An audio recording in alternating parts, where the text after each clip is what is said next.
European and U.S. futures slip, even as Asian stocks actually rise for a fifth day.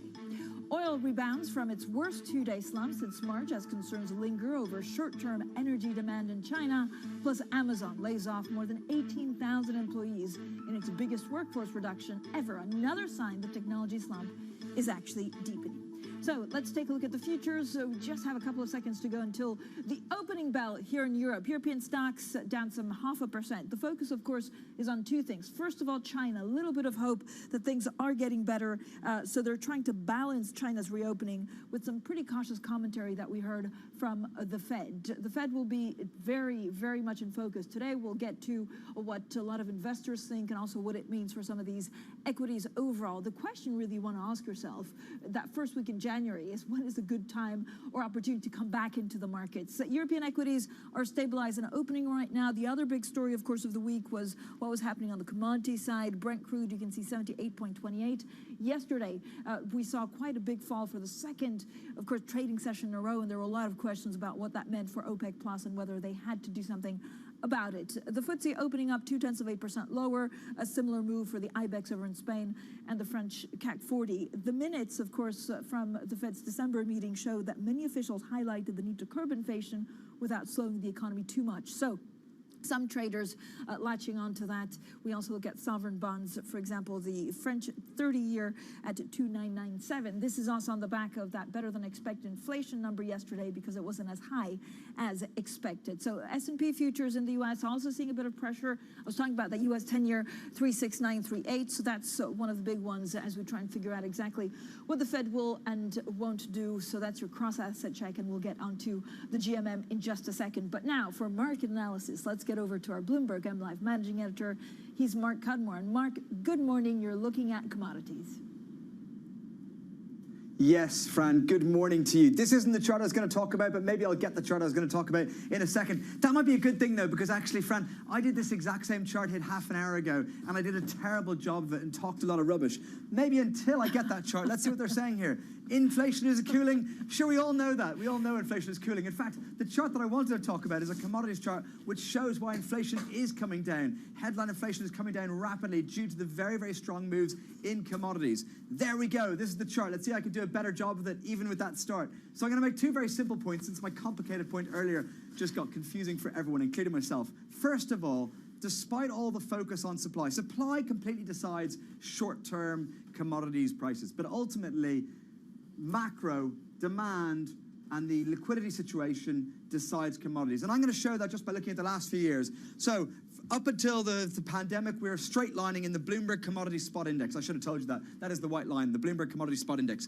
Pandemic came. We fell more than 25% in the space of a couple of months. Then, despite the fact that in March 2020, the whole world was locking down and was locked down for the next 18 months or so, the Fed and every other central bank pumped liquidity into the system. Commodities surged almost 160% over the next 2 years, even though we're in the middle of the pandemic. Remember, that's a good lesson that it is mainly about liquidity. You could say the war played a part, but we were already here before the war started. So the war was really the last leg. And then we got a swivel in what central banks around the world are doing. And that's why, even though the outlook's looking pretty good, we've reopened most parts of the world, even China is now open and we're more positive on commodities, they've slumped about 24% since the June highs. So remember, commodities decide in the short term by supply, But in the bigger picture, it's all about liquidity. One other finer point is it is this downturn, 24% from the June highs, which is why we're seeing very, very, much lower headline inflation prints than for the last year or so, because of those base effects. And I think that's the key dynamic. But remember, that's the really, really volatile component of inflation. And central banks around the world are going to be more worried about the sticky components, which is not energy prices. Mark, thank you so much. I think you always do a stellar job at actually explaining all of your charts, but it's good that there's some producer somewhere in the world saying, actually, let's also look at this other chart. So we had two charts for the price of one today from our Mark Cudmore, Bloomberg M Live managing editor. Now, minutes from the Federal Reserve's December meeting, of course, delivered a blunt warning to investors, affirming policymakers' determination to do what it takes to bring down inflation. Now, joining us now is Stephen Bell, chief economist at Columbia Threadneedle. Stephen, thank you for joining us. So it's still, as always, open to interpretation. Half of the market thinks that actually the Fed tempered some of the expectation in saying, look, yes, we need to continue with hikes, but we don't want to push the economy off a cliff. And others saying, look, they mean business. What's your take? I think the Fed minutes were pretty clear. I don't think there's much ambiguity about it. They are worried about an unwarranted easing of financial conditions. They want to keep the pressure on inflation, pushing inflation down. And they made it clear that they do not expect to cut interest rates this year. They're still raising interest rates. The market's looking for a pivot where they move from hiking to cutting. But actually, the Fed is saying the best thing you could hope for is that we pause. So I think it's pretty clear. And I think within that, it's the labor market that's key. As Mark Cudmore has been explaining very clearly, there are lots of factors pushing inflation down, as well as commodity prices. All those manufactured good prices are beginning to fall. Those that were curtailed by COVID and all the money people had, those prices are coming down. But wage inflation is still too high. Later this month, we'll get the Employment Cost Index. That's their preferred measure. Right. It's only out quarterly. But before that, we'll get the Atlanta Fed measure, which adjusts for the sectoral effects. So I think wage inflation is the number one issue. And they want to keep monetary policy on a tightening curve. So we heard from many Federal Reserve officials, and it's very clear that they warned the markets not to underestimate their resolve of actually, keeping interest rates high for some time. Do you think markets still underestimate their resolve? Yes. Well, I don't think they underestimate the resolve in the sense that longer-term inflation expectations in the market are pretty good, close to 2%. I think they underestimate how much tightening they have to do. So the market's thinking, oh, we're going to have a soft landing. And there's some very good economists who say that as well. My view is you've got to have an easing in the labor market. The figures released last night for JOLTS and other data suggest a really strong labor market. We might get a rise in initial unemployment claims today, but that won't be relevant. Yeah. The fact is labor market's too tight, unemployment's too low, wage inflation's too high, and that means the Fed will keep their pressure up. The market thinks they won't need to do much to get that inflation down, but I take a different view. Yeah, and for the moment, I know it's a little bit backward-looking, but as you say, job openings in the U.S. remain elevated in November. Stephen, let's also talk about technology, because Amazon is cutting more than 18,000 jobs globally, the biggest in company history. It's a really worrying sign for the economy and another indication that the tech slump is deepening. Now, the e-commerce giant confirmed the cuts are limited to within its corporate ranks, mainly retail and HR functions like recruiting. Let's also bring in Bloomberg's Quick Take, Alex Webb, who is a maestro, of course, of all things tech. Alex, good morning, saw this Amazon story and went, wow, 18,000. I mean, this is huge. But actually, if you put it into context, it's small for Amazon employees. So how big a deal is this?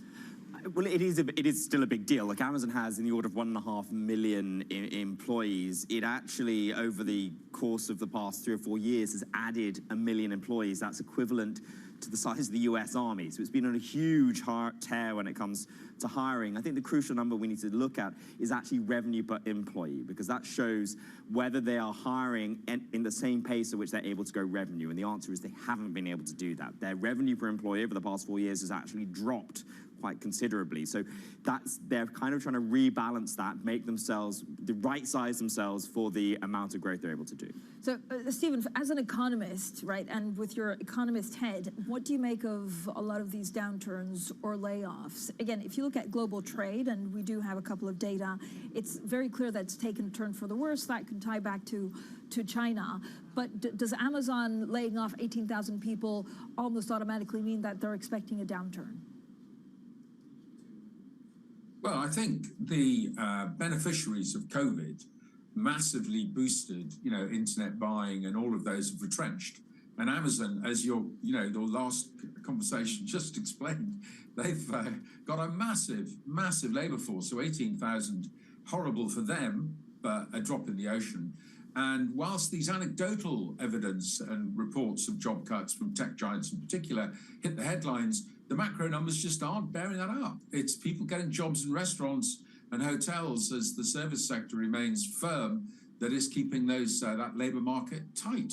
And in a sense, from a social equity point of view, the positive thing is that wages are rising most at the lower end, and those who suffer from unemployment are benefiting most from the situation. So yes, big companies may be cutting a little bit of numbers off their workforce, but that isn't the bigger picture. The bigger picture is a drum-tight labor market.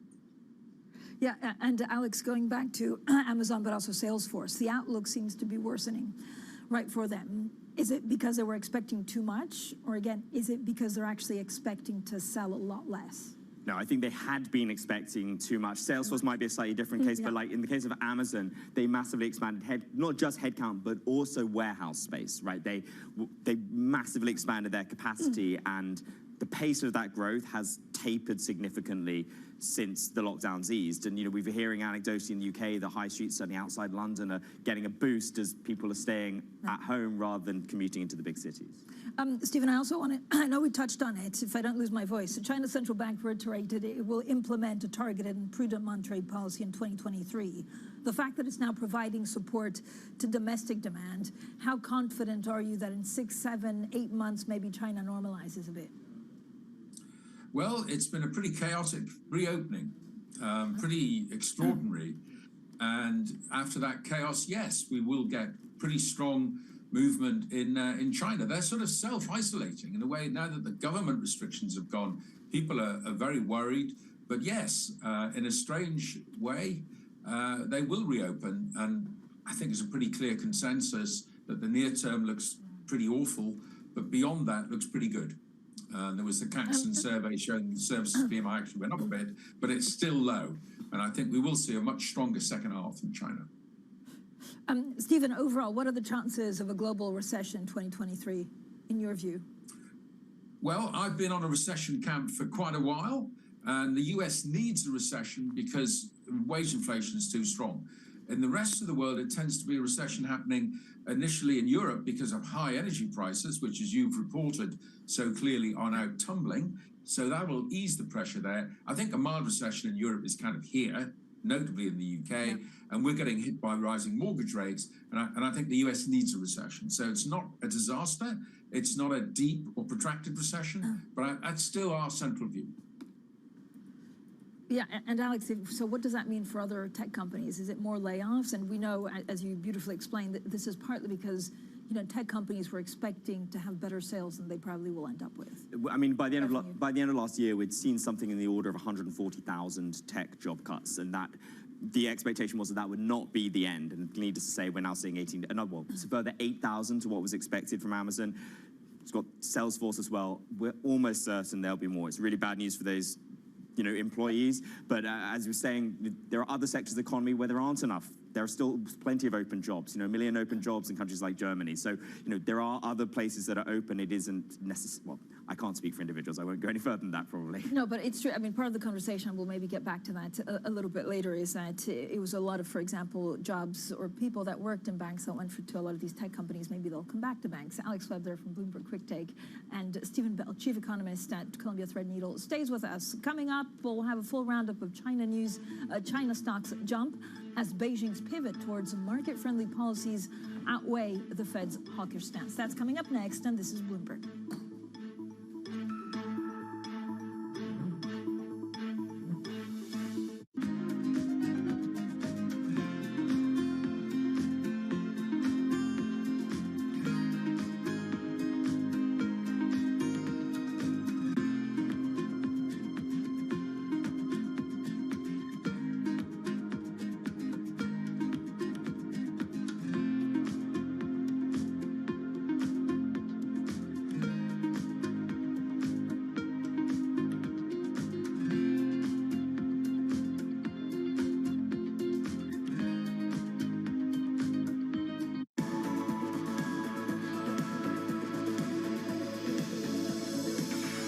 much of a push have you seen from the Kishida government in terms of green funding? The Kishida administration has committed to doubling the amount of investments in so-called green technologies. I think we need more than just pronouncements. We need real money backing very innovative startups and innovative companies in this space. What do you make of Kishida's new capitalism? Well, I think his framework is reflective of the challenges that Japan society is facing, namely that growth has been present, but growth has not been, of course, evenly distributed. But frankly speaking, it's hard to redistribute income if you don't have much income to begin with. If the government and private sector can work together and collaborate to drive more innovative growth startups, that can really drive the income growth that the Kishida government needs to redistribute.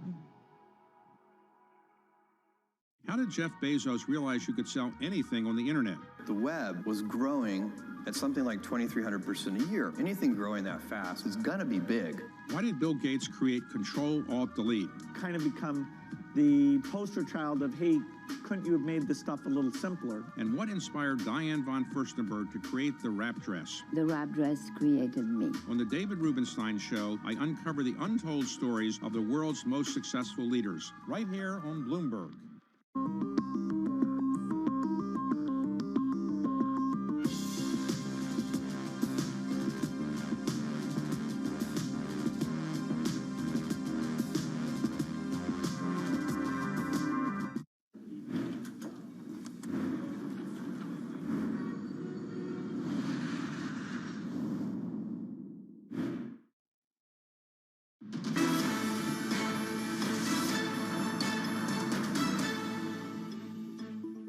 Welcome back to the Open, everyone. We are 15 minutes into the European trading day. For the moment, a bit of pressure, not only looking at what the Fed said yesterday, but of course, some of the fault lines for the Chinese economy. European stocks overall down 0.3%. Now, Chinese equities extended their winning streak in trading today as a pivot towards market-friendly policies and expectations of an economic revival outweigh the Federal Reserve's hawkish stance. Now, for more on all of this, we're joined by Stephen Bell, chief economist at Columbia Threadneedle and Bloomberg's Enda Kern in Hong Kong. So thank you both for either joining us or sticking around. Stephen, and let me start off with you. Do we understand, and thank you for your great reporting, do we understand what the Chinese authorities are now really worried about that they want to fix? Well, I think by all accounts, they're... Sorry, Stephen, let's go to Enda first. Yeah. I think they just want to get on with the reopening, Francine. They're willing to take the hit that goes with COVID-0. Clearly, the economy was on its knees both before they started to exit COVID-0, and the hit during December has probably been bigger than anticipated. But they're trying to get through the break, so to speak, get on the other side of it, and that's where a lot of people are talking about an economic recovery in China, with more signs of reopening today, with the Hong Kong border into the rest of the mainland starting to gradually reopen from Sunday. Anecdotal talk among sharp analysts that cases are peaking in the major cities. Of course, the public health story has a long way to go, but a lot of people are now focusing on the growth dividend that will come out of that. And in the second and third quarter, there's an expectation that China's economy will start to get back on its feet. Stephen Bell, the State Council warned of these price risks also in coming weeks. I know, as Enda says, we've heard this before, but has the tone changed on what they're trying to achieve? So I think, sorry, the audio is a bit faint there. The China, obviously they've had this disastrous zero COVID policy with no abandon and coming out of it in a chaotic way, as your correspondent has said, and then we expect the bigger growth. Against that, though, are some medium-term negative trends. The property market, which has been a huge engine of growth, is in a really serious situation. And although the authorities have provided some support and will provide more support, that's still a drag on recovery. In addition, that great demographic boost from the rural population, improved productivity on the farms, allowing people to go to urban areas, that tipping point has been reached. So I think slower medium-term growth and a drag from property, and then we have the boost from the ending of lockdown. So these are three quite powerful but complicated, and in the case of the COVID, the opposing force in the Chinese economy. So, Enda, if we look at some of the market-friendly policies, is there a danger that the markets interprets them as too friendly? Could we see regulation, for example, in certain sectors being rolled back? Or would you just tread very carefully? Well, there seems to be a softening of the tone on many fronts when it comes to China at the moment. As you mentioned, we've had this dramatic move away from COVID zero, which has come in recent weeks, caught a lot of people off guard. It's a better tone on the geopolitical side of things. I don't want to overstate that, but you heard President Xi's comments about reopening negotiations with the Philippines that came out on CCTV overnight. There's the expectation of the US Secretary of State's visit to China, some softening of the language from the new Foreign Minister Qin Gang there. And then, of course, on the ground, we are seeing some extra support for the property sector, and of course the approval for the Ant financing deal to go ahead, for example, is maybe suggesting that the end of the tech route or the tech crackdown might be over. But as I say, I wouldn't want to overstate any of that. As Stephen just mentioned, there are still lots of challenges in China's economy. At the very least, though, there does seem to be a softening of the tone, which is why some economists are saying it should be a better second half of the year, at least for the economy in China. Yeah, and Stephen, this is what you think, that, the Chinese economy will grow quite strongly after what looks like a pretty chaotic reopening. But what does that do to commodity prices? Yeah, we'll put them up. In particular, one of the areas that have suffered most from China's policy has been transportation. Chinese tourists have been evident by their absence. And I think that's going to be an upward pressure. And it's balancing the weakness in the manufacturing sector. That's a big energy component of GDP, and that's been weakening in the developed world. We see the manufacturing purchasing managers indices weak as companies reduce their inventory, and that reduces energy demand. So there's a balance there. I'm a bit surprised at how weak some of the energy prices have been, quite frankly. I was looking for a big improvement there, particularly in gas prices, as high prices always reduce demand and increase supply, but it's happened more quickly, and a lot of that's weather related. But for the bigger picture, I think we could see something of a recovery in the oil prices, which are clearly linked to transportation.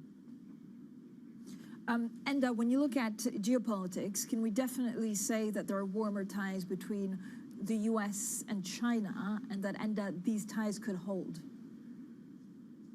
Well, look, what I would say is there's obviously been a softening of the tone. The remarks from the new foreign minister extolling the virtues of American values, you would have to say that's not exactly wolf warrior diplomacy. As I mentioned, we had those comments last night towards the new government in the Philippines as well. There seems to be something of an outreach going on at the moment, but obviously these tensions still remain. None of the tensions over China's technology ambitions have gone away. There's Xinjiang, there's Hong Kong, there's obviously Taiwan. None of that's going to go away overnight. Those are deep and thorny topics. President Xi's New Year's address was probably a bit softer in his remarks towards Taiwan as well. So there seems to be this better mood music right now. Maybe it's time out on some of these problems. But at the same time, none of these issues have gone away, Francine, and they're not likely to be resolved in the near term either. All right, thank you both for joining us for a great conversation. Stephen Bell, Chief Economist at Columbia Threadneedle, and of course our very own Enda Kern in Hong Kong. Now, coming up, gridlock on Capitol Hill. Republican Kevin McCarthy fails to garner enough support to become House Speaker after 6 rounds of voting. So we'll have plenty more on that later in the show. This is Bloomberg.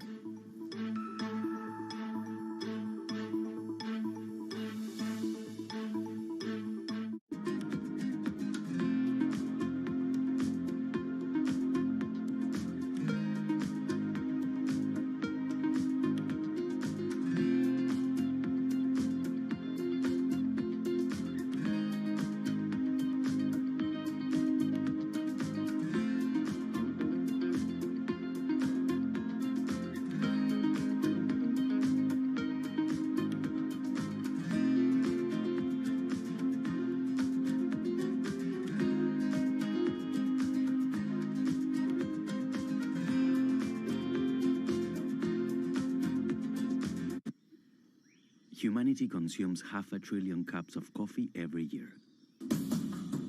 That's almost double what we consumed a decade ago.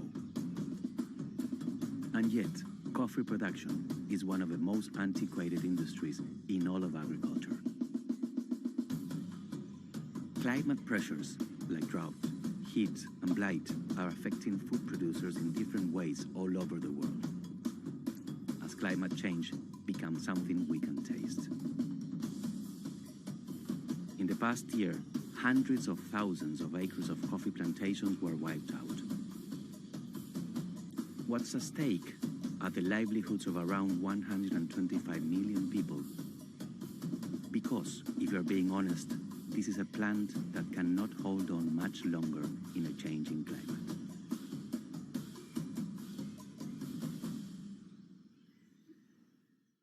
The top names in business are on Bloomberg. I think you have to assume that we have some bumpy times ahead, and you have to be a little bit more cautious with your financial resources, with your sizing and the footprint of the organization. So what can you do near term? Test to make sure you see at the margin you can move things around, manage your expenses very carefully and invest in efficiency and effectiveness, but also continue to spend money where you have competitive advantage. Nobody covers business like Bloomberg, your global business authority. A multi-trillion-dollar industry. There's a lot of ground to cover. Commodities got absolutely crushed. We'll show you what's happening in ETFs like no one else. Bloomberg ETF IQ. Monday on Bloomberg.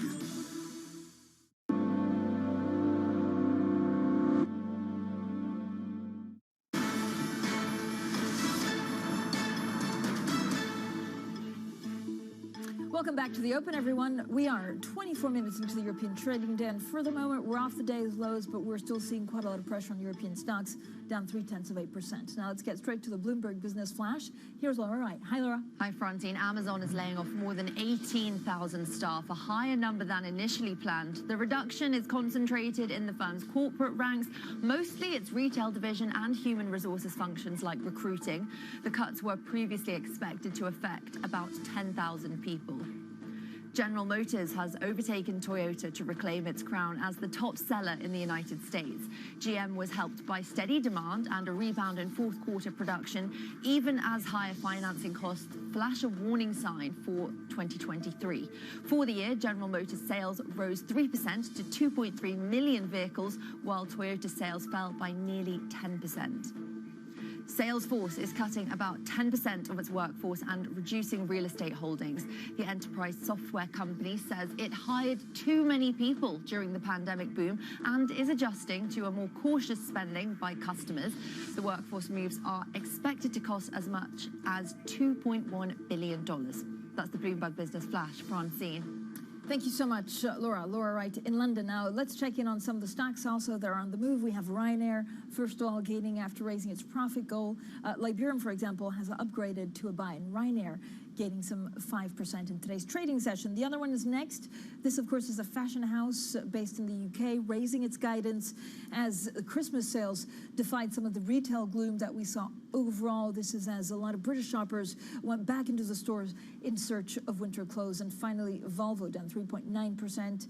This is the lowest in 7 weeks for Volvo, and this is after concerns that their full-year sales fell some 12%, even as people bought more electric vehicles. Now, coming up, Credit Suisse raises $3.75 billion of bonds in the U.S. market, joining the stampede to raise debt in the new year. So we'll have plenty more on that story next, and this is Bloomberg.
You've been an advisor to the President of the United States on infrastructure and manufacturing, but on infrastructure, you've been involved with the legislation that was passed not long ago.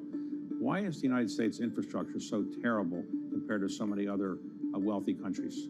I have been around US politics like you for a couple of decades and have served a variety of presidents from the different parties. And the attitude in the United States is obviously to keep taxes low and keep the public spend under control. And the word control is interesting, but that stops forward thinking in terms of planning. And therefore, the short-termism around our fiscal policies has hurt us. I mean, in essence, infrastructure is a long-term return. And to get a long-term return, putting it into private hands is one way of doing it. But really, the public side of life has to be willing to do the forward spend. The forward spend on airports and roads and EV charging stations has to come from the public domain. Now, raising taxes to spend money on infrastructure means you've got to trust the people doing the spending. And I think the public-private model is the way to go there, which is actually create an infrastructure bank that is US public sector owned that has private sector matching funds. I think that sort of breakthrough has yet to occur in the United States. So where we go is tax and spend, which unfortunately one side of the aisle disagrees with. Information you want, analysis you trust, everything you need to get set for the start of U.S. trading. Watch Bloomberg The Open with Jonathan Ferro. Weekdays on Bloomberg.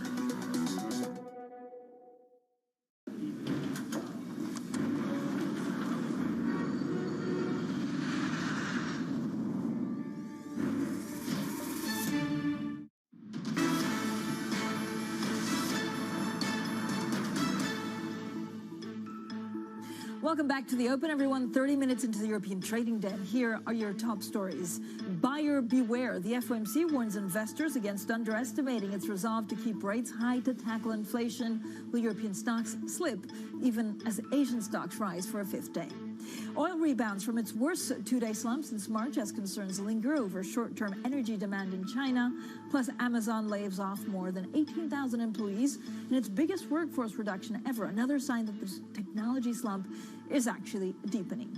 Now, first thing is first, so let's check in on some of these equities. Overall, we're seeing a bit of pressure on European equities.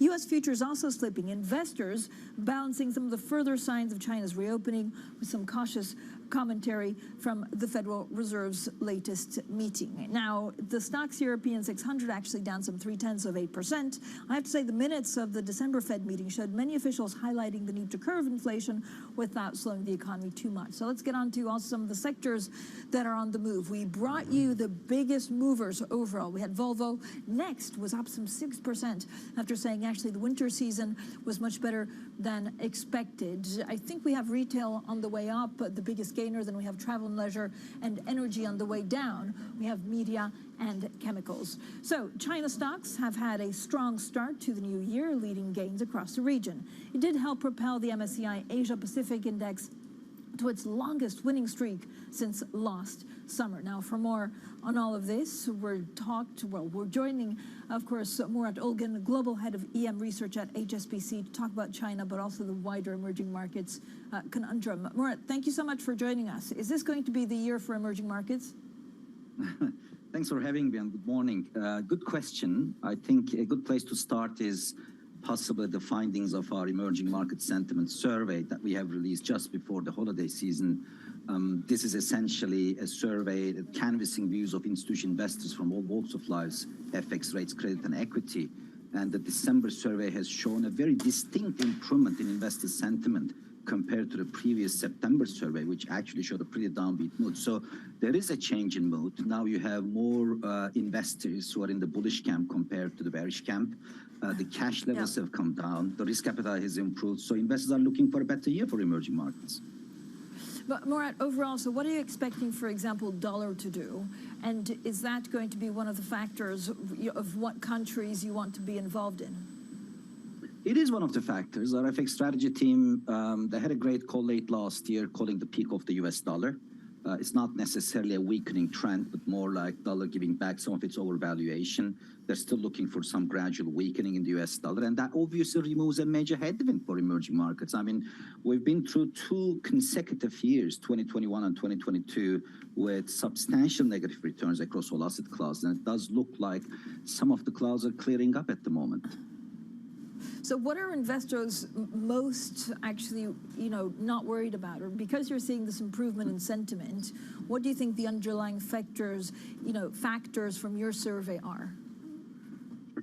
The growth inflation mix, which has been under pressure for the last 2 years for obvious reasons, supply side shocks, high inflation, financial conditions tightening, and the Russia-Ukraine war, etc. Now investors are looking for a slightly better growth inflation mix. As a matter of fact, there are now more investors looking for EM growth to improve over the next 12 months versus those who are expecting a deterioration.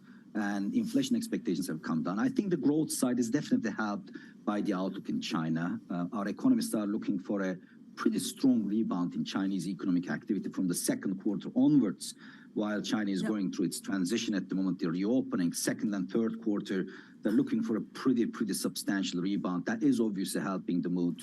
And I think that growth inflation mix, there are obviously lots of risks out there. Investors are still worried about, high interest rates, global central banks, possibly keeping rates high and the risk of a recession globally. But, things are relative, of course. The outlook has improved compared to the last 2 years. And I think on the growth side, China plays an important role. And Murat, if you break it down for me a little bit, a lot of the better tone is really reflected because of, South America, I understand, or Latin America, as the region's net sentiment, when you spoke to a lot of investors, improved across all asset classes. Is that partly due to Brazil? Well, Brazil and Mexico, I would say, and you're absolutely right. I think Latin America definitely stands out in the survey. It's followed by Asia, by the way. But Latin America is the region of choice across all asset classes, whereas Asia is more FX and equities.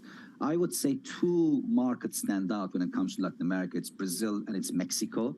Brazil features a lot. Obviously, there has been a few disappointing news on the fiscal side recently, but investors still believe high interest rates, nominal and real, Brazil having a pretty solid external balance, and it's probably the major large emerging market economy that is seeing a genuine downside momentum in its inflation, and growth is holding up. I think all these coming together, and obviously the expectation that China will rebound and help the commodity prices.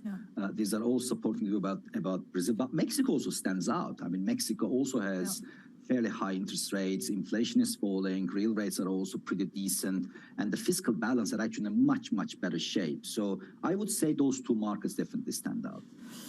Murat, on China, how much are you expecting the rebound to be, and is it going to be good quality growth? I've also heard, we could see a 5% increased GDP, but not the kind of, strength that we've seen in the past with all services doing well. Well, Francine, actually, our economists are looking for, as I said, a little bit of a lagged rebound, starting more from the second and the third quarter, but a very strong rebound from an estimated 3% growth this year up to 5%, 2% last year, 3% last year, up to 5% this year, and 5.8% next year. So it's a pretty solid improvement. Underlying that, we think it will be consumption, which was facing restrictions before. There is a significant pent-up demand and also massive savings by households in China. We think actually consumption can go up 8% this year, helping the overall recovery. We are looking for a rather prolonged recovery, starting from the second quarter, stretching all the way into next year, 2024, and this will be supported by domestic demand and consumption. And China will also not face the same sort of a supply-side issues that other economies faced when they were reopening. All right, thank you so much, Murat Ülgen, Global Head of Emerging Market Research at HSBC. Now, embattled onto corporate stories, and embattled Swiss lender Credit Suisse has sold some $3.75 billion of bonds in the U.S. market. Joining the stampede to raise debt in the new year, the bank has issued 2- and 5-year notes, which Bloomberg understands will yield 370 basis points over treasuries. Now, that's a much higher than average premium for investment grade. Now, for more on all of this, we're joined by Bloomberg's Tom Metcalf. Tom, Happy New Year. A full other next 12 months to look at banks and who will fail and who won't. So when you look at Credit Suisse, is this a good, feel-good story because actually there was at least demand for the bonds, or do you worry that they just needed the money really badly? Yeah, look, you can look at it 2 ways. So that 370 basis point premium, you can compare that to a bank like Rabobank, which went out there and did it on 60 basis points. There's a huge premium Credit Suisse are paying. But you look back in November, the premium they were paying then was about 480 basis points. So it has dropped a full 100 basis points. So, start of the year, I'm going to choose to look on the bright side of things. And certainly, there was demand there. It's been picked up, and yeah, I think they'll be happy to have got those bonds out the door. So are these more issuance than in the past? Like, what happens usually in January? Do a lot of banks just, this is U.S. also based, so they're looking for that investor? Yeah, it's the U.S. bond market, and it's obviously investment grade. So, what we're seeing in the wider market is, a real flurry. So basically, why it's happening now is people are expecting those sort of interest rates to rise, the risk premiums to rise, so they're trying to lock in their borrowing now while it's relatively cheaper. Who's next? When you look at all the banks, and I know you're going to be busy the next 12 months, is Credit Suisse still top of your worry list? Certainly it seems to be where the most exciting news might be coming out of, but talking on the new year, I think it's next Friday you have Citigroup reporting its fourth quarter results, so already we're into that rhythm of how did they do in the quarter, what are they looking forward to, so I think you're just going to get end-to-end news across all the banks pretty much from now. Do we always spend a lot of time looking at the issuance early January from a lot of the banks, or is it because it's a bit of an odd year? It's probably because it's Credit Suisse, and also, there is this huge, kind of focus on what the interest rates are looking. So normally it's, a bit quieter this time of year, but because of the sort of macro environment, you're seeing a lot more activity. So Tom, what will you focus your reporting on? I know you have a team of experts on the ground. Is it job cuts? Is it savings? Or is it really just how trading is going for a lot of these banks? I think for the earnings, it's going to be trading, what they're saying about those job cuts. We saw a lot of pretty negative comments from executives late last year, particularly say from Goldman Sachs about job cuts. Saw some from Salesforce, I think, yesterday as well. So that whole rhythm is going to take pace because people are trying to get them through as year-end results come through. So I think it's probably going to be quite a bit of doom and gloom for us, at least for the first few months of the year. All right, Tom, thank you so much. Tom Metcalf there, who oversees all of our UK banking coverage. Now, coming up, a gridlock on Capitol Hill. Republican Kevin McCarthy fails to garner enough support to become a House Speaker after 6 rounds of voting. That's coming up next. This is Bloomberg.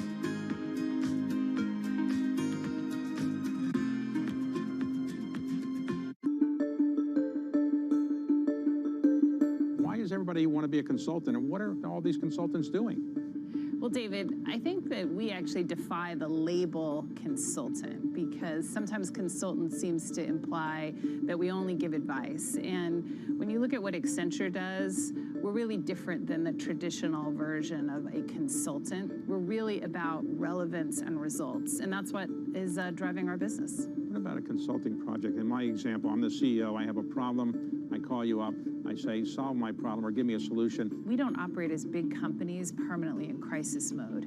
And so when you think about how long does it solve things, a lot of it starts with, the company being willing to set aggressive goals.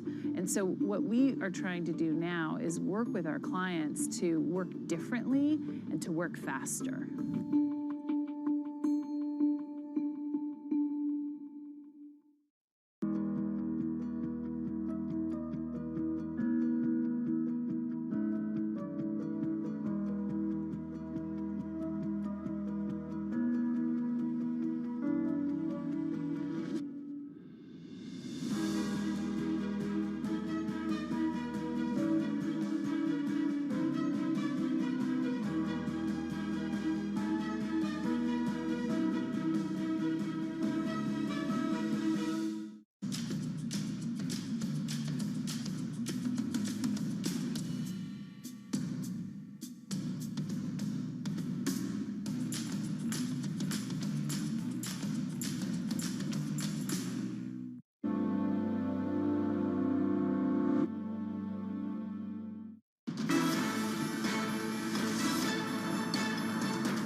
Welcome back to the Open, everyone. 42 minutes into the European trading day. 2 big stories today, of course, China, and we saw a liftoff for a lot of the stocks in China after there's extra support from policymakers and then worries about what the Fed does. For the moment, European stocks still down 0.4%. Just the FTSE 100, a bit of an outlier.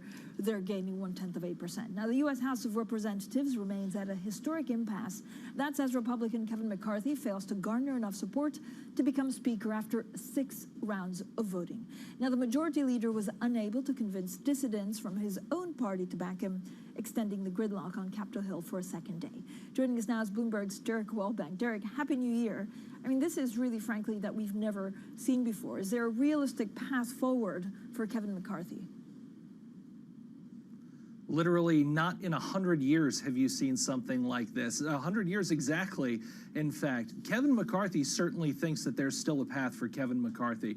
And what he's doing right now is trying to figure out how to get the math to work.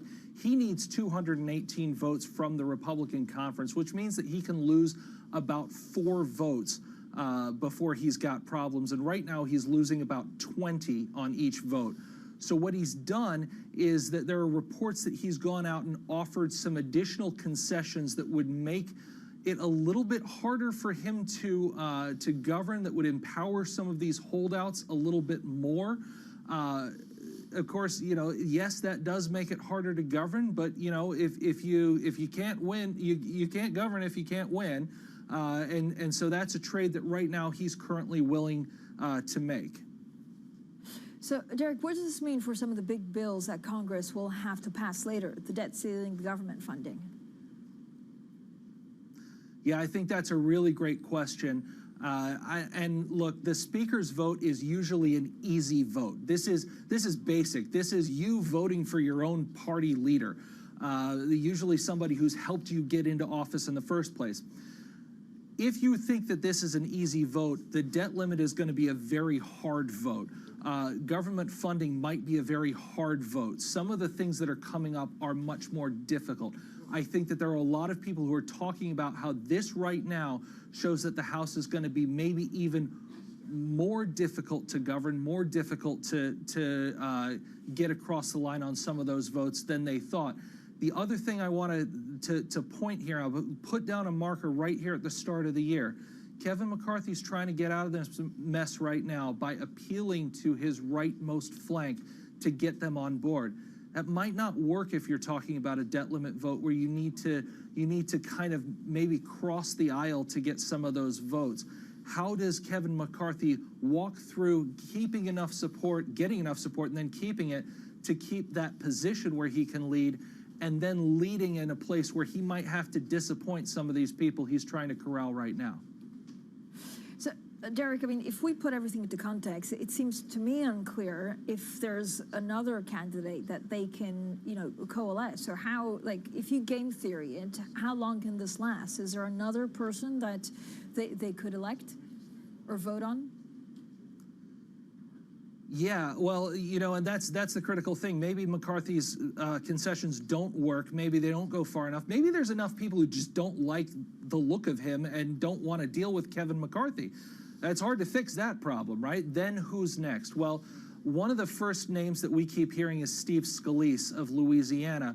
He's currently the #2 House Republican, seen as a little bit more conservative, but still palatable to a lot of segments. There's some people who don't want anyone in leadership. At that point, you can drop down a little ways to Patrick McHenry, maybe a financial services guy out of North Carolina.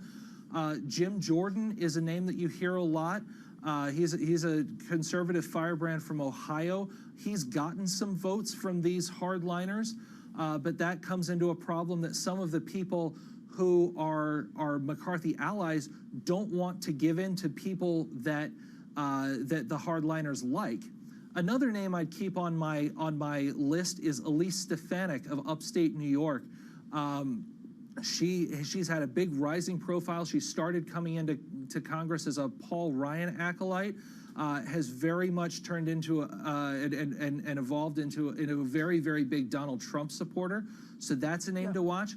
And then, you know what? Let's say everything breaks down. Fred Upton of Michigan, former member of Congress, if you have to put a coalition together, which is really not precedented, but you've seen happen in a couple of states, if there's some way that Democrats start bailing things out, Fred Upton is a name of a Republican moderate who I've heard could possibly be palatable to all sides. I would expect that Republicans will work very hard to nominate one of their own, though, so that would be a real big edge case. Derek, thank you so much. Bloomberg's Derek Wallbank on the very latest in the U.S. Now let's get straight to the Bloomberg First Word News with Laura Wright. Hi, Laura. Hi, Francine. Mainland China is to gradually reopen its border with Hong Kong from this Sunday. The border has been effectively shut since early 2020 as both places pursued a COVID-0 policy that saw them sealed off from the world. Hong Kong is initially setting a maximum limit of about 60,000 people allowed to travel to the mainland every day, a fraction of pre-pandemic flows. A U.S. college admissions consultant behind a scandal which saw wealthy parents pay bribes to get their kids into elite universities has been jailed for 3.5 years. Rick Singer's sentence is the longest handed down to more than 50 coaches, associates and parents convicted over the college admissions scam. Singer apologized during the sentence hearing, saying he, quote, did all of it. BlackRock has suspended withdrawal requests from its £3.5 billion UK property fund. Bloomberg has learned that the world's largest asset manager told clients in the BlackRock UK property fund in the past few days that it will defer redemption requests due around now. The move highlights the sector's ongoing challenges when markets are volatile. Global news 24 hours a day on air and at Bloomberg Quick Take, powered by more than 2,700 journalists and analysts in more than 120 countries. This is Bloomberg, Francine. Laura, thanks so much. Laura Wright in London. Coming up, what's the outlook for equities for 2023? We'll discuss the battle between the bulls and the bears. That's next. This is Bloomberg.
Delhi airport, and behind me you can see SpiceJet 737 MAX aircraft.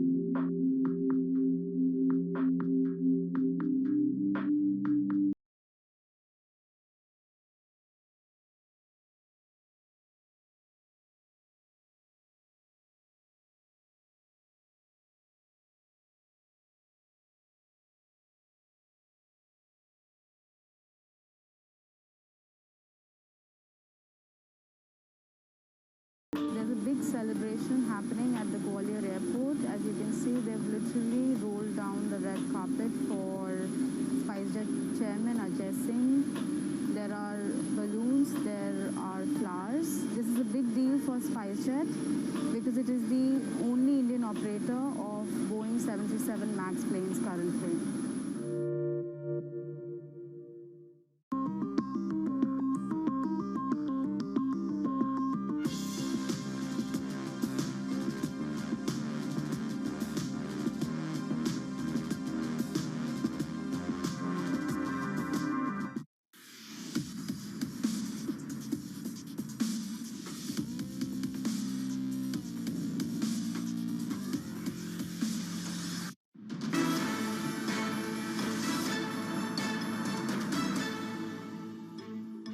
Welcome back to the Open, everyone. 52 minutes into the European trading day, and for the moment, we're holding on to some of the losses. European stocks down 0.3%. Investors again balancing some of the further signs of China's reopening with a pretty cautious commentary from the Fed yesterday. Now, after the worst year for equities since 2008, the average Wall Street estimate sees a gain for the S&P of some 6% this year, but there are bigger bears in the midst. Savita Subramanian at Bank of America says the S&P 500 isn't safe, calling it too crowded. Michael Kontrovitz of Piper Sandler warns there is more pain ahead. And it's not all doom and gloom. However, Blackstone's Byron Wynn sees a surprise to the upside, saying there won't be anything worse than a mild recession. So let's take a deeper look into 2023 outlook with Bloomberg Intelligence's Tim Craighead, who joins us now. Thank you so much for joining us. What a treat. When you look at earnings outlook and what exactly is expected, how do you see it evolving? Yeah, I think there's going to be an ongoing tug of war that we saw last year, and it will continue between earnings and valuation. And last year, valuation won hands down. Big compression that totally overwhelmed surprisingly good earnings. We think you could see that flip in 2023. Earnings have already started to drop. We've seen about a 3% cut in Stock 600 estimates. Valuation, however, can lift from current depressed levels, especially once there's a definitive central bank pivot. Between now and mid-year, sloppiness. Second half of the year, look to 2024 recovery, China reopening, Fed pivot, better markets. So which part of the better markets? Is it U.S. or could it also be elsewhere? No, I think it's a global thing. In particular, thinking about Europe, we've got an orientation towards that sort of global recovery, looking past the trough, thinking about China totally reopening with more supportive policy. That leads us to markets like Germany, France, Sweden that have got that type of cyclical exposure, if you can look past the first 3 to 6 months. So, one of the big winners last year, of course, was value investing relative to growth investing. Does this continue? Well, part of the quick answer is yes, but not as definitively as last year. Last year we had a huge upswing in interest rates and it was driven by, obviously, a big bulge in inflation. We think inflation can cool, even though it comes off peak. It does stay at higher levels than pre-pandemic norms. And, it's driven by things like deglobalization and decarbonization and demographics, et cetera. We like to call these things the 3Ds, as you know. And within that context, it keeps inflation elevated, that keeps interest rates elevated, and then that keeps value performing better than growth. But on these days where you've got a good inflation print or some excitement about a central bank maybe pulling back, those are days that growth can jump. And so I think we'll see volatility like that. And Tim, very quickly, can the FTSE still gain? I mean, I feel like every day there's, worse economic news for the UK, there was last year, but actually the FTSE powered ahead. Yeah, energy was a big bonus last year, financials a big bonus last year, and global defensives with a weak pound was a big bonus last year, and that kept the FTSE flat. We don't think that that's going to be good enough in 2023, especially as we look, as I said, towards a 2024 recovery. And that's why I would shift a focus towards Germany, France, Sweden, those types of markets versus the FTSE.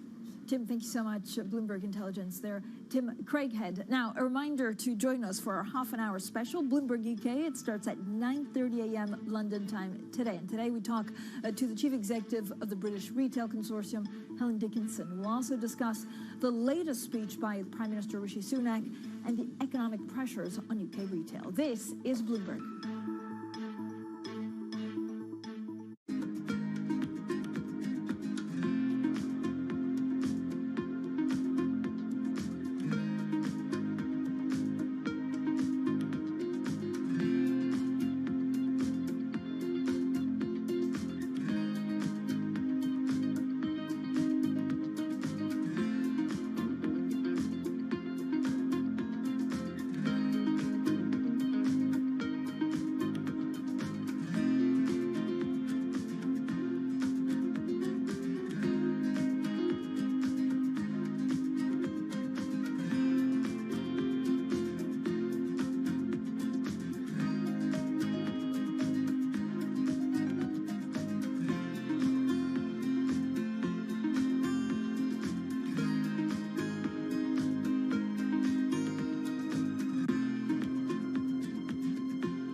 China's military power has been growing at an incredible speed over the last 20 years.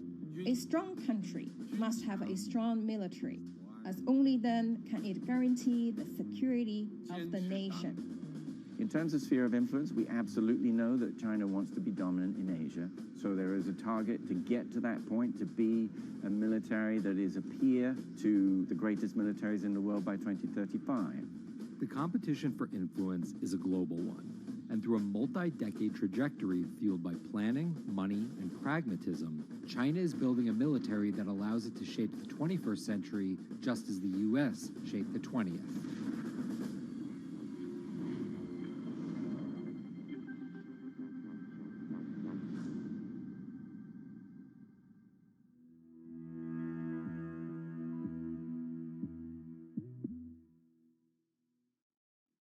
They've raised their inflation forecast. Firm and immediate action. He wants to destroy my country. Elon Musk to buy Twitter. Overturned Roe versus Wade. Boris Johnson will call it Donald Trump's plan to overturn the unprecedented search warrant at the home of our former president. Queen Elizabeth has died. Xi Jinping got his third consecutive term. Pound falls to an all-time low. The shortest ever serving prime minister. Presidents Biden and Xi shake hands. FTX filed for bankruptcy. The red wave that never was. Protesting his zero COVID policy.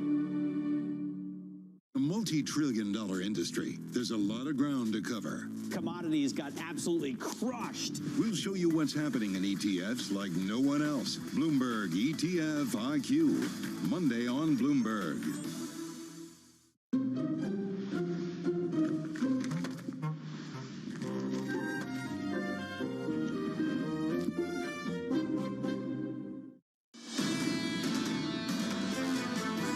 This is Bloomberg Surveillance, Early Edition, with Francine Lacqua. Well, good morning, everyone, and welcome to Bloomberg Surveillance Early Edition. I'm Francine Lacqua here in London, and here's what's coming up on today's program. Buyer beware. The FOMC warns investors against underestimating its resolve to keep rates high to tackle inflation, while European stocks and U.S. futures actually slip. Oil rebounds from its worst two-day slump since March as concerns linger over short-term energy demand in China. Plus, Amazon lays off more than 18,000 employees in its biggest workforce reduction ever. Another sign that the technology slump is deepening. Now, first of all, let's check on the markets. This is a picture overall for the S&P futures, down 0.3%. We could have also shown you some of what's going on in Europe. I think we'll get to that in a second, but we are still holding on to losses with the FTSE, the only outlier call that's gaining some 0.1%. Now, overall, the picture is one of two stories. First of all, China, and the other story is, of course, what's happening over in the U.S. with that Federal Reserve yesterday saying that the minutes showed officials highlighting the need to curb inflation whilst at the same time not slowing the economy too much. The 10-year yield, 3.7181. Now, let's get straight to the European map, and then we'll get to what some of these European stocks are doing. So you can see the FTSE actually holding on to gains just barely, but we're seeing the DAX and actually the CAC 40 in France down 0.4%. So minutes from the Fed's December meeting deliver a pretty blunt warning to investors, affirming policymakers' determination to do what it takes to bring down inflation. Well, joining us now is Bloomberg's Christina Kino and Morgan Deladonna, head of investment strategy for Europe at Global X ETF. So thank you both for joining us. Morgan, let me start off with you. When you look at when the good entry point to get back into U.S. assets is, are you expecting it to be in the second half of the year or earlier?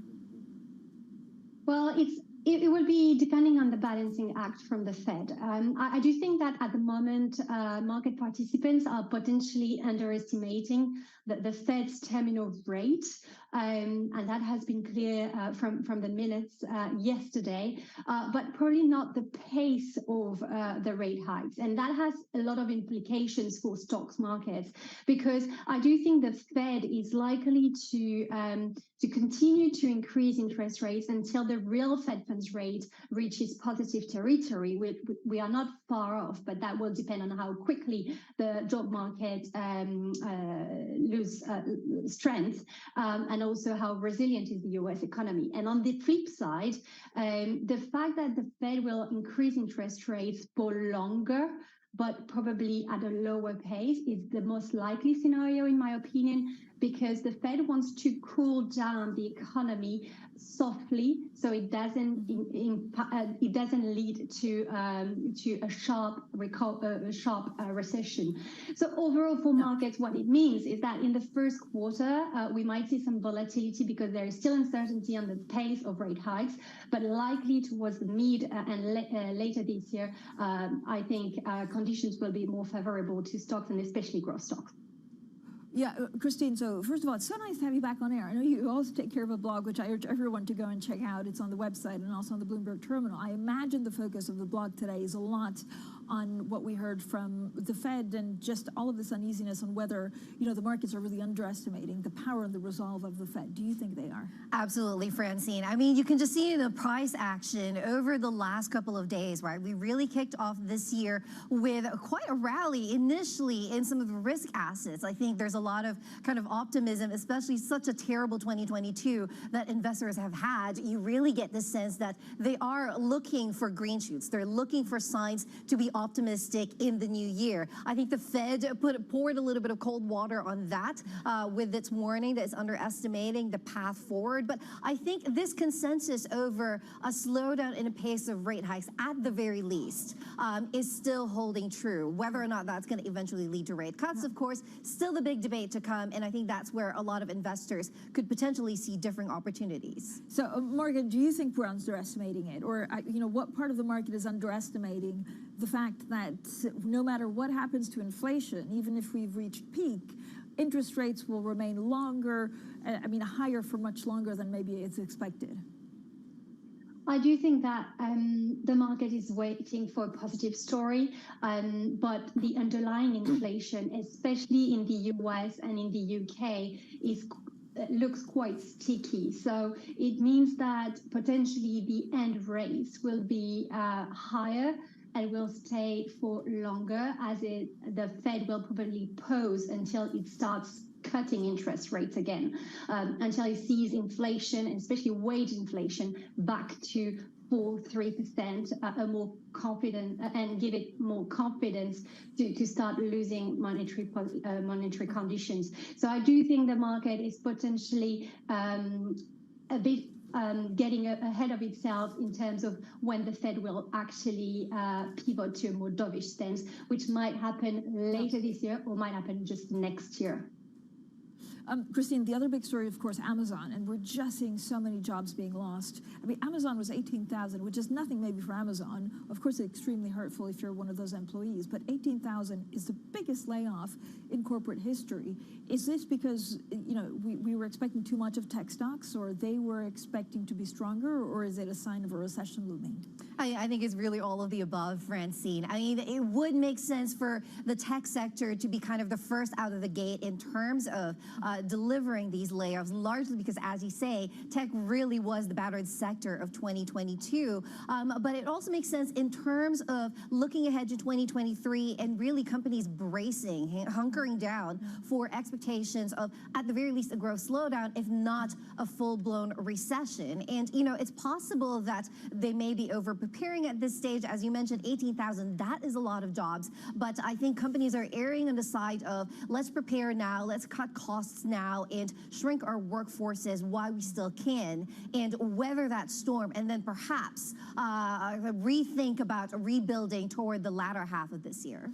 Yeah, and of course they were one of the big beneficiaries of us just staying at home in our couch ordering stuff from Amazon. Morgan, I mean, of course last year was all about falling valuations. One of the big winners was, for example, value investing over growth investing. Do we continue with that theme into this year? I don't think so. I do think that the slower pace of increase of interest rates will be more favorable to a gradual rotation back to growth stocks. And also, if you look at surely the cyclicals, but then more the structural tailwinds for growth stocks, including the large public spendings in infrastructure in the US and Europe, in tech, in clean energy, all these demand will remain sticky in 2023. On top of it, because of the sell-off last year, you get very attractive valuations in some areas of tech, and the weaker dollar will be also positive for growth stocks. So overall, I would say that conditions are far more favorable this year for growth stock than they were last year. Christine, what did you do with China? Very interesting, Francine. I mean, I think there's a lot of optimism there, especially, again, after such a negative story last year. I think China could potentially be one of these things that support, if you're a bull in these markets at the moment, that could be something that carries you through the tough times that we're about to have in the first half of this year and kind of keep up that optimism and hope for a potential recovery at the end of this year. But it really is something, it's going to be a slow burn. It's not going to be an immediate story. We're going to see a lot of back and forth, I think, especially as fear over potential new variants rise, or just the fact that COVID cases are still rising in China as you would normally expect from a reopening process. But I think, if you can if you have a long enough time horizon and you are a believer in an eventual recovery, then, looking at the China story, potentially a positive one, but for later in 2023. So, Morgan, are you a believer in a strong China reopening, even if, the first 6 months could be pretty chaotic?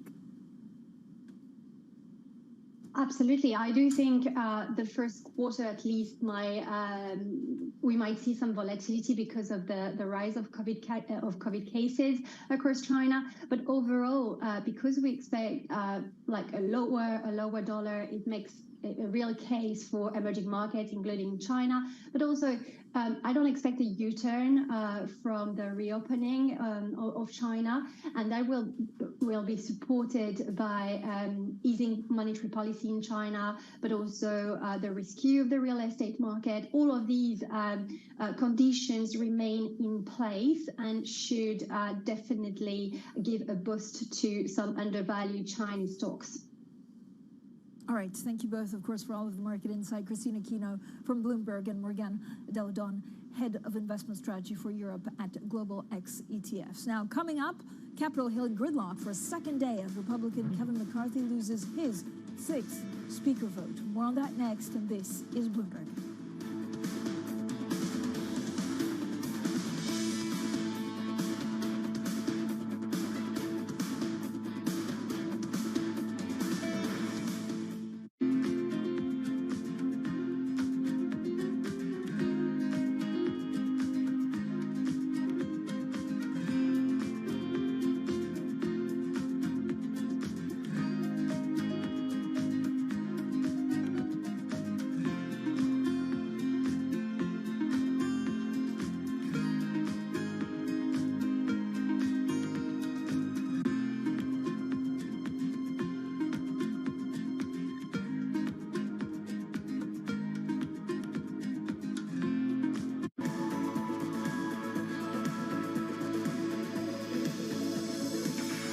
Of a push have you seen from the Kishida government in terms of green funding? The Kishida administration has committed to doubling the amount of investments in so-called green technologies. I think we need more than just pronouncements. We need real money backing very innovative startups and innovative companies in this space. What do you make of Kishida's new capitalism? Well, I think his framework is reflective of the challenges that Japan's society is facing, namely that growth has been present, but growth has not been, of course, evenly distributed. But frankly speaking, it's hard to redistribute income if you don't have much income to begin with. If the government and private sector can work together and collaborate to drive more innovative growth startups, that can really drive the income growth that the Kishida government needs to redistribute.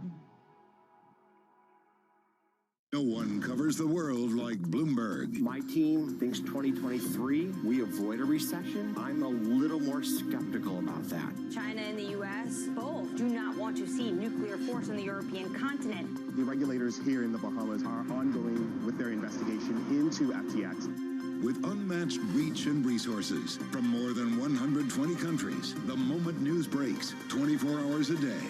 Bloomberg, your global business authority.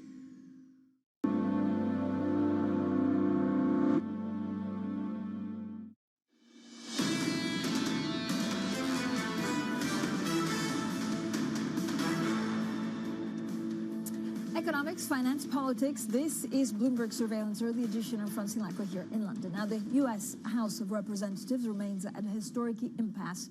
That's as Republican leader Kevin McCarthy fails to garner enough support to become Speaker after 6 rounds of voting. Now, the gridlock has extended for a second day on Capitol Hill. Well, joining us now is Bloomberg's Derek Wellbank. Derek, is there a realistic path at this point forward for Kevin McCarthy? Well, Francine, Kevin McCarthy certainly thinks so. He thinks there's a way to cut what is currently about 20 opponents down to 4 or fewer that he would need to be able to be elected Speaker of the U.S. House of Representatives. Remember, Republicans took control of the House, but they haven't figured out how to go about organizing that House just yet. McCarthy's the person who has overwhelming support in the conference to lead, but in the Speaker vote, you need a majority of those elected and serving and voting, and he does not have that absolute majority right now. He has fallen short not once, not twice, but 6 times so far, saved from number 7 by an adjournment motion last night. They will pick up at noon Washington time with another potentially expected vote. To close that gap, Kevin McCarthy and his allies are offering a whole host of concessions that they had previously said they were not going to do. Those are things like making it easier to get rid of a speaker, elevating some of the hardliners currently opposing him to more prestige spots on key committees, improving the sort of balance for hardline conservatives on some of the biggest committees. As well as possible commitments on voting on certain issues. Now McCarthy is in a position where he is looking at making a deal to possibly make it harder for him to govern. But Francine, it doesn't matter about governing if you can't win to get there, and that's the calculus that Kevin McCarthy is making right now. He's called in all the big shots. Donald Trump came out and said, vote for Kevin. Mike Pence came out and said, vote for Kevin. They're all on board. It's down to Kevin. Yeah, but what does it mean if he can't get through for some of the big bills that Congress will have to pass later, like the debt ceiling and government funding? Well, I think that's a great question. And look, this is usually a pretty easy vote. In the last couple of years, there have been a couple of stray votes for insert person here, but these usually go through pretty uncontroversially. I mean, after all, you're voting for your own party. You're literally, it's, I want my team to run the show. And it's usually someone who's helped you get there in some form of spending money on behalf of your campaigns and such. The fact that this easy vote is in trouble really does raise the stakes for some of the harder votes later. And I think debt limit is one of those that I am circling with a big red pen whenever we get a full date on that. That's a big one. Government funding, end of September, that's another big one as well. And there may be a whole host of other controversial or necessary things that come up. And really, how will the U.S. House be able to work, I think is a really valid in-play question right now, because again, nothing under House rules can happen until you have a speaker. We don't have a speaker. Yeah, we certainly don't. Derek, thank you so much for all of the insights. Derek Wellbank there. Now, Amazon is cutting more than 18,000 jobs globally, the biggest in company history.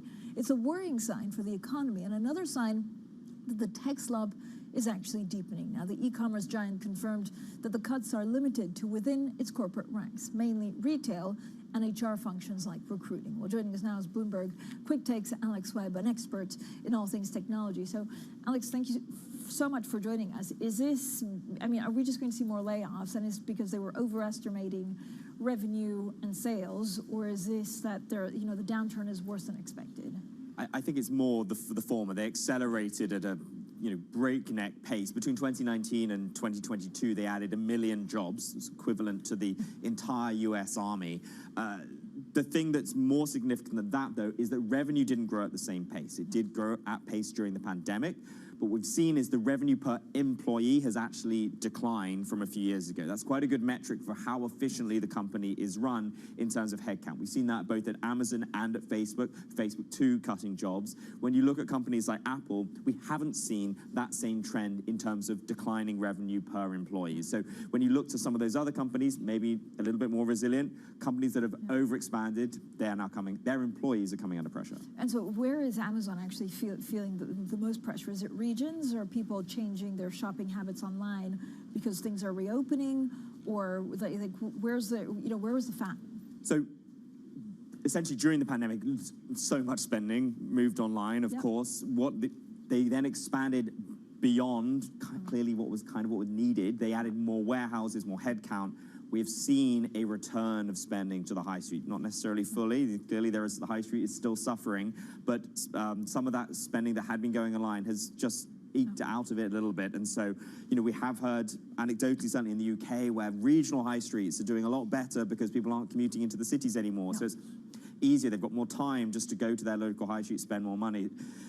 That is something that Amazon is clearly feeling. It is still growing. It's just not growing at quite the pace that maybe it had expected. We also saw huge layoffs from Salesforce. Who's next?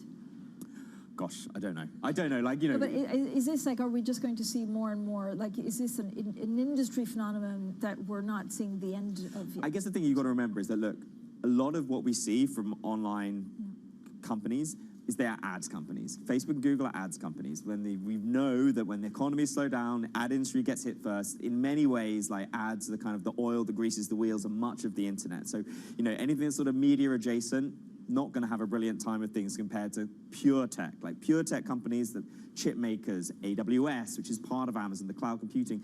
Even if that's been a little bit pared back from before, these are pure tech plays that are actually having a better time of things than stuff which is tech-enabled and does something a little bit different. Okay, Alex, thank you so much. Alex Webb there from Bloomberg Quick Take. Now, coming up, stay with us for our half-an-hour special on the UK. It's called Bloomberg UK. It starts at 9:30 a.m. London time.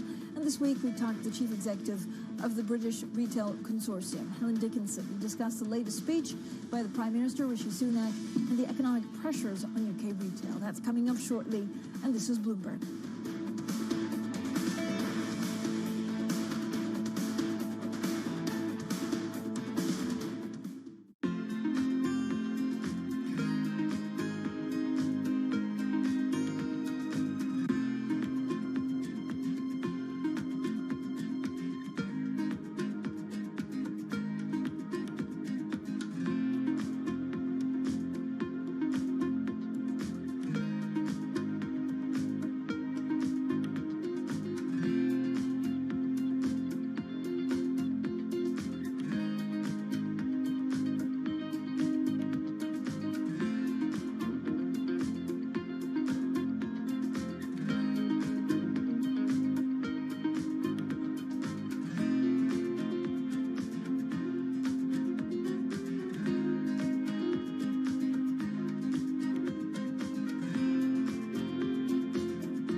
Humanity consumes 500 billion cups of coffee every year.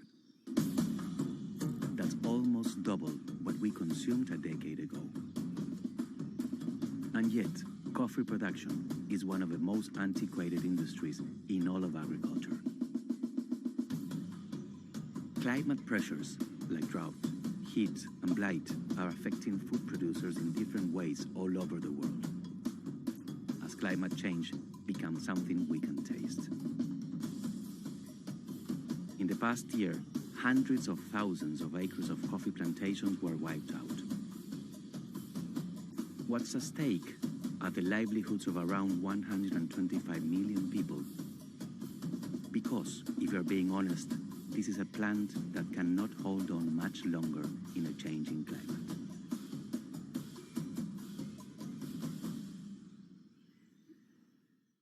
Bloomberg has enhanced search on the terminal to deliver what you need when you need it. Now, you can simply type phrases in everyday English in the command line. Compare financials. Find people. Analyze markets. You can enter phrases or ask questions. What do you want to know today? Ask a question or visit SearchGo to find answers now. Information you want, analysis you trust. Everything you need to get set for the start of U.S. trading. Watch Bloomberg The Open with Jonathan Ferro. Weekdays on Bloomberg.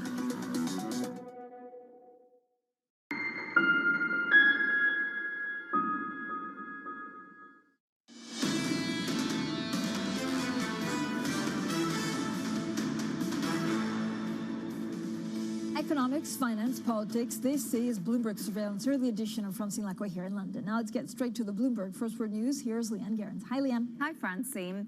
Mainland China is gradually reopening its border with Hong Kong from this Sunday. The border has been effectively shut since early 2020 as both places pursued a COVID-0 policy that saw them closed off from the rest of the world. Hong Kong is initially setting a maximum limit of about 60,000 people allowed to travel to the mainland every day, a fraction of pre-pandemic flows. A U.S. college admissions consultant behind a scandal which saw wealthy parents pay bribes to get their kids into elite universities has been jailed for 3.5 years. Rick Singer's sentence is the longest handed down to more than 50 coaches, associates and parents convicted over the college admissions scam. Singer apologized during the sentencing hearing, saying he, quote, did all of it. BlackRock has suspended withdrawal requests from its £3.5 billion UK property fund. Bloomberg has learned that the world's largest asset manager told clients in the BlackRock UK property fund in the past few days that it will defer redemption requests due around now. The move highlights the sector's ongoing challenges when markets are indeed volatile. A funeral mass has been held for Pope Benedict XVI at St. Peter's Square. Heads of state and clergy from around the world have gathered for the service, joining thousands of mourners in the Vatican. Benedict XVI shocked the world's 1.2 billion followers of the Roman Catholic Church when he became the first pope to resign in almost 6 centuries. He died last week at the age of 95. Global news 24 hours a day, on air and on Bloomberg Quick Take, powered by more than 2,700 journalists and analysts in more than 120 countries. I'm Leanne Gerrans. This is Bloomberg. Francine.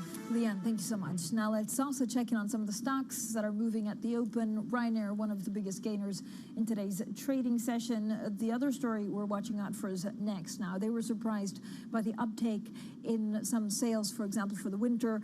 Next, gaining some 7.3%, and then Volvo, a little bit of pressure there on forward guidance. Coming up, the British Retail Consortium Chief Executive Officer, Helen Dickinson, on the UK economy, and of course, on politics. That interview coming up next as we get into our UK special. This is Bloomberg.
Everybody want to be a consultant, and what are all these consultants doing? Well, David, I think that we actually defy the label consultant, because sometimes consultant seems to imply that we only give advice. And when you look at what Accenture does, we're really different than the traditional version of a consultant. We're really about relevance and results. And that's what is driving our business. What about a consulting project? In my example, I'm the CEO, I have a problem, I call you up, I say, solve my problem or give me a solution. We don't operate as big companies permanently in crisis mode. And so when you think about like how long does it solve things, a lot of it starts with, the company being willing to set aggressive goals. And so what we are trying to do now is work with our clients to work differently and to work faster.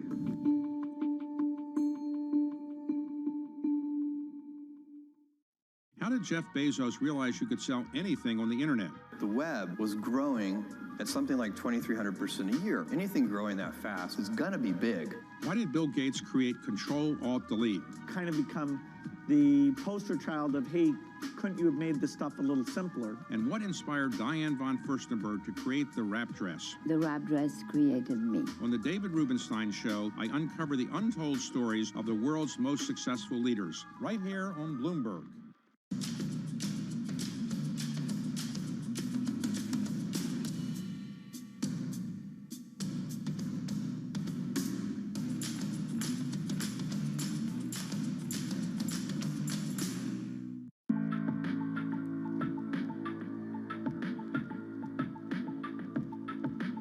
This is Bloomberg.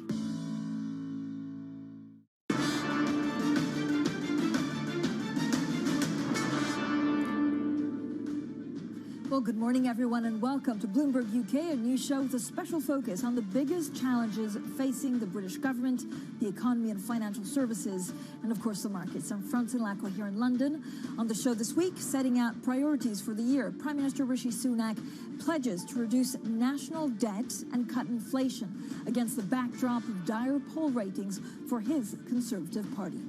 Up next, the leader of the opposition, Keir Starmer, is set to give his rival speech over the coming hour with an eye to the next election. The Labour leader will say the party won't be turning to its big government checkbook.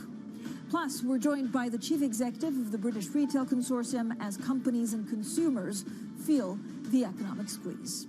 Now let's hear from the Prime Minister Rishi Sunak on those top priorities and what was his first big speech of the year. 5 promises.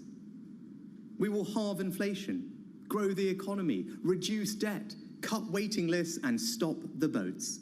Those are the people's priorities. They are your government's priorities, and we will either have achieved them or not. No tricks, no ambiguity. Well, joining us now is Bloomberg's UK correspondent, Lizzie Burden. So, Lizzie, when you look at what Rishi Sunak tried to do, I mean, he did 5 very clear priorities. Will he be able to deliver on them? Well, I mean, if you heard him say there, no tricks, no ambiguity, it sounds great, but if you inspect these 5 pledges further, actually, they don't seem new, they're pretty vague, and a lot of them were already going to happen. The Office for Budget Responsibility has said already that inflation was going to fall, the economy was going to grow. Controlling inflation is really the Bank of England's job, and if energy prices rocket, then Sunak can just say, it's just out of my control.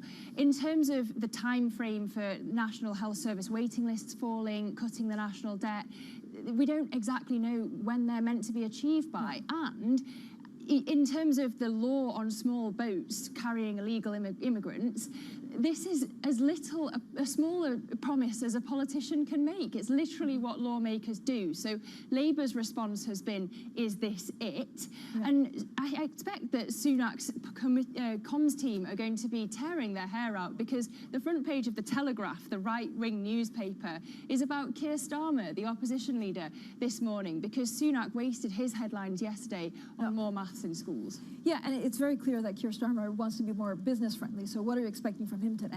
Yeah, well, he really needs to claw back the initiative, because his speech was already in the calendar for today, but Sunak went first yesterday. He's already been optimistic. He's already set out a 5-point plan, which is very Tony Blair pre-97 general election. And he's already focused on the 2 big issues for UK voters, the economy and the National Health Service. So as you say, we're expecting him to focus on putting the private sector at the heart of the vision for the next 10 years. It's it's a continuation of the prawn cocktail offensive, and he's trying to put distance between himself and the former Labour leader, Jeremy Corbyn, by saying the checkbook isn't bottomless. And we're getting, of course, some of the data out of the UK. So December services PMI coming in below 50. Now, the preliminary reading was 50. Anything below 50, of course, indicates contraction, so it won't be taken as, in any case, good news from the Bank of England or other officials. That December services PMI coming in at 49.9. So that's the very latest. And of course, this week we have huge strikes, and those don't seem to be going away at all. The Tories also 20 points behind in the polls. Yeah, and you mentioned about the strikes. I mean, if Starmer doesn't address this elephant in the room, you're going to have a lot of disappointed people. He needs to either talk about the tougher legislation that Sunak's proposing on the strikers, or to promise some inflation-busting pay rises. Otherwise, you're going to have people in the country, and unions especially, still disappointed. But this is really the starting firing gun on the general election campaign. Lizzie, thank you so much. Lizzie Burden there, going through the very latest headlines in the last couple of days. Now, we're now joined by the British Retail Consortium Chief Executive Helen Dickinson. Helen, thank you for joining us. We have, of course, the strikes. We have food inflation. We have inflation overall. How difficult, after 2 years of pandemic, will it be for British retail?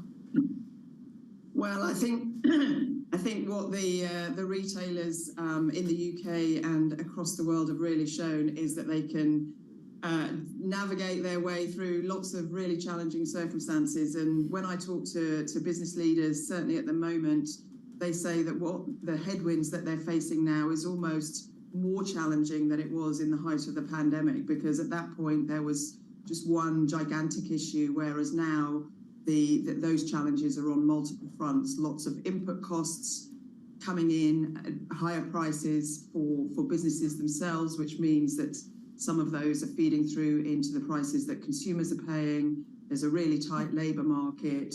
Supply chains are a little bit easier and more straightforward than they were in the early part of last year, but freight costs are still much higher than they were pre-pandemic. So a lot of challenges to deal with, but a resilient group of people to deal with them. So we're also looking at the Bank of England releasing its monthly decision maker panel survey, saying that inflation expectations are broadly unchanged. What are the of course, groups that you're representing telling you? Do you think inflation has peaked? Will it get better or will it get worse from here?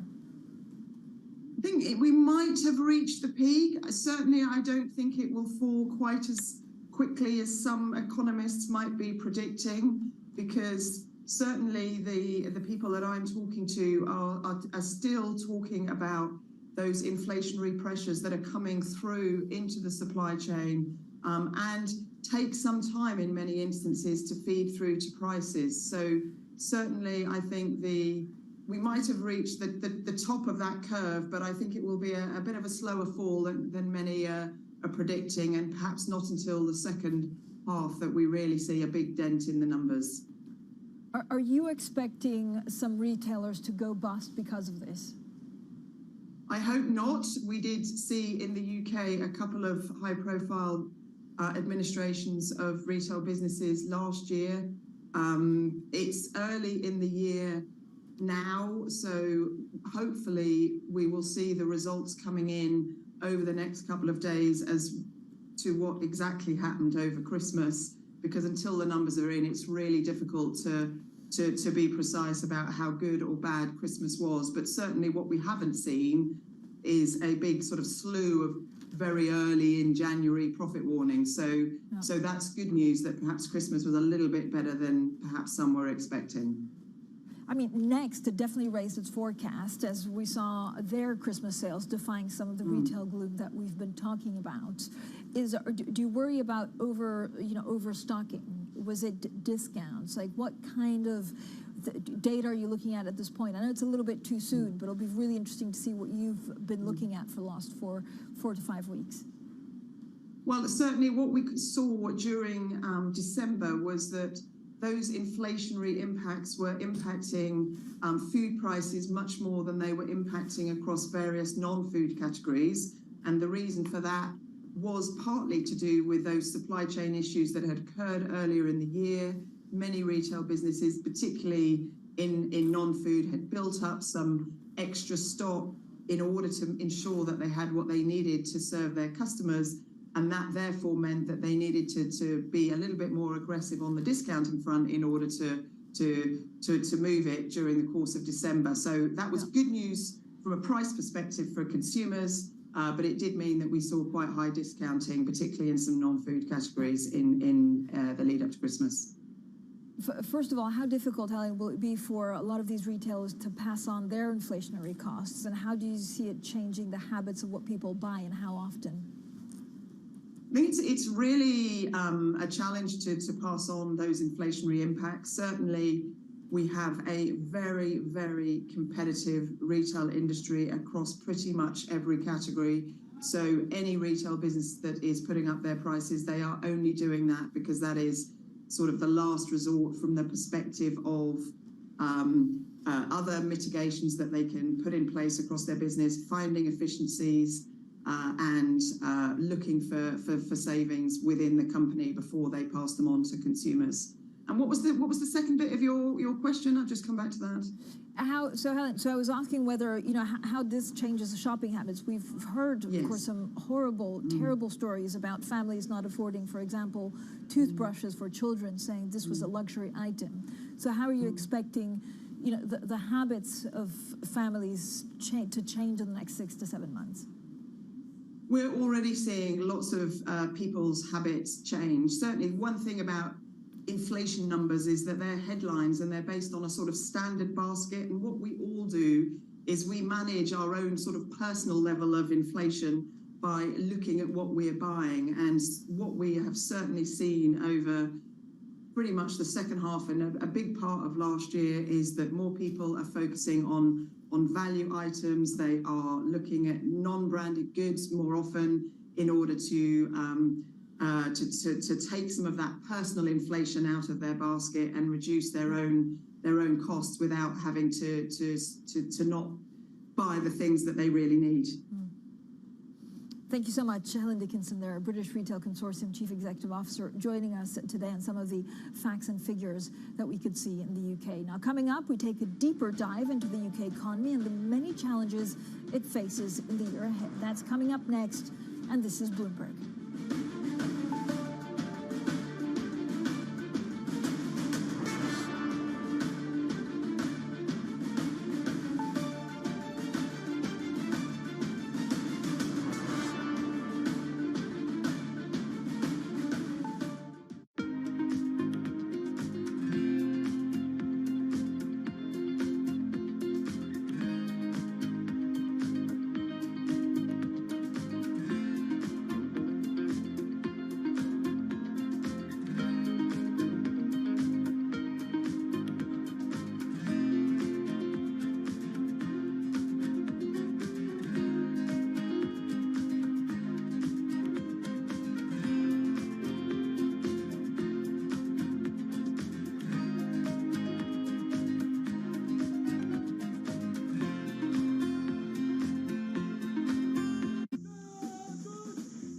China's military power has been growing at an incredible speed over the last 20 years.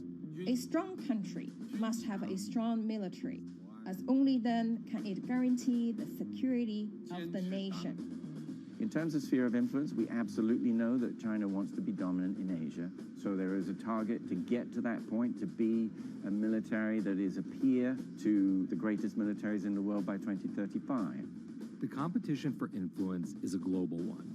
And through a multi-decade trajectory fueled by planning, money, and pragmatism, China is building a military that allows it to shape the 21st century just as the U.S. shaped the 20th.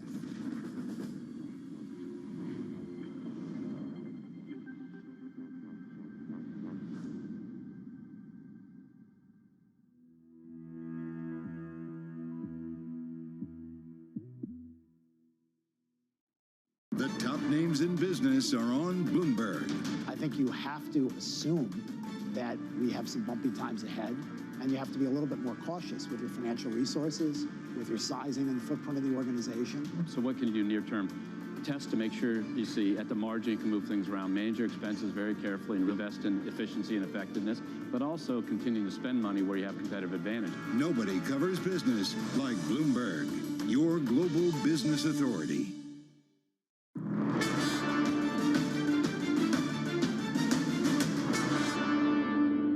Everybody in the UK will be glad to see the back of 2022.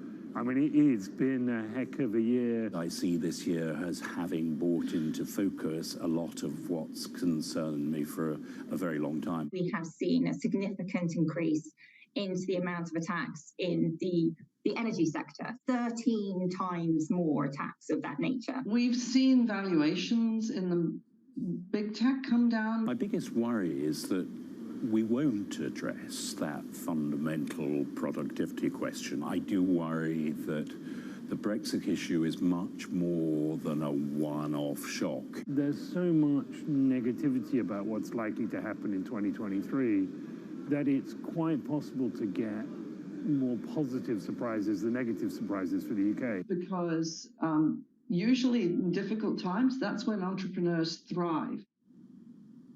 Some prominent investors on the UK outlook and what opportunities and hazards they see in 2023. Now, we're now joined by Bloomberg's UK economy reporter, Phil Aldrich. Phil, thank you so much for joining us. Now, you had a great story yesterday, which basically laid out what we heard from Rishi Sunak, and he promised 5 things and the fact that they're extremely, extremely tough for him to deliver. First of all, how does this country grow from here? Well, that's the big question. For the next year, it's not going to grow, is it? We're scheduled to fall into recession for 2023. But so one of his promises is that we are going to grow. It's not a specific time frame, but he hinted that at the end of 2023, the end of this year, he does hope that we are beginning to grow again, which is a pretty modest ambition. That is already baked into the forecast. So that is what the Office for Budget Responsibility believes is going to happen. Actually, right now, in the last since that November 17th statement, where the forecasts were made, the conditions have improved. Yeah. The borrowing costs have come down. That will support the economy, and you're actually seeing stronger PMIs. Sort of just the business indicators have shown up, and confidence levels have shown up to be better than had been expected. So you could say that 2023 has started with a tiny little bit of hope. A tiny little bit of hope. Okay, we'll take that. How's the Prime Minister doing overall? So the critics will say, look, he doesn't have the charisma of Boris Johnson, and his fans will say, well, the problem is that he's also trying to fix Tory policies that have lasted more than a decade.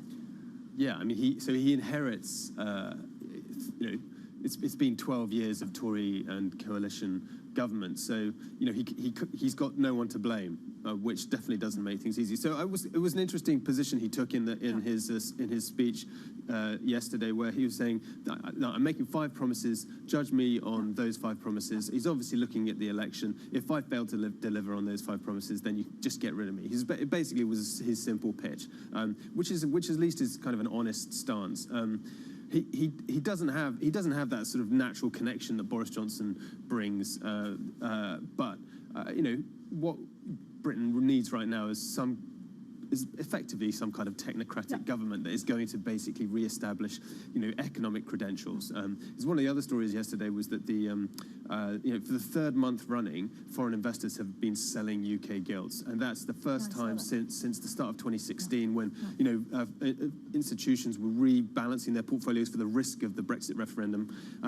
It's a record amount for the average over 3 months is a record. So obviously there is an issue among institutions. I mean, why? So let's go first of all, and I loved your piece yesterday through the 5 stories. So he wants to halve inflation.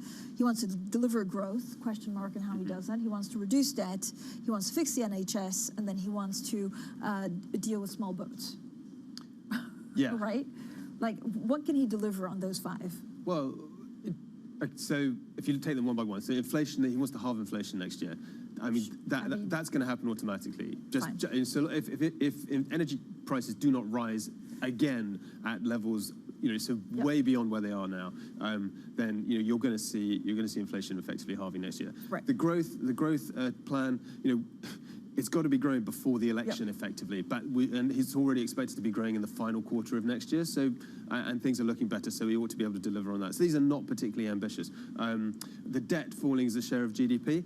that he's already set to hit that target by 27-28. I don't think there's any change in the deadline there. And also those targets were set when the market conditions were slightly worse. So you'd say that he has a bit of, it's easier than it was a couple of months ago. The other two, the NHS waiting lists, we have record waiting lists. He's given. But this is so hard to fix. I mean, you don't fix this in like 12 months if you don't have the staff. Yeah, and so basically the waiting list issue is a beds issue ultimately, because you've got, as he was pointing out, you've got to get the people out of the hospital so that you can get the people into the hospitals. Otherwise, you end up with this just elongated backlogs of elective surgery. And he has pledged 3.3 billion per year for the next 2 years up until the election, effectively, which will be held by the start of 2025.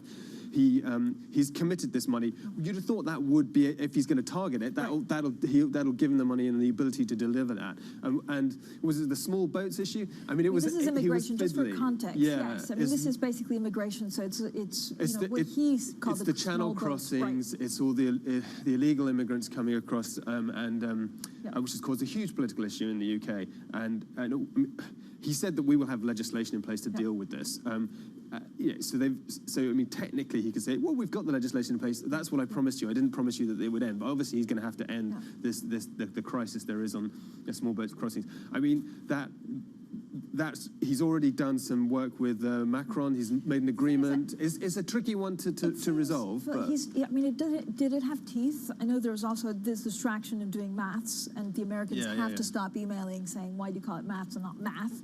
That's a whole other story. Yeah. And then you have Keir Starmer today that's going to be much more pro-business.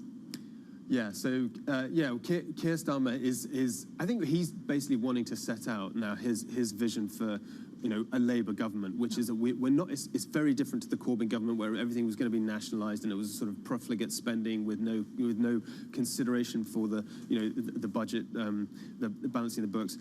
He was saying that we have to have a robust private sector. That's not to say he's not going to want to privatise little bits. Like there's been talk about some kind of GB Energy, which would be some unified state-backed utility or energy provider. There's also been talk about renationalising parts of the railways, which are already drifting into national ownership once again as they go bust effectively under private ownership. But his key thing is that we're going to, this is very much a Blairite vision of Labour, it seems to be, which is he wants the private sector, he wants foreign investors, he wants businesses to buy into what the Labour government will be, which is effectively going to be a responsible, more careful version of what the Tories kind of ought to be, with a bit more social consideration. We'll talk about that, because I think Keir Starmer started talking about 10 minutes, so this is a kind of new Labour rebranding. Phil Aldrich, of course, our UK economy reporter, sticks around and we'll talk about that next. Because it's his first big speech of 2023, we examine the priorities and promises of UK opposition leader Keir Starmer if the Labour Party wins the next general election. That's coming up next, and this is Bloomberg.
of a push have you seen from the Kishida government in terms of green funding? The Kishida administration has committed to doubling the amount of investments in so-called green technologies. I think we need more than just pronouncements. We need real money backing very innovative startups and innovative companies in this space. What do you make of Kishida's new capitalism? Well, I think his framework is reflective of the challenges that Japan's society is facing, namely that growth has been present, but growth has not been, of course, evenly distributed. But frankly speaking, it's hard to redistribute income if you don't have much income to begin with. If the government and private sector can work together and collaborate to drive more innovative growth startups, that can really drive the income growth that the Kishida government needs to redistribute.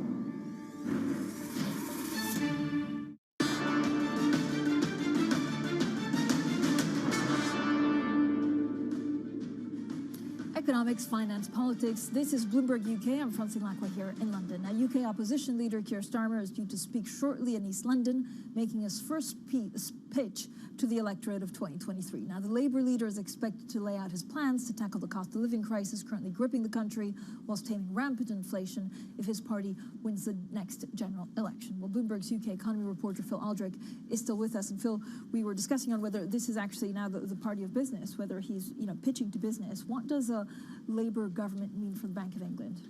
Well, he's going to want to make sure that the status quo is reinforced. It was, of course, the Labour Party that gave the Bank of England independence in 1997, and so he is going to say, we're going to stick with the mandate. We're totally in support of independence. So, you'd expect more of the same, effectively. So, if we're just starting 2023, what is your biggest worry? I feel like every day we have bad headlines on the UK economy. I know you said there's a bit of glimmer of hope, but what do you worry about the most? The issue which I think is sort of most chronic in the UK is this labour market shortages that we have. We have fewer people in work than we did before the pandemic, and that is unique among sort of major advanced industrialised economies. And so the government has actually got a review. It's called the Stride Review, which they're looking into what's happening there and what they can do to help fix it. So they're trying to use incentives to bring older people back into work who've left the workforce, but also the benefit system appears to be creating cliff edges. So you've got means-tested energy fuel allowances, which mean that if you earn £1 or take on extra work, you lose £900 of benefits. So there's massive disincentives to people taking on more jobs or work. So those kind of issues. Phil, do we know why? I mean, some of the older population did come into work, and it's unclear whether this is because they, had access to NHS and so were able to do what they had to get back in, or whether it's actually because of the cost of living crisis. Yeah, so part of it obviously is that there are these health backlogs, so people just need to get fit to get into work, so that is one of the issues. But obviously another part of it is that people have been dropping out because they've been able to liquidate money from their pensions, so they don't need it. They're beginning to realise that they probably will.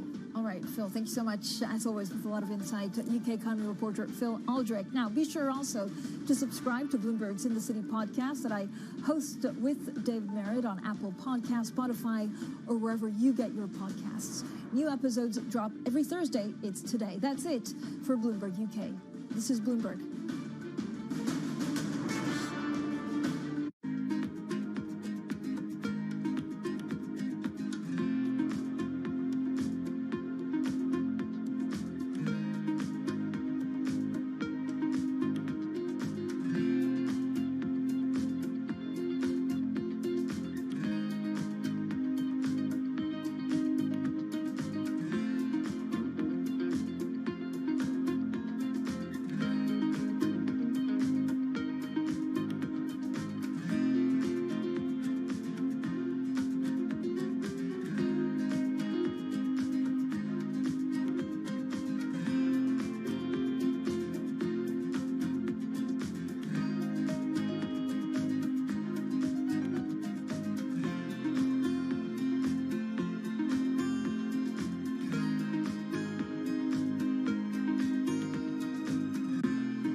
nurturing also can come from men, and it's one of the qualities, I guess, that you found in your mentors that also pushed you up.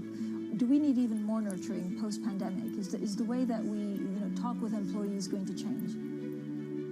I think talent becomes the single biggest differentiator of a successful entity versus an unsuccessful entity. So you've got to do everything possible to hire, train, retain, put your arms around talent. I mean, you've really got to focus on your talent.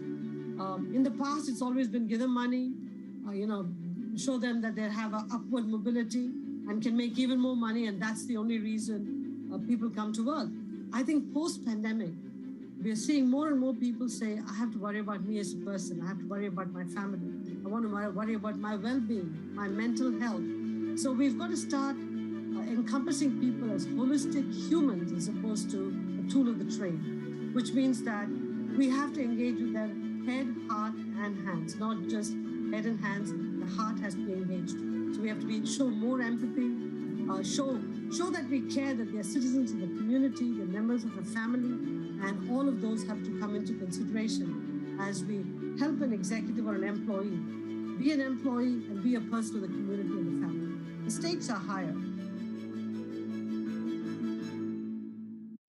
They've raised their inflation forecast. Firm and immediate action. He wants to destroy my country. Elon Musk to buy Twitter. Overturned Roe versus Wade. Boris Johnson will call it Donald Trump's plan to overturn the unprecedented search warrant at the home of our former president. Queen Elizabeth has died. Xi Jinping got his third consecutive term. The pound falls to an all-time low. The shortest ever serving prime minister. Presidents Biden and Xi shake hands. FTX filed for bankruptcy. The red wave that never was. Protesting his zero COVID policy.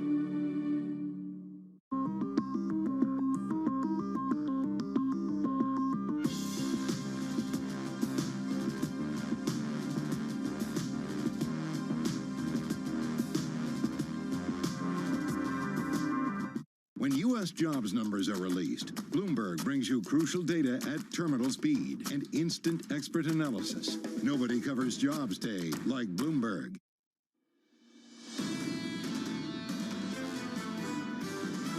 The Fed will move to a tighter stance of policy, and I think that will begin to bite in 2023. I do think earnings will be under pressure. We forget how cyclical some of these tech stocks are. They're not good cost cutters traditionally, right? They're growth companies. They tend to want to invest into these downturns. Margin degradation could be more severe in those areas. Global equities can't do well this year unless tech does less badly. This is Bloomberg Surveillance, early edition with Francine Lacqua, Matt Miller, and Keely Lines. It's 10 a.m. in London, 5 a.m. in New York, and 6 p.m. in Hong Kong. Our top stories today. Fed officials warn investors don't underestimate our resolve to keep interest rates high to fight inflation. We'll hear from several Fed policymakers today. Republican Kevin McCarthy has now lost 6 rounds of voting in his bid to become Speaker of the House. He's still trying to work out a deal with hardline conservatives. And the latest sign that the tech industry slump is getting worse, Amazon is eliminating more than 18,000 jobs. Welcome to Bloomberg Surveillance Early Edition. I'm Anna Edwards in London with Matt Miller and Kaylee Lines in New York. And Kaylee, the conversation where you are no doubt dominated by turmoil in Washington, the politics once again to the fore. Absolutely. Kevin McCarthy failing 6 times to get enough votes to be House Speaker. They're going to try again beginning at noon Eastern today. Definitely a lot of political drama. What the market implication is, though, remains an open question. And markets in Asia certainly weren't as focused on the domestic U.S. political story. Instead, it continues to be about the reopening and normalization in China. The latest news out overnight that starting Sunday, the border between Hong Kong and mainland China is going to gradually start reopening. Granted, there will be some restrictions. It's going to be a slow process. They're limiting the number of people who can leave Hong Kong and go into the mainland to 60,000 a day. But it is still a step toward that normalization process. So that lifting risk sentiment in Asia overnight. MSCI Asia Pacific Index as a whole up about 0.5%, while the Hang Seng Index in Hong Kong rose more than 1% to its highest level since July. The Chinese yuan, meanwhile, the offshore yuan is at its strongest level against the U.S. dollar going back to August, strengthening by about 0.25% today to 6.88. Meanwhile, in the bond market for a third day in a row, Yields moving down in Australia, that 10-year yield down about 6 or 7 basis points to 383. What is interesting, though, Matt, is that the pressure for Japanese yields has been to the upside after they made that tweak to the yield curve control. And what that means is there is no more negative yielding debt in the world after that debt pile reached nearly $19 trillion 2 years ago. Yeah, I think I heard that somewhere this morning. A lot of people talking about the lack of negative debt after the Bank of Japan widened its band. We're going to talk about that throughout the day as well, and the consequences that has for not only financial markets, but for the global economy. Right now, in terms of U.S. futures, really not a lot going on. We had a decent day yesterday, closing in the cash trade about 0.75% higher. What's interesting to me is that Europe has done so much better. Okay, we've only had 2 trading days so far this year, but I heard Anna say this morning that they're up 5 percentage points on the U.S., which is pretty massive. The U.S. 10-year yield right now coming back up a little bit. We were up over 371. Now we're at 370.88, so just about there. Investors feel comfortable enough to sell debt. Maybe that's risk on today. We see futures now popping up into positive territory. Popping is probably a bad word, only up to 0.01 of 1%. NYMEX crude is up 2.5% right now, 74.71 a barrel for West Texas Intermediate. So a little bit of optimism there. Maybe that's a little bit of risk on sentiment. Gold down, but really little change. And at a pretty strong level, 1849. So gold's had a great run over the last few weeks, and it holds at this level right now. Anna, what do you see in Europe?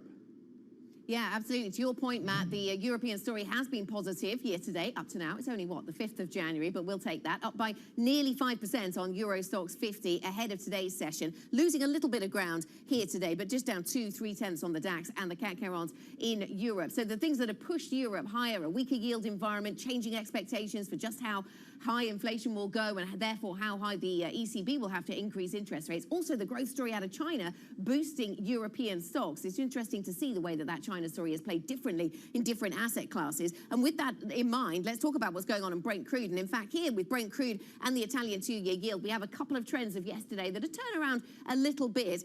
The Brent crude price then was falling yesterday. And in fact, we've lost nearly 10% in 2 days on oil prices.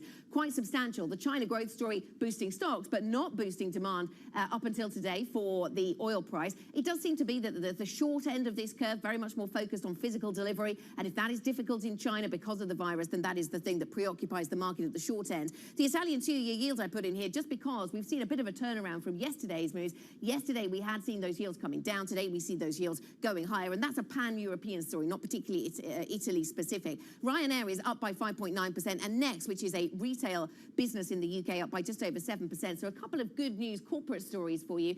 And two that raise interesting questions about the health of the UK consumer right now. These businesses, both perhaps operating at the lower end of the consumer range, so are they just benefiting from trading down, or do they tell us something more resilient, Matt, about the UK consumer, the cost of living, the higher energy prices, high inflation, of course, all getting talked about a lot running into the winter, but maybe not biting just yet for UK consumers. And so that's something more positive in terms of UK stocks right now. All right. Well, clearly something positive is happening there, at least in the very, very early stages of the year. European UK stocks doing so well. Now, minutes from the Fed's December meeting deliver a blunt warning to investors, affirming policymakers' determination to do whatever it takes to bring down inflation. Bloomberg's Danny Berger joins us now for a wrap of those minutes. Danny? Matt, it was really remarkable to read this almost admonishment of the bond vigilantes, this idea that the market currently is pricing in cuts. And the Fed continues to say we're not going to cut, but they directly called out people who were pricing that. I think this was the most important bit from the meetings, if I can read it to you. They were saying that because monetary policy works mostly through financial markets, that an unwarranted easing in financial conditions, especially if driven by a misperception of the public of the committee's reaction function, would complicate the committee's effort to restore price stability. That is frustration from the Fed in the most Fed speak way possible. And in case there was any doubt, their minutes also made it clear that no Fed officials saw rate cuts in 2023. Awkwardly, even after these notes came out, yes, bond yields went up, but the market is still pricing in cuts. I should say Neil Kashkari added to the hawkish choir yesterday with that blog post. Expect other Fed speakers to do the same. Yeah, absolutely. We're going to hear from a lot of Fed speakers, aren't we, today, Danny? Let me ask you about, I guess, the end of a phenomenon, the negative yielding debt phenomenon. Kaylee referenced this earlier on in the program. Now even Japanese bonds finally joining the global peers in offering zero or perhaps even positive income. Have we really turned a page then on that era of negative yielding debt? Well, I mean, the figure itself is remarkable. And in that way, we definitely have. Over 18 trillion is where we were at the peak. Now it's a big old goose egg. I think the look forward thing about this is just how important Japanese bonds are to this global bond market, not just to get to that round number, but the fact that higher yields in Japan do impact the entirety of the market. They are able to tighten conditions everywhere. Robin Brooks has a really interesting argument that because it was so expensive for the BOJ to defend their new yield, they spent 16.2 trillion yen, that they're unlikely to go at it slow. They can't go at it slow, so it's going to be very expensive. So when they end yield curve control, it might be something that looks more like all at once. And again, that chart showed us it affects the entirety of the market. Yeah, certainly Kuroda and whoever is going to replace him this spring are not in a very easy position. Bloomberg's Danny Berger, thank you so much. Now, speaking of positions that aren't easy, on Capitol Hill, Kevin McCarthy and Republican dissidents still haven't reached a deal to make him Speaker of the House. McCarthy has been defeated in 6 rounds of voting over the last 2 days. Bloomberg's Derek Walbank joins us now for the latest. So, Derek, for Kevin McCarthy, is there a realistic path forward here? Well, look, Kevin McCarthy certainly thinks so, and lucky number 7 vote might come up just around afternoon Washington time later today. Kevin McCarthy is in a position of trying to figure out how to get the about 20 no votes that he's seeing against his potential speakership down to about 4, which is as many as he's allowed to lose, and still be able to achieve the speakership if everyone shows up and votes for somebody. This is a very difficult task to do. He's currently trying to whittle down some of that objection and show some momentum. The way that he's doing that, give in to more demands. McCarthy and his allies tabling some proposals reportedly late last night that would have given up a lot more than he had initially been willing to give in terms of how the future House would be run, specifically doing so in a way that would empower some of the hardliners and acquiesce to some of their demands about how the place is run. And that could make actually governing a little bit more difficult, but if you want to govern, you have to win first. What does this mean for some of the big bills that Congress is going to have to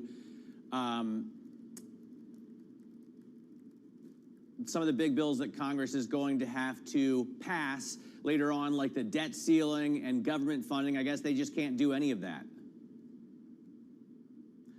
Well, look, I mean, this is supposed to be an easy vote, right? Like, how many times do you see the start of a Congress, you vote for your party's, leader? It's pretty straightforward. So it does beg the question, if you can't get the easy things done easily, what's going to happen on the hard ones? I do think, when you're talking about government funding, that's a vote end of September. I would circle that one with a red pen. Whenever the debt limit comes up, I think that's the one that all of us are going to be circling with a big red pen. That's the one that I have my eye on. There's other things that could come up that could be tougher. You could be talking about Ukraine aid. You could be talking about a whole range of other things. Plus, you never know what's going to happen over the next couple of months. So yeah, that's going to be difficult. The other thing that I really want to point out here is that the way of getting everybody on board would be different, right? Right now, McCarthy is trying to go and appease his critics, but on debt limit, he's not necessarily going to be able to go to the right enough to make the math work. He might actually have to tack left and get Democrats on board and then have moderate Republicans hold in a sort of compromise bipartisan deal. How you figure out holding the speakership and also antagonizing that group that's failing to elect you right now, and also convincing that group that you're going to be with them in the times that get tough, the math of that is really hard. And that's what Kevin McCarthy is staring down right now. Will it be enough? It's hard to say. These are a lot of concessions. The thing that I'm looking at now is what's that vote number in the first one, and how many people are there that just don't want it to be Kevin McCarthy at all. Okay. We may get some clarity on that pretty quickly today. Okay, maybe in vote 7. Derek, thanks very much. Bloomberg's Derek Wallbank with the latest on U.S. politics. Let's turn to U.S. tech. Amazon is cutting more than 18,000 jobs globally, the biggest in company history. It's a worrying sign for the economy and another indication that the tech slump is deepening. Joining us now is Bloomberg Quick Takes Alex Webb with details. Alex, good morning. So what prompted the layoffs at Amazon? So what you saw was that during the lockdowns, tech companies, and Amazon was very much guilty of this, expanded massively to cope with the extra demand. And they added 1 million people between 2019 and 2022. Wow. That's the size of the US Army. And that's a city. Exactly. And what we've also seen, though, is that the revenue per employee, i.e. the averaging out all the revenue makes per employee, declined. In other words, they expanded more quickly than they could grow revenue. At the same time, you've then got the interest rate situation where people are able to get better returns, clearly elsewhere. Their share prices come down, so what they're doing is, they're correcting perhaps the over-expansion they made in order to try to satisfy some of the investor concerns which have been reflected in their share price. Well, on the subject of investors, how are they reacting to this today, Alex? So the shares are up, last time I checked, about 2% in early trading, pre-market trading. That kind of actually looks like an exaggerated response to what ultimately is a very, very small increase in sort of relative terms to the size of the company. It has about 1.5 million employees. We already knew they were going to be cutting 10,000. They're cutting an additional 8,000. It is a big number. It's obviously very tough for those people affected, but it is, a very small percentage of the overall headcount. So if you're the Andy Jassy, if you're the CEO of Amazon, you're looking at this going from an investment perspective, sort of kind of achieve my goals. All right, Bloomberg Quick Takes, Alex Webb, thank you so much for joining us. Now, he mentioned the move we're seeing for Amazon in pre-market trading. Let's take a look at some of the other moves we are seeing in early hours this morning as well. Beginning with Western Digital. The stock is up about 7.4%, and this is on reports that they are reviving merger talks with the Japanese company Kioxia. Now, they had originally been in deal discussions back in 2021. It didn't actually result in a transaction, so maybe it will this time around, which is why the stock is in positive territory. Another group of stocks that are up today are energy stocks. Of course, we are coming off of a pretty brutal couple of days for oil, down about 10% over the last 2 days for WTI, but we're seeing a rebound today, and that is feeding through to some of these names. Occidental Petroleum, Marathon, and ExxonMobil all higher by about 1 to 1.5%. Interestingly, though, a group of stocks that are not rallying today, even though we did see a rally in Asia overnight, some of those Chinese companies that are listed here in the States. Yum China is down about 1.6%, Alibaba by 1.5%, and JD.com giving back some of yesterday's gains to the tune of about 3%. So maybe this is just a little bit of profit taking after the big rally we saw yesterday, Anna. Yeah, absolutely. We'll keep an eye on those. Coming up on the program, Kaylee, we'll get back to some macro strategy. Altaf Kassam, EMEA Head of Investment Strategy and Research at State Street Global Advisors, joins us. What's his response to the Fed and the Fed's pushback against market expectations of rate cuts this year? We'll get into that conversation next. This is Bloomberg.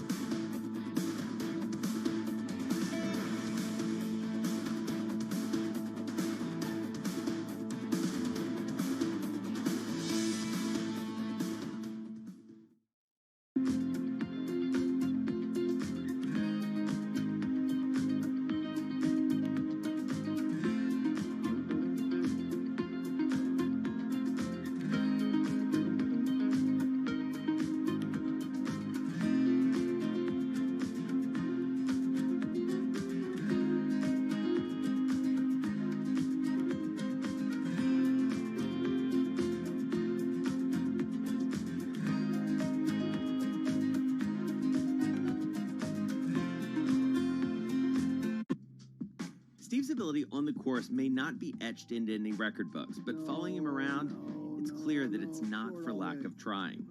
Jeez. We were constantly hustling behind him as he caught up with executives in the portfolio companies and reminisced with former and current players. He's a day trader. He called himself self-made day trader. Yes. And so he's on the bus after a game in New England, and he's day trading on the bus, and Bill Belichick sees him and cuts him on the spot. In many ways, it's a convention, right, of the people that I don't see maybe once a year. And so it's kind of all come together. My firm, our charity, fundraising efforts, and then the friends that are around. My dad and my brother, it all happens right there as a confluence of all these parts of my life that have found its common center.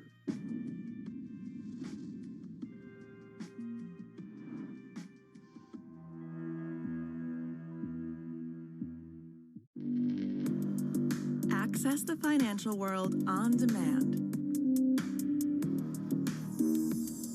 Hear from leading economists, policymakers, and industry experts via live and on-demand webinars, only from Bloomberg.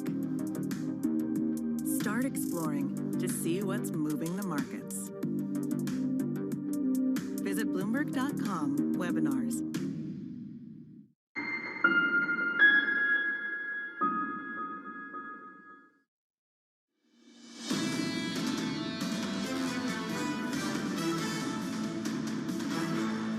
This is Bloomberg Surveillance Early Edition. I'm Kaylee Lyons with Matt Miller in New York and Anna Edwards in London. Now keeping you up to date with news from around the world, here's the first word. Strikes on the British rail network reach a critical peak today. Some of London's biggest rail stations will be closed, while some airports will also be deprived of train service. Train drivers represented by the ASLEF union are walking out following a long dispute over pay. The U.S. is edging closer to send armored vehicles to Ukraine. On Wednesday, President Biden acknowledged that the Bradley fighting vehicles may be part of another U.S. military aid package. The Bradley is a troop carrier that is equipped with anti-tank missiles and a 25-millimeter cannon. Meanwhile, France says it will provide Ukraine with light combat tanks. Credit Suisse has joined the stampede of high-grade issuers rushing to the U.S. bond market.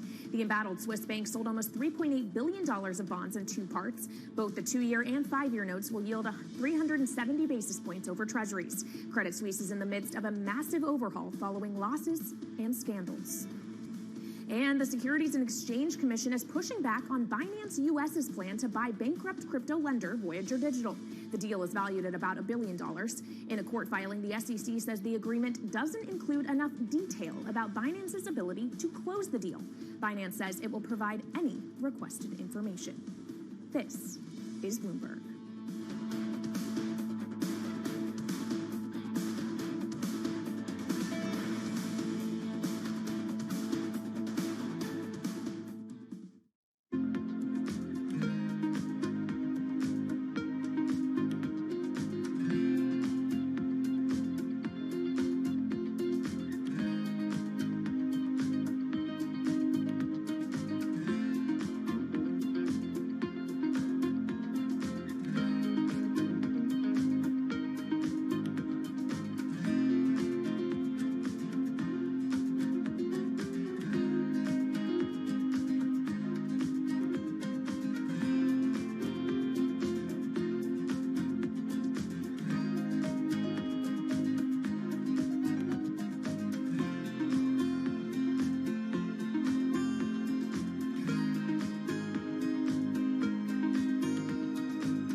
Bloomberg has enhanced search on the terminal to deliver what you need when you need it.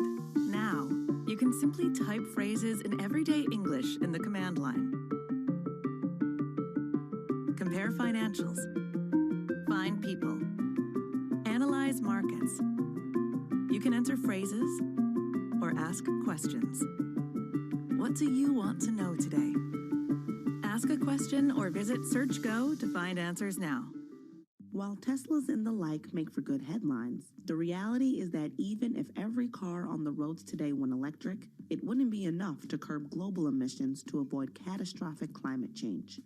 Greenhouse gas emissions from transportation account for about 29% of total U.S. greenhouse gas emissions. So what about the other 71%? Buildings across America burn fossil fuels to operate. What we want to do is make that all electric.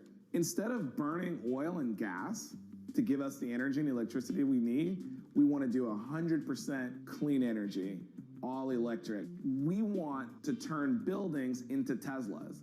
Just like a Tesla or an electric vehicle is all electric with no fossil fuels, we want to do that with our buildings. And if we can do it in one building, we can do it in all buildings. And if we do it in all buildings, we'll reduce 30% of U.S. greenhouse gas emissions.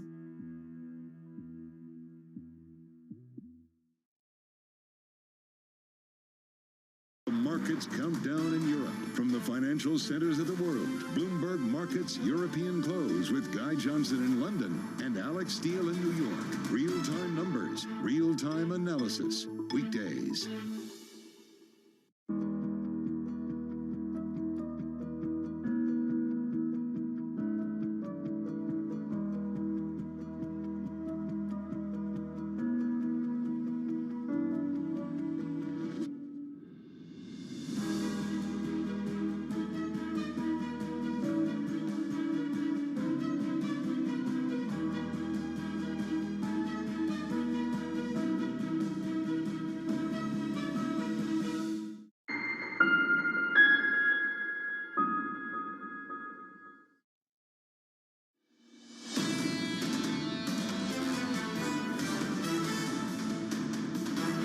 Welcome back to Bloomberg Surveillance. This is the early edition. I'm Matt Miller here in New York with Kaylee Lyons, Anna Edwards with us out of London. Now, one of the best stories that I've read on the Bloomberg terminal over the past few weeks is about cracks appearing in credit, written by Neil Callanan and our next guest, Tassos Vassos.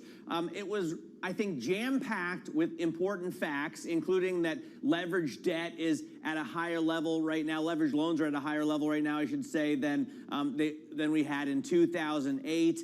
The fact that covenants have gotten so much weaker as investors have searched everywhere for yield. Matthew Mish of UBS in the story says you could see defaults climb to 9% this year. So there's a lot of important nuggets in it.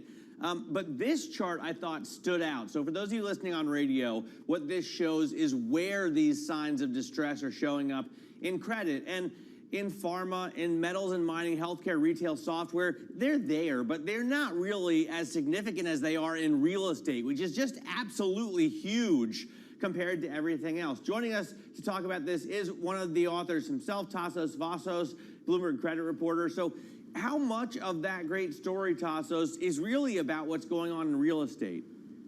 Well, real estate is a story about the end of the cheap money era. So during the period when central banks were out with zero interest rate policy in order to boost inflation, if you remember that back in the day, real estate companies could come to the market and raise unsecured funds, which means that they don't have to pledge any assets and issue bonds at the extremely low interest rates. Now, this era is well and truly over. In order to raise bonds right now, they have to pay up to as much as 10 times what they had to pay up 2 years ago. So they can't rely on that anymore. They have to go back to banks. And paired with problems like low yields on rents, for example, and all this, means that on one side, they don't make as much money. On the other side, they're not able to raise unsecured financing anymore. So this paradigm that led all this growth for the past 10 years is over. Okay. And this is why you have this big problem in real estate. Yes, and another signal at the end of cheap money, as you described the real estate story there and the credit implications, is Amazon and the layoffs we're seeing there. And it's not just that bit of the tech industry. There's other parts of the tech industry we're also seeing layoffs. How is that playing into your world, Tassos? Now, you see, if somebody just woke up and saw what the market did in the past 2 years, they'd say everything is going great because we had a couple of cool inflation prints in Europe, first in Germany, then in France, that spurred some positive momentum, especially in the high-grade market in Europe. But underneath the bonnet, you see all those cracks that were mentioned before. Distress is rather elevated. The rising rates environment means that companies are not being able to raise new money in order to sustain themselves. So you have those so-called zombie companies that have to face some reckoning nowadays. And the problem with all these cool numbers that you mentioned before is that most of them are becoming real problems this year. All right, I guess the question is how much of a problem or how many problems will central banks tolerate before they ultimately decide to pivot their policy? Bloomberg's Tassos Vassos, thank you so much for joining us. Coming up, we are going to talk more about central banks and what is going on in these markets. Altaf Kassam, EMEA Head of Investment Strategy and Research at State Street Global Advisors, will be joining us next. This is Bloomberg.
what do you say to the cynics that say, look, it's all nice and fine, but a lot of it is greenwashing, and you're not a good company, you're just a less toxic company than some of the other oil majors?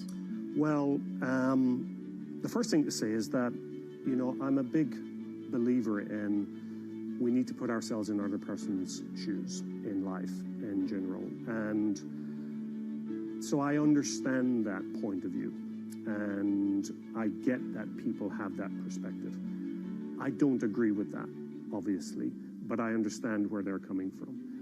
We have an enormous challenge as society, which is to provide the world with reliable, affordable, and clean energy.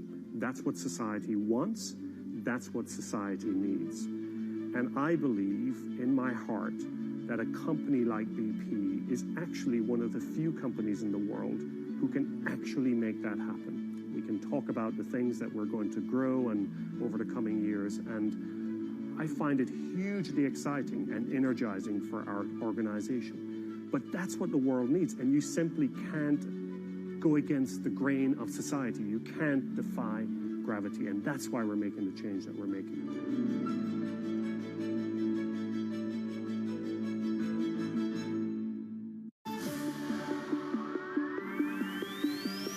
When innovation strikes, Bloomberg Technology is there with the news and analysis you need. Every weekday, only on Bloomberg.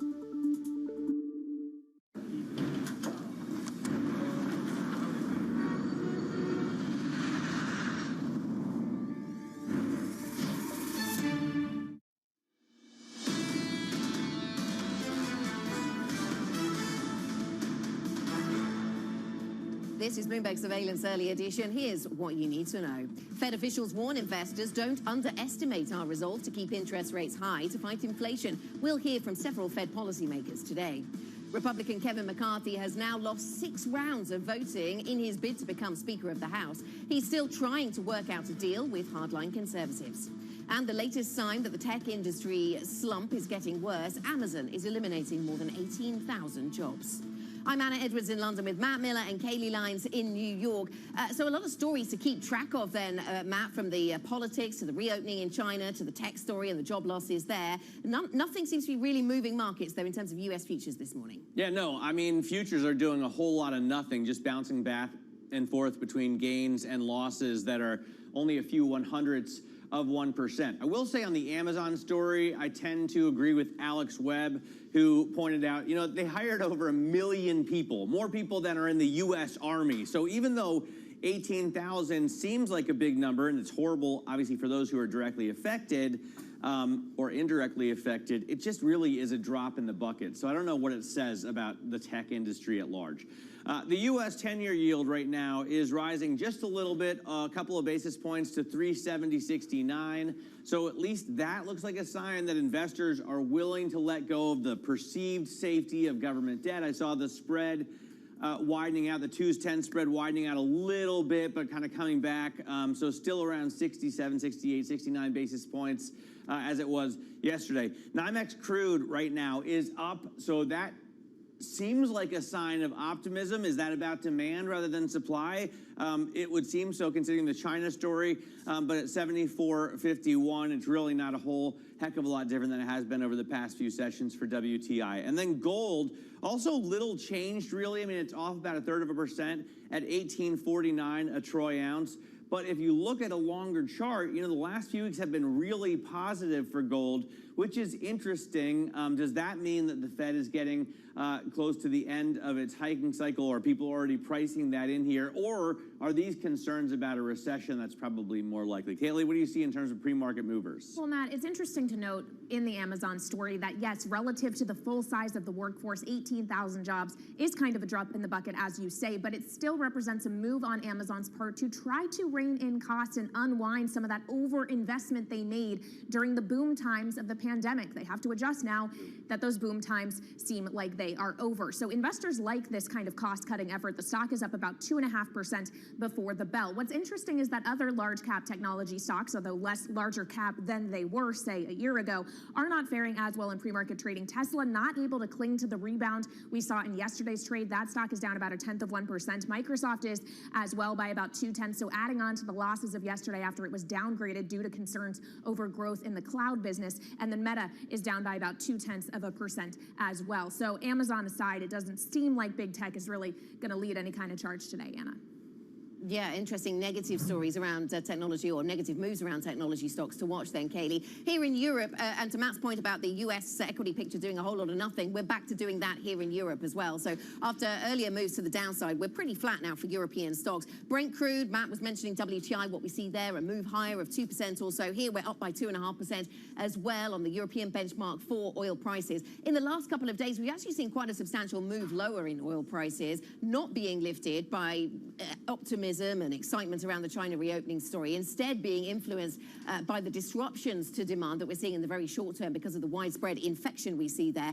But in the last 2 days, we've seen nearly 10% comeback in, or pullback in oil prices. That's worth keeping an eye on. The Italian 2-year yield I put in here because we're turning around from yesterday's trend. Yesterday, we got that inflation data from, or the last couple of days, inflation data from different parts of Europe, which suggested that inflation fears had maybe been overdone, and that meant we saw some of these yields coming down. Today, we turned that around a little bit across Europe, not just in Italy, and we see some yields going a little bit higher. And this is an interesting retail story, 6.7% higher or 8% higher for the Next share price. This is a retailer of clothes, Matt, in the UK, and it raises interesting questions about the strength or weakness of the consumer, because it seems that many people are expecting the cost of living crisis, inflation, higher energy prices to really eat into consumers' ability to spend. But in the words of the CEO of Next, consumers do still net have savings from the pandemic, and most people still have jobs if you look at the unemployment rates. As a result of those factors, we're not seeing much weakening in the demand story around this kind of business.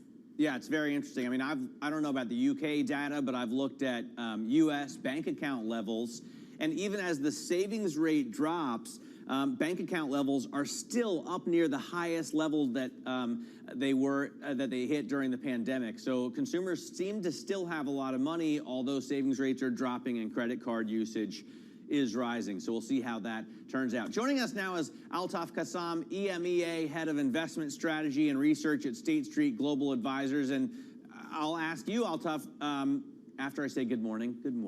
Thank you so much for joining us. I'll ask you your take on the consumer as obviously such a huge part of the model you build, your investment strategy, what you actually go out and do with your money and your clients do with their money. What do you think about the consumer? Yeah, I mean, the consumer has been holding up quite well, and a lot of that is due to the fact that they're still sitting on a lot of cash that they accumulated over the COVID crisis, and quite a lot of that has yet to be spent, given the low interest rates and the way markets were moving. A lot of that was literally kept under the mattress. Now, what we're hoping and what we're starting to see is that some of that is coming out to be spent. So it does feel like consumers across the world are staying quite resilient and are actually kind of contributing a bit to a positive turn in sentiment over the last couple of months. Okay, that's an interesting place to start the conversation then, Alta. Good morning to you. So if consumers turn out to be more resilient than previously expected, then I suppose that has a knock-on impact for any economy that is usually based on consumption, like the UK, like the US, on other indicators, and does raise questions about whether we will get to a point where economies have weakened sufficiently to bring down inflation rates, which is what central banks want to see.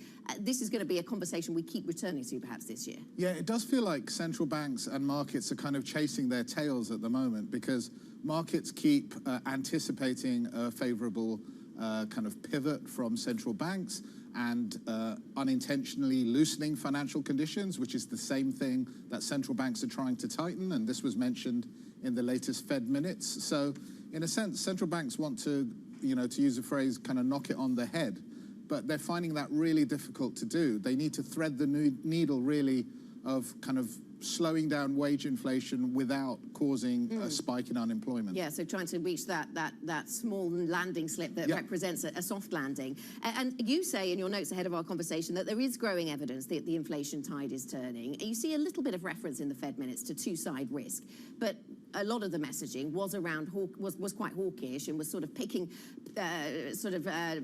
up on the market's assumptions for rate cuts and saying, you know, don't get too carried away with those expectations. What is it that you see in inflation coming down that you don't think the Fed is seeing? I think the Fed is seeing the same as what we're seeing, but what the Fed is trying to cut is this loop between markets anticipating some kind of easing and that basically running counter to what central banks are trying to do through monetary tightening and tightening financial conditions. So I think we are looking at the same data. I think the Fed sees what we see and interprets it in a pretty much similar way.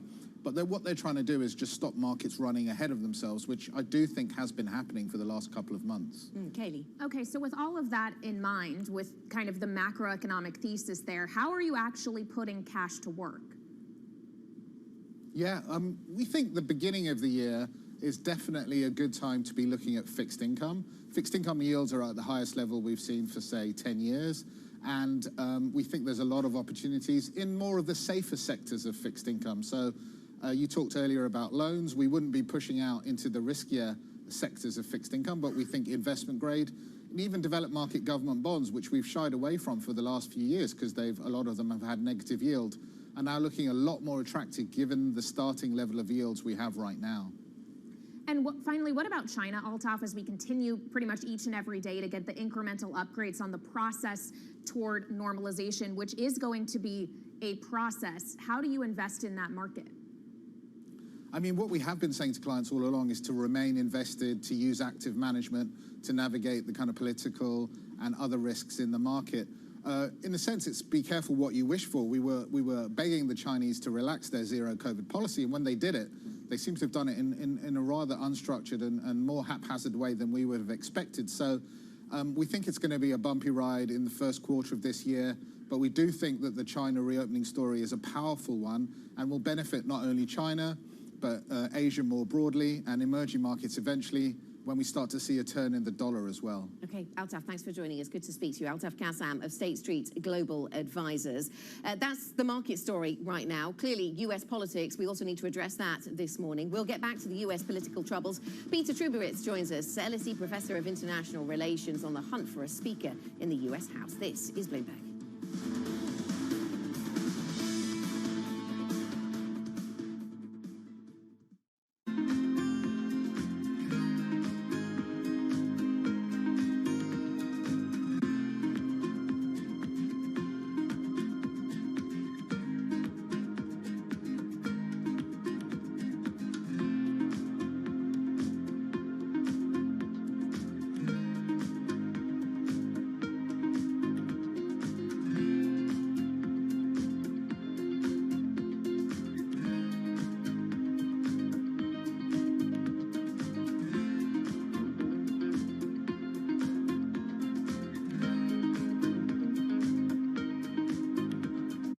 CFOs are reshaping the C-suite. Bloomberg's chief future officer shines a spotlight on these dynamic leaders. Today's CFO has to be much, much more than a bookkeeper. One of the most important things is looking around the corner. We have to let go of the traditional legacy department store. Their impact goes far beyond the balance sheet. And on Chief Future Officer, they focus on much more than just revenues and margins. You also have to be credible business leaders in order to really impact the business and steer the direction. We're like biologists. We need to deeply understand the financial DNA of a company. People just come with a playbook and say, okay, we're going to roll that. Don't do that. Think longer term. It's an amazing time to be in this role. It's a lot more than the profit today. It's building the future of tomorrow. Get passion, perspective, and more from the chief future officers of some of the world's most influential companies. A new episode every month, only on Bloomberg. You've got to explain this one to me. What does it mean when the White House says we're watching markets carefully? It means they have a Bloomberg. I've seen the Bloomberg. They have. I've been in and seen it. Lots of Bloombergs. Lots of Bloomberg. Lots of Bloomberg. Lots of Bloomberg. Lots of Bloomberg. Lots of Bloomberg. I've seen the Bloomberg. I've seen the Bloomberg. I've seen the Bloomberg. I've seen the Bloomberg. What does it mean? What does it mean? it means they have a Bloomberg.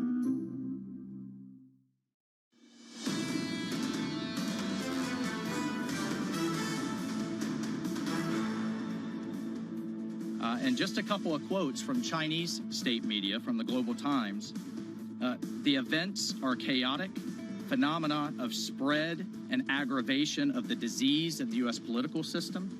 What happened in the highest hall of U.S. democracy is not a simple farce, but a political thriller with huge destructiveness and a wide-ranging and far-reaching impact.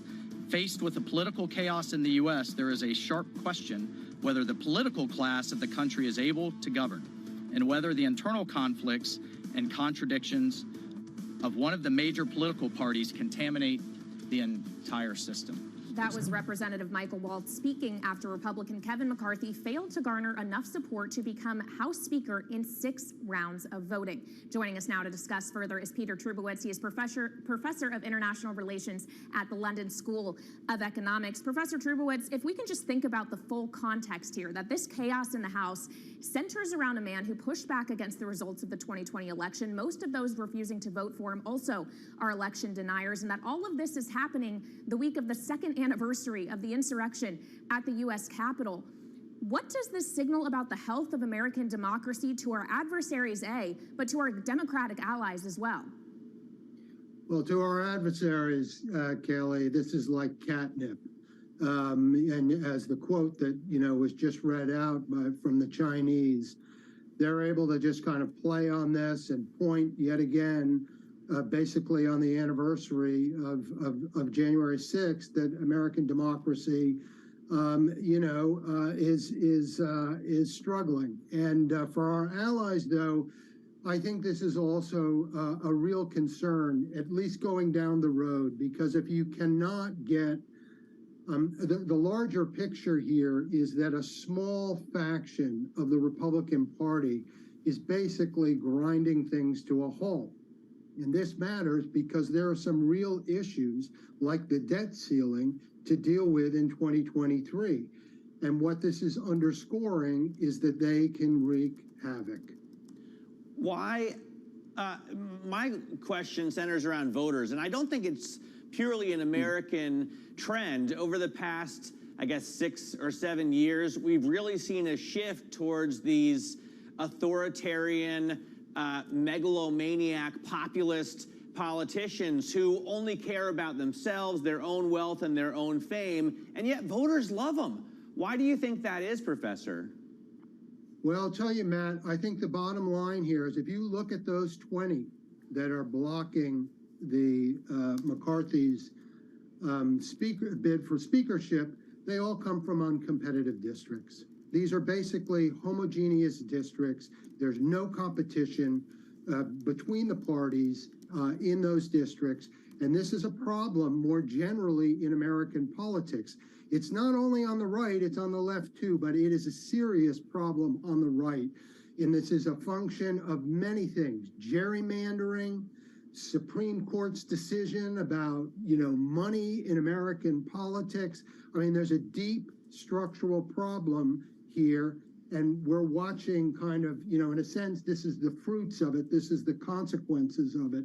When these politicians don't have to look over their shoulder, they can run free, some of these people, and not worry about the political consequences. Now, the other interesting thing I thought from this Freedom Caucus is that they are asking for a couple of things that sound like basic responsible government, right? They want votes on a balanced budget. They want votes on term limits. And that's like a non-starter for your mainstream politicians. Is there any way to get to that? Well, McCarthy's offered that last night. I mean, if the reports coming out are accurate, he's offered that to them as a way to get them on board. He's also offered to a number of them important, valuable committee positions. So he is making lots of concessions. In fact, he even moved apparently last night to say one person down the road, if they object to his speakership, can block it and overthrow it, vacate the speakership. So, I mean, he's making those concessions. It doesn't seem thus far to be moving them. And basically, McCarthy right now is on political life support. He may be able to pull a few of them over. That's what he needs, but he also needs at this point for some of those of his own supporters to vote present, but not actually cast a vote, yay or nay, to be able to lower the threshold for a majority so that he can sneak in.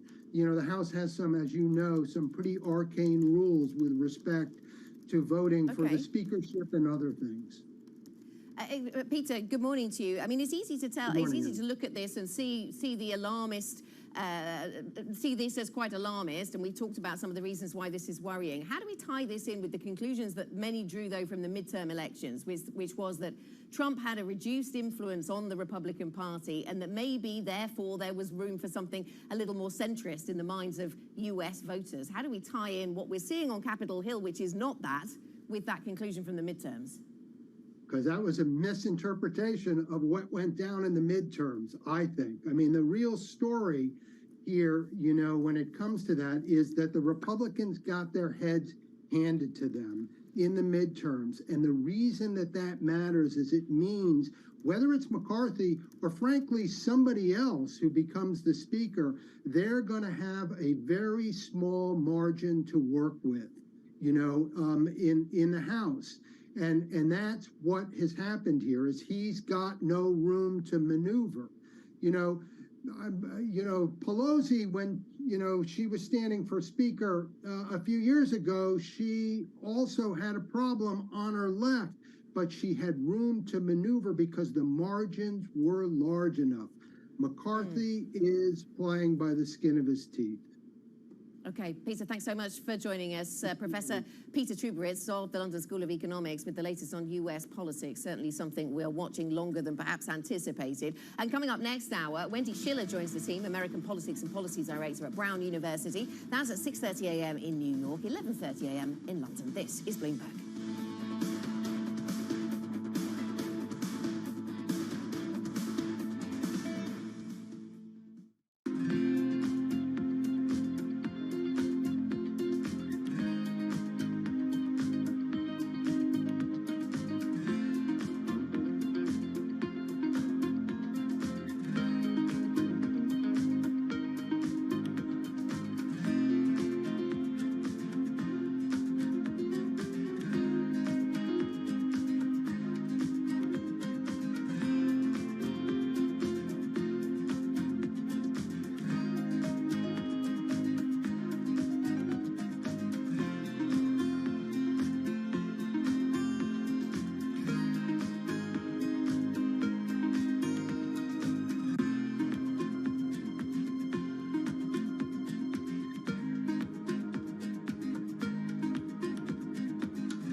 When you think space, you probably think one space agency that travels under the radar is ESA, which is surprising considering what the European Space Agency has achieved and how vital it is to the global space industry. We've collaborated with pretty much everybody who is involved in space exploration. ESA wants to be a leading force in furthering humanity's mission into space. Commander Ground, do you copy? Copy. If we want to have successful human missions to Mars, we are going to have to learn to live and work off-world in a different way. The place where we are going to learn to do that is on the moon. Can ESA help humanity take its next giant leap? Lots happening on Wall Street. I'm quite encouraged. The center is holding. Need to catch up? This is Bloomberg Wall Street Week. I'm David Weston. We've got the information and insights. A lot of these areas still have very, very good valuations. From businesses most influential and instrumental. It's knocking it out of the ballpark. Now's not a great time to be speculative. It's time for a pivot. We're talking about a significant hit to our standard of living. Bloomberg Wall Street Week, live Friday with replays all weekend on Bloomberg Television and Radio.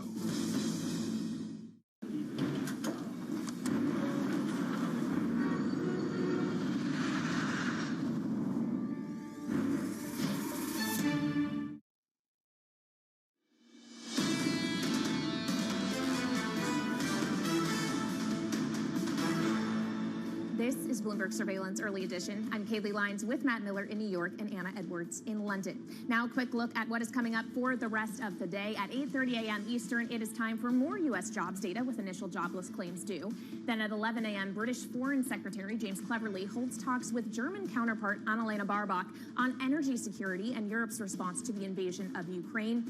And then at noon, lawmakers in the House will have to convene once again for another round of votes on the speakership, I guess, for Kevin McCarthy. Matt, if the first 6 times you don't succeed, try again. Yeah, and I think, it's important to point out that we talk about this so much, not because we love watching a train wreck in Washington, but because it really increases the chance, guests have been telling us, that we see a default on U.S. debt. Joining us for what to expect in the House today is Zach Cohen, Bloomberg government reporter, Congress reporter in D.C. So, Zach, what are you hearing about the possibility that, these 20 dissenters not only are holding up the process of Speaker of the House, but could really mess things up for the country in this Congress?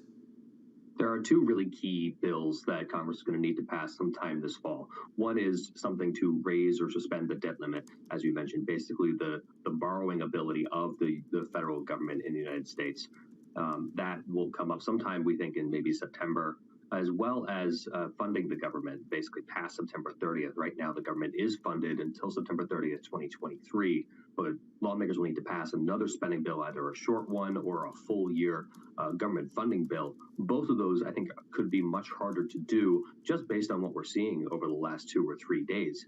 You've got lawmakers on the right, more fiscal conservatives, who have said that they're looking for really clear concessions from Kevin McCarthy, the Republican who is looking to lead Republicans and the entire House as Speaker, and the more moderate Republicans, most of whom, I should say, are backing McCarthy in this Speaker fight, but are going to be looking for more robust spending. Is it concessions that hold the secret then here, Zach? And this could be done quite quickly if we see more concessions, or are we going to be doing this for days and talking about other contenders?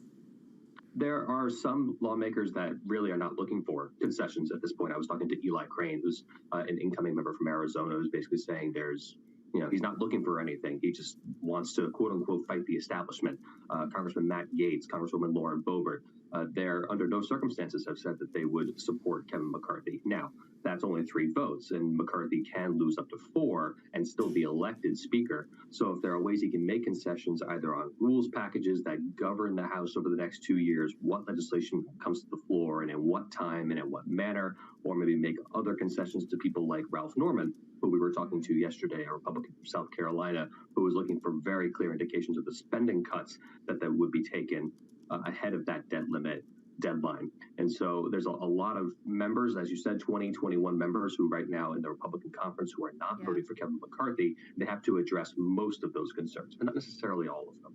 Zach, just quickly in 30 seconds, what about any potential concessions or compromises with the Democrats?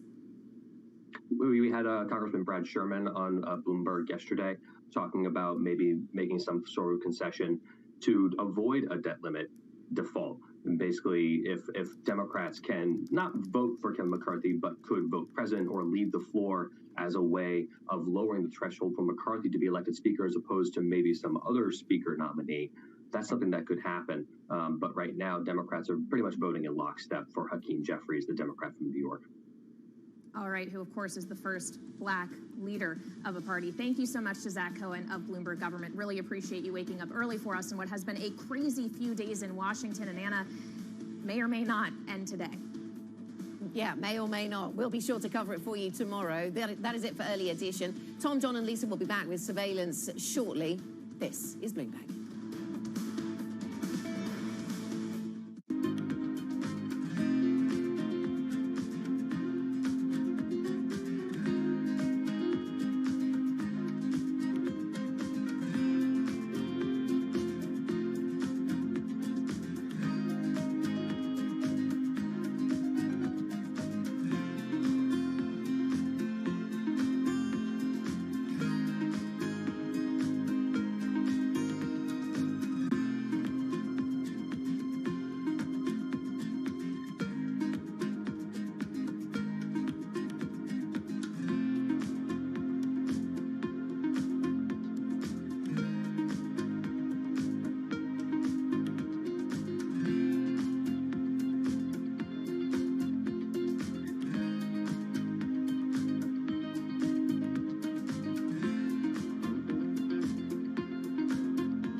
So now you've been at JP Morgan for about 25 years? Yes. Okay, so, and now you run one of the most important parts of JP Morgan, which is, I say, is the asset and wealth management business. What actually is wealth management, and how is that different than asset management? Great question. The two are often used interchangeably, but they have distinctions. The asset management business is where we manage money on behalf of individuals, institutions, sovereign wealth funds, pension funds.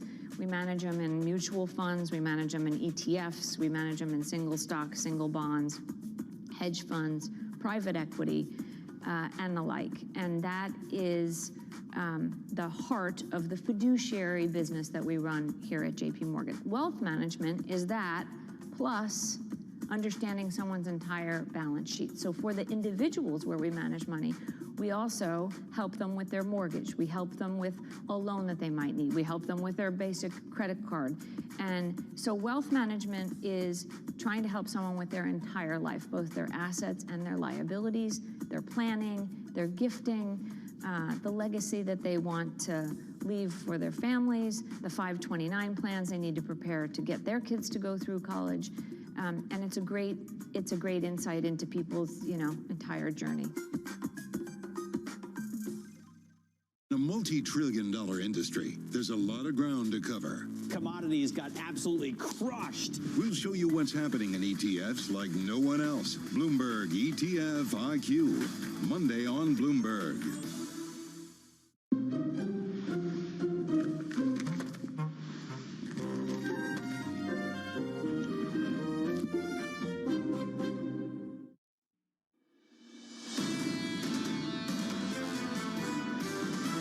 Nothing has really changed between the end of 2022 and the first day of 2023. The inflation and interest rate shock that drove markets weaker in 2022, I think that sort of fever is breaking. If we're seeing inflation normalize, that should support some of the value of stocks. For equity markets in and of themselves, a lack of inflation was not a bad backdrop for them for the last decade. Our bear case is actually we avoid a recession, but not the slowdown. This is Bloomberg Surveillance with Tom Keene, Jonathan Farrow, and Lisa Abramowitz.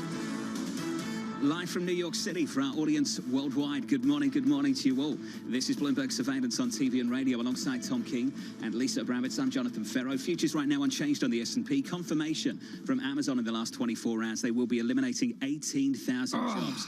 TK, dip in the ocean for a company that large. You go to the Bloomberg DES screen, you do the math. Amazon canning 0.011658% of employees. That's 1.17 times 10 to the minus 2 employees. How about scientific notation on a Thursday?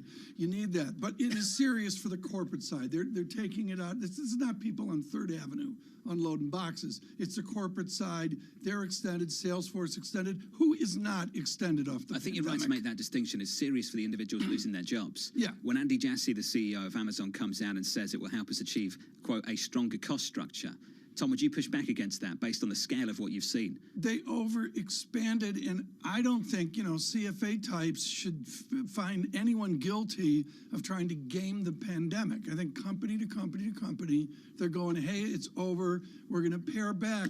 But what I think you'll really see, John, is they're going to eliminate these jobs. And frankly, Lisa, they're going to hire other jobs, tech jobs, whatever. Well, actually, this is the actual distinction, is that some of these jobs are tech jobs, that these are the corporate jobs, that this isn't the warehouse workers. Yes, they have 1.5 million employees at Amazon, but we're talking about a significant proportion of human resources. Yes. Question around the Echo devices. Some real initiatives are trying to pare back. Is this the tip of the iceberg for some of the tech companies that are trying to right-size in a new era? Lisa, this is where the excess is. We've talked about this repeatedly, and I have to say there was a line in that statement from Andy Jassy that sounded a lot like Mark Benioff yesterday from Salesforce, when Andy Jassy said this year's review has been more difficult given the uncertain economy and that we've hired rapidly over the last several years. Yesterday, Salesforce, the leader of that company, as our revenue accelerated through the pandemic, we hired too many people leading into this economic downturn. I'll go back to a question that you and I asked at the end of last year as we closed out 2022. Are we talking about the excess of the last 2 years or the excess of the last 10 years? Now, if it's the last 2, This is the adjustment. If it's the last 10 with the discipline of 5% federal funds rates for this particular industry, then there might be a lot more to go. Which is the reason why a lot of people think that perhaps tech hasn't seen the brunt of it, that hasn't seen the full of it, even despite some of the underperformance last year. There's more to go because it's not just a repricing of the assets as a result of high rates. It's a rethinking of the industry. We need to put things in perspective here. Amazon at the EBITDA line, down the income statement, makes 12, 13, 14%, maybe even 15%. Walmart makes 5 or 6%. Amazon is hugely profitable. They just overreached in coming out of the pandemic. That's all. Futures right now. Yeah. Almost unchanged. TK, you really put a blunt full stop on that. Anyway, futures up by 1/10 of 1% on the S&P 500. TK, should we check out the market just briefly? Look at the bond market. Basis points, 20 basis points lower on a US 10-year over the last couple of days. On a 10-year right now, 368.82. Tom, we reset for 23 Is the with market much lower resilient, yields. though? The VIX has barely moved. The Dow's barely moved. SPX up a little bit. SPX did better yesterday, but you know, I go with the pundits. Matt Hornbach was talking about this. You know, it's a pretty resilient market. I think it was a resilient market in the face of some pretty punchy Fed talk yesterday. The Fed speaking of Fed minutes, Neil Kashkari. It was harsh. We'll pick up on that in a little moment. We'll catch up with Russ Kostrick in about 2 minutes' time. Bramo, tons coming up, tons of data going into payrolls Friday. Yeah, and a lot of it has to do with the labor market. Today at 8:15, we get US ADP employment change report. We can discuss whether it's relevant. Either way, it'll be one of the tea leaves. And then at 8:30 a.m., we get US initial jobless claims.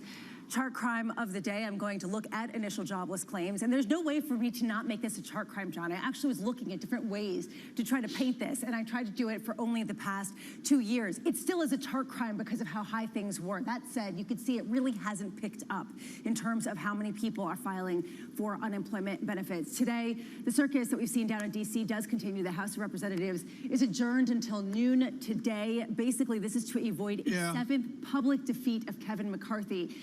How much can they really get people to come to the table, Tom? This is a big question. Lisa, what's important to me, somebody stopped me on the street and asked me this question. I said, I'll ask Bramo, can they do auctions of treasuries if the House of Representatives is not in session? I believe that it just closes the potential deliberations in the House of Representatives, not the entirety of government. Today, we also get a host of Fed speak, including Atlanta Fed President Raphael Bostic at 9:20, and Jim Bullard of the St. Louis Fed coming in 1:20.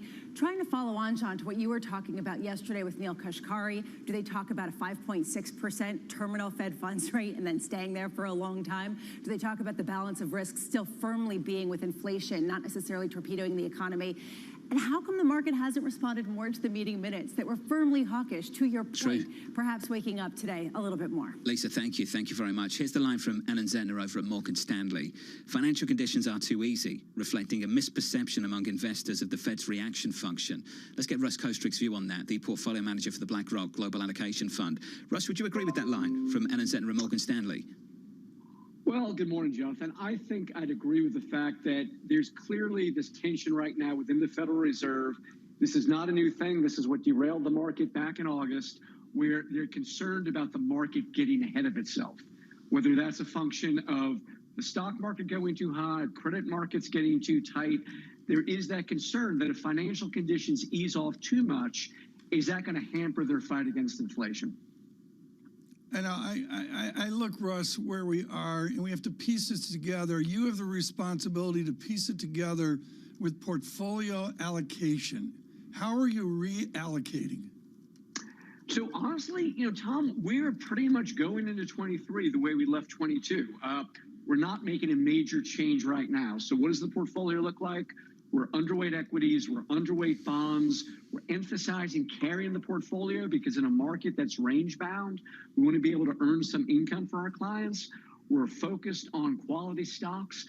Now, I do think we're going to get to a point later in the year, probably in the first half, where we're closer to a Fed pivot. At that point, if valuations are where they are or a bit lower, I think you're going to get a very good tradable bottom. But this is not the point where I think you want to load up on risk. Are the cost cuttings going to be efficacious as every corporation and every sector goes out and recalibrates here, as we see from tech and all that? I don't mean to micro call it, but are they going to be efficacious in helping their margins? Are they actually going to have impact? Well, let's start with a couple of things. I mean, Tom, I think you raised a very important point, a few minutes ago. big tech is ridiculously profitable. You know, if you look at most of the companies in the NASDAQ 100, particularly the mega cap tech names, their cash flow, their profitability is enormous. Margins are still close to a record high. So yes, companies are going to try to manage costs that arguably climbed up a little too much during the euphoria post-pandemic. But the reality is these are still very profitable companies. We're not talking about 2000 when you had the NASDAQ 100 and barely any profitability. Russ, I can't let you get away with saying the word pivot without really pressing into what that means. You think that with all of this backdrop and the potential pain that we're seeing in terms of layoffs, there will be a pivot. What does pivot mean? Does it mean rate cuts? Does it mean a pause? I think it's more of a pause. I think the Fed has been very clear, and again, conditions can change, and they reserve the right to change their minds, but it's not necessarily practical to expect cuts this year. The question is, where's the terminal Fed funds rate? Is it 5, 5.25? Market right now is, forecasting somewhere in the zip code of 5%, or do conditions force them to go much higher than that, to 5.5, 5.75? I think that's the question the market right now is trying to resolve. As you see signs of deceleration in inflation, as you see some softening in the labor market, and you get clarity around that, that I think is when you get a more tradable bottom in financial markets. Can we get to a pivot, Russ, if we don't get a significant sell-off in equities, if we don't get the tightening in financial conditions that the Fed has been looking for?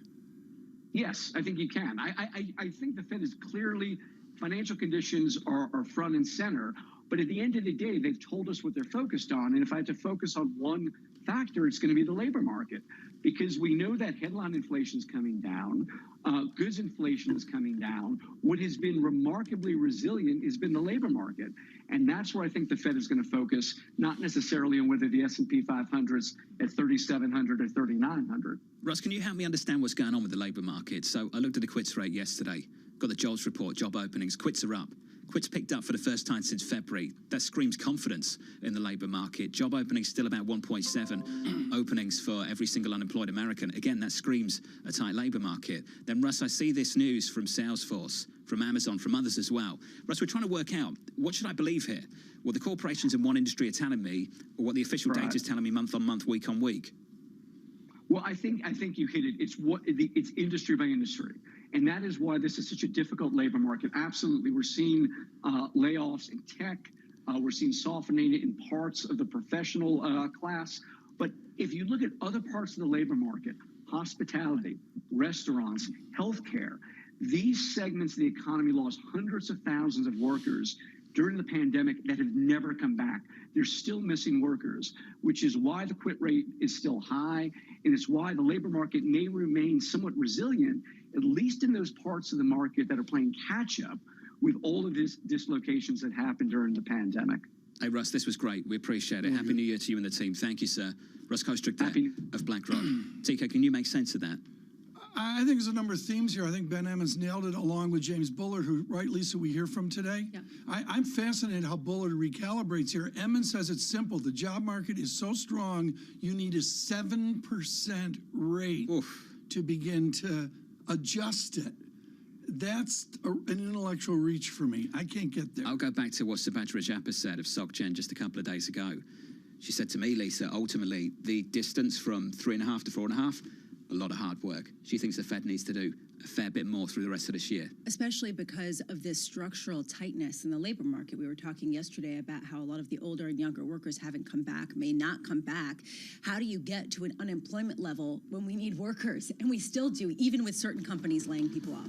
Jobless claims coming up at 8:30 Eastern Time. More economic data, and then on to payrolls tomorrow. I always find the first week of the year kind of jarring because we have that payroll sprint on that Friday. I don't remember 20, 30 years ago. Do you know what I mean?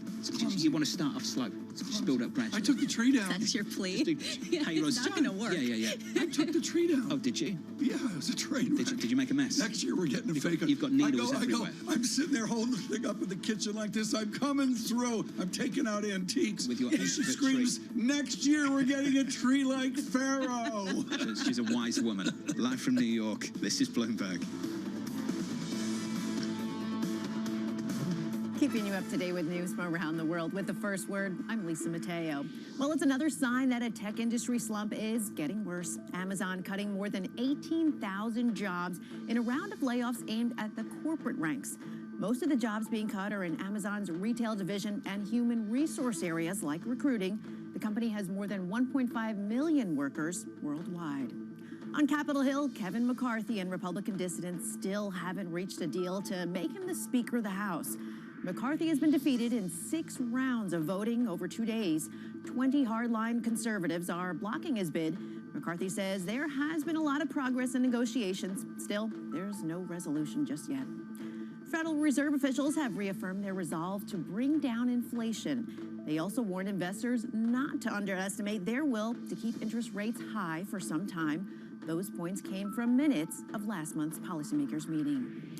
The U.S. is edging closer to send armored vehicles to Ukraine. On Wednesday, President Biden acknowledged that Bradley fighting vehicles may be part of another U.S. military aid package. The Bradley is a troop carrier that is equipped with anti-tank missiles and a 25-millimeter cannon. Meanwhile, France says it will provide Ukraine with light combat tanks. Global news 24 hours a day on air and on Bloomberg Quick Take, powered by more than 2,700 journalists and analysts in more than 120 countries. I'm Lisa Mateo. This is Bloomberg.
Names in business are on Bloomberg.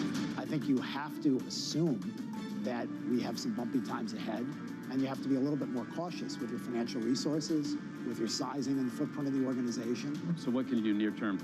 Test to make sure you see at the margin you can move things around, manage your expenses very carefully and invest in efficiency and effectiveness, but also continue to spend money where you have competitive advantage. Nobody covers business like Bloomberg, your global business authority.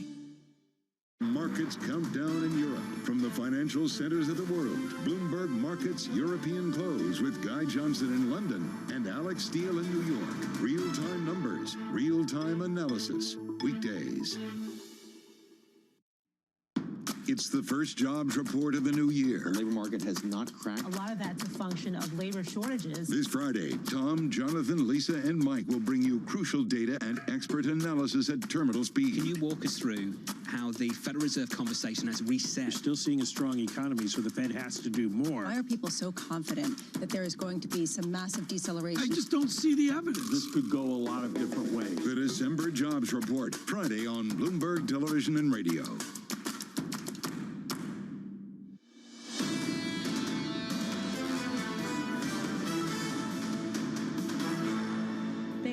Divided. They want us to fight each other. That much has been made clear by the popcorn and blankets and alcohol that is coming over there. We are making history in this process. And we are showing the American people that this process works. And just a couple of quotes from Chinese state media. The events are chaotic, phenomena of spread and aggravation of the disease of the U.S. political system. Faced with the political chaos in the U.S., there is a sharp question whether the political class of the country is able to govern. 6 rounds of voting over 2 days and still no House Speaker. 20 Republicans voting against supporting Kevin McCarthy. The question now, if not him, then who? A few names being floated, Tom, including Steve Scalise of Louisiana, Patrick McHenry of North Carolina, and the debate, TK, in D.C.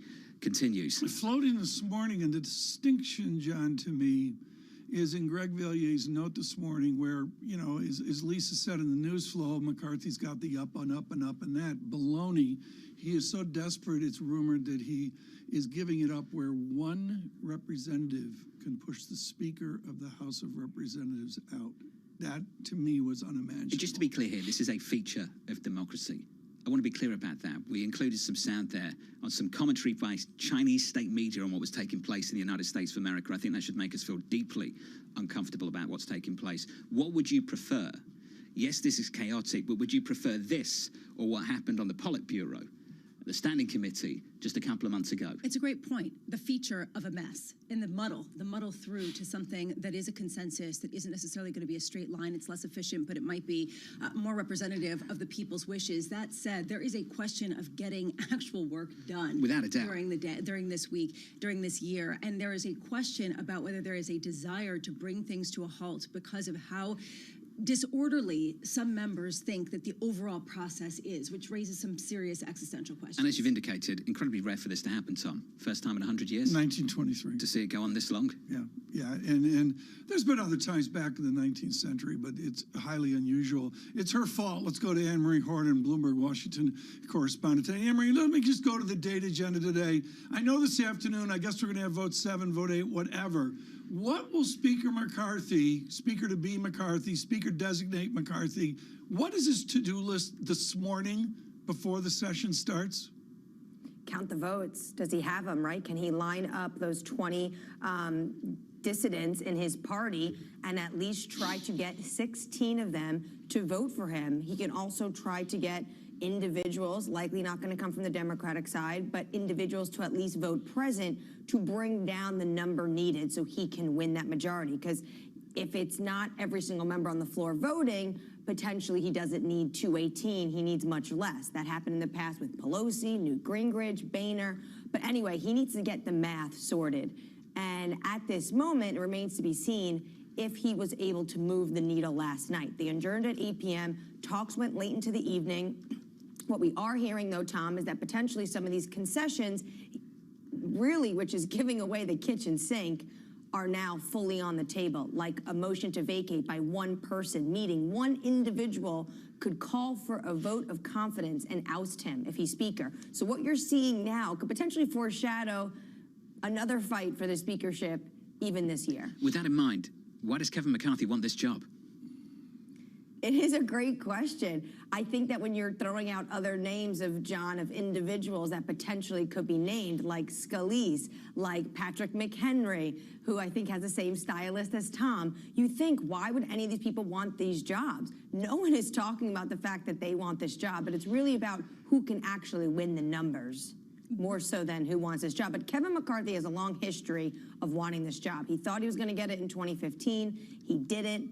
And now he feels like, and you know, the reporting is, and he's made very clear behind closed doors, that he has waited in line and it is his time and he deserves this. Anne-Marie, on a larger scale, what do McCarthy's opponents really want? It depends who you ask within this 20 group of dissenters, right?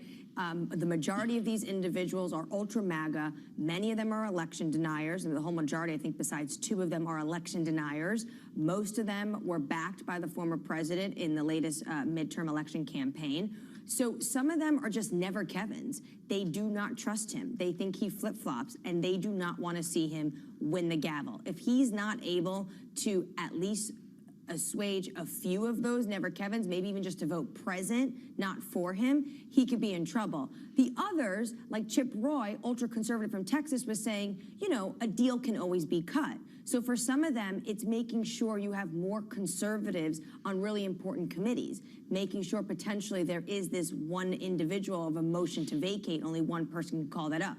for some, it is about changing some of the rules of the game on the floor. Well, this is where it gets really interesting to me, Anne Marie, because you started talking about some component that really supported the former president and our election deniers, and very much for the former President Trump. But former President Trump, came out and actually said, come on, vote for McCarthy, get behind him. And that did not sway anything. That didn't move the needle. What does that say about the so-called Trump movement moving beyond Trump? I'm so happy you brought this up, Lisa, because after we talk about, obviously, having a House of Representatives, having a speaker, the conversation for 2023 and 2024 is obviously going to be the presidential election. And the former president has announced he is running, right? He is running a campaign that all but seems evaporated.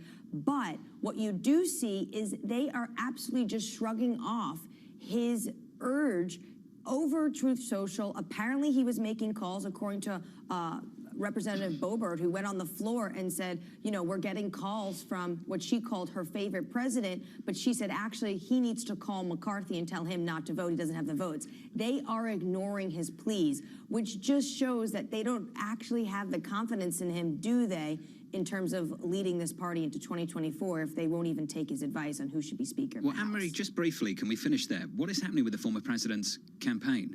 Where is it? What is it? What does it look like? It's a great question. I mean, he's not really doing rallies. He just seems to be in Mar-a-Lago making some of these calls, deciding whether or not on some issues he wants to get involved in.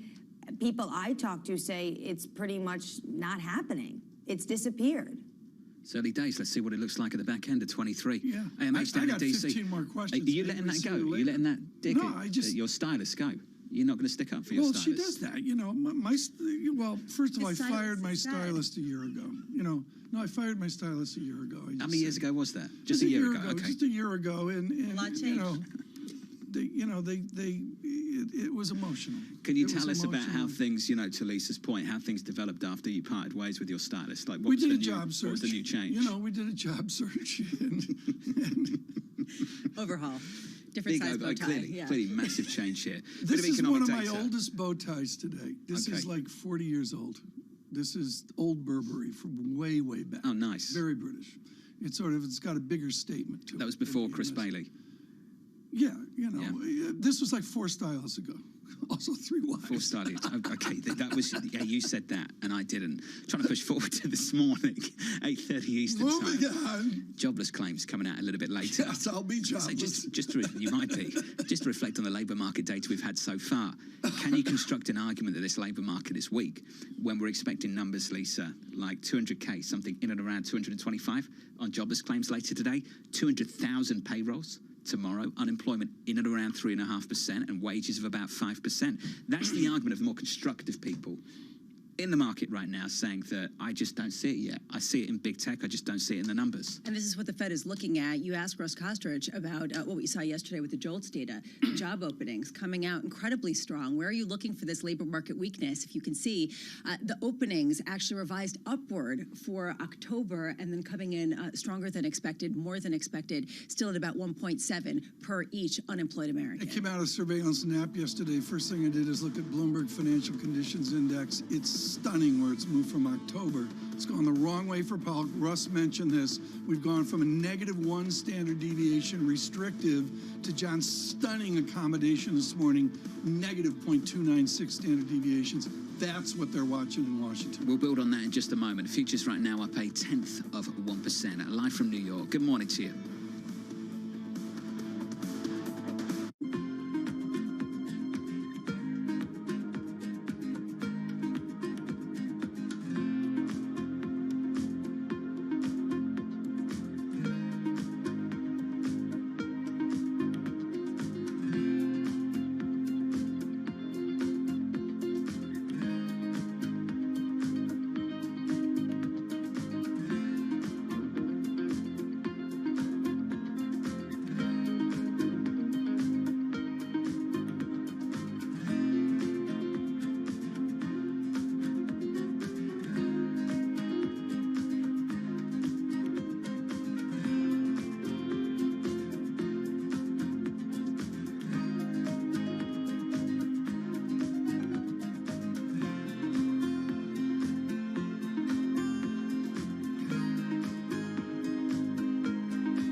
visibility on the course may not be etched into any record books, but following him around, it's clear that it's not for lack of trying. Jeez. We were constantly hustling behind him as he caught up with executives in the portfolio companies and reminisced with former and current players. He's a day trader. He taught himself, self-made day trader. Yes. And so he's on the bus after a game in New England, and he's day trading on the bus, and Bill Belichick sees him and cuts him on the spot. You know, in many ways, it's a convention, right, of the people that I don't see maybe once a year. And so it's kind of all come together. My firm, our charity, our fundraising efforts, and then the friends that are around. My dad and my brother, it all happens right there as a confluence of all these parts of my life that have found its common center.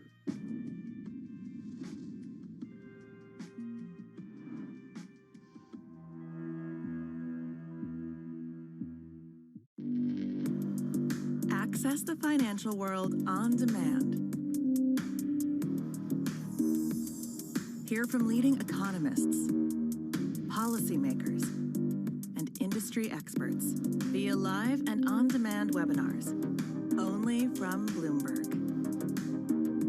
Start exploring to see what's moving the markets. Visit Bloomberg.com/webinars.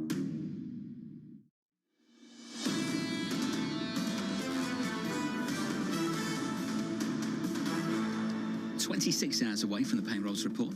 We're counting down. Equity futures up by 0.1% on the S&P 500. TK hates those clocks, doesn't he? He just absolutely despises those clocks.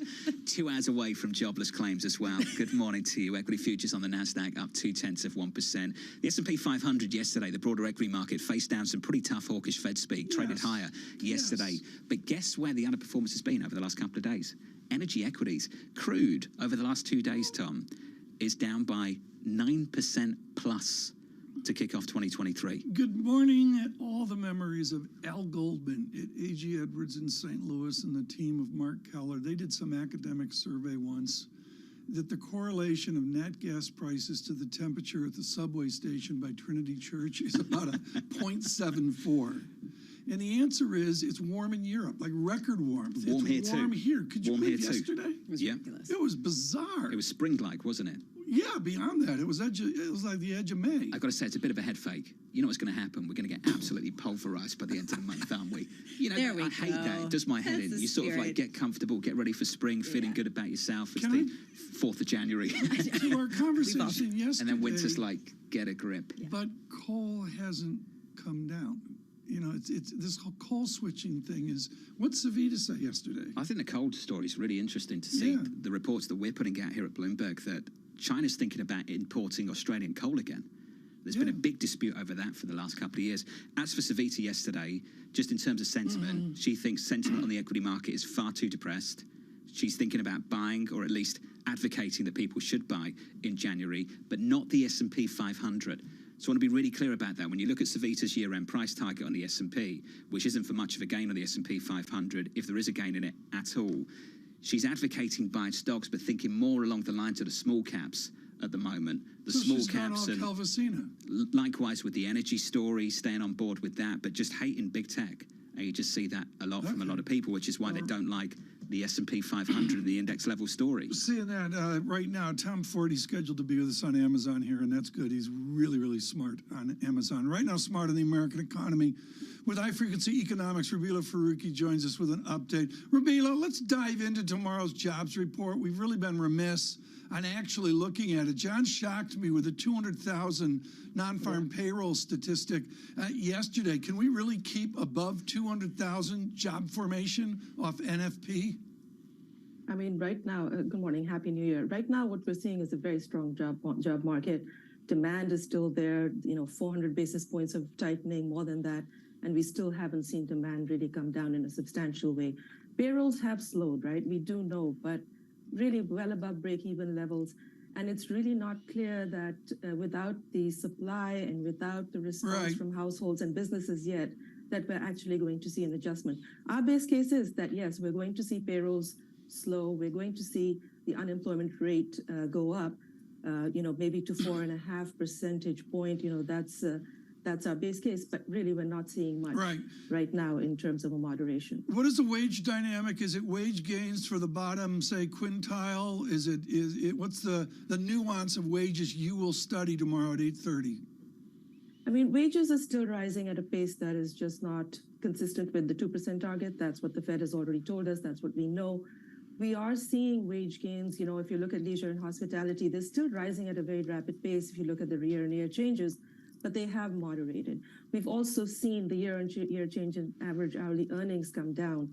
But really, you know, without the supply coming back, this is going to be a sticky problem. We're just not seeing the type of improvement we would expect to see with this much tightening. So all this does is that, you know, if this is what the Fed is looking at, and, you know, if there is no response, that the risk is that they go even more than what we are estimating. Rubila, the market doesn't believe what you're saying. The market is pushing back against this. The market is saying, look, if you look at the disinflation, the Fed's going to blink, they're going to pause, certainly in the next couple of months, despite the fact that there still is very apparent strength in the labor market. What do you make of this dissonance? Who's right?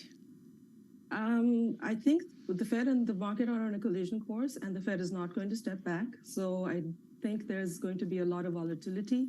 The Fed's message has been very clear. The focus is primarily on inflation, even if at the cost of a slowdown or a recession. So I think, you know, the faster markets adjust to that message, the better it will be. But it doesn't seem that it's going to happen. I don't think the Fed is going to blink. I think the Fed is very focused on one job, and the job is to bring inflation back down to the 2% target. The issue now is, you know, as we move closer, you know, to that terminal rate, how are markets going to respond? And once we get to that terminal rate and the Fed says we're going to stay here for a while, I think that's where the adjustment is going to happen. But, you know, let's not be confused about this. The Fed is very clear about what their intentions are. Perhaps the market is also looking at some of the disinflation that we're seeing, or the slowdown that we're seeing over in France, over in Germany, over in Spain, seeing a potential for a softer than expected CPI come next week. Is that enough, or really does this entirely lie with the labor market? Can the Fed continue to justify going faster and higher than many people think, just based on the strength that we see in the labor market? Well, they've been very clear, right? I mean, they're talking about the component of CPI, which is directly related to wages, which, you know, they want to avoid a wage price spiral. And they're not seeing it yet, but that is what they want to avoid. Inflation, if we look at our numbers, we expect, you know, year-on-year inflation in the first quarter to, you know, slow down from a 5 handle to a 4, and then end the year around 3.5-ish. So that's still well above, you know, unless we are predicting a recession that just results in a collapse in prices, that might give the Fed room to ease, but that is not, you know, what we are seeing in the numbers. That's not what we're seeing in the economy. You know, Rubila, I've been reading Paul Merton's iconic study, academic study of inflation in Champagne and the profound effects it's had on Bollinger. Forget about the fancy talk. On a social basis, how is this inflation affecting us day to day in America? How strapped are we as we go into this jobs report?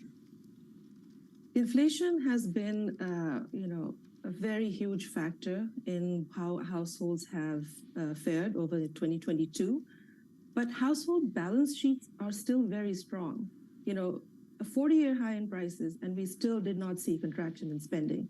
We still have excess savings. We still have, you know, wages rising at a pace. They're not keeping up with inflation, but they're still rising at a pace that is above the pre-pandemic trend. Now, in 2023, what we expect is as prices start to ease, real disposable incomes, we're already seeing that, right? In the quarter, they're declining on a year-on-year basis, but we are seeing the quarterly changes turn positive. So I think there are a lot of stresses across income groups. Food prices are still very high. Energy prices year-on-year are still very high. It's just that we expect to see some relief this year as prices, you know, continue to come down.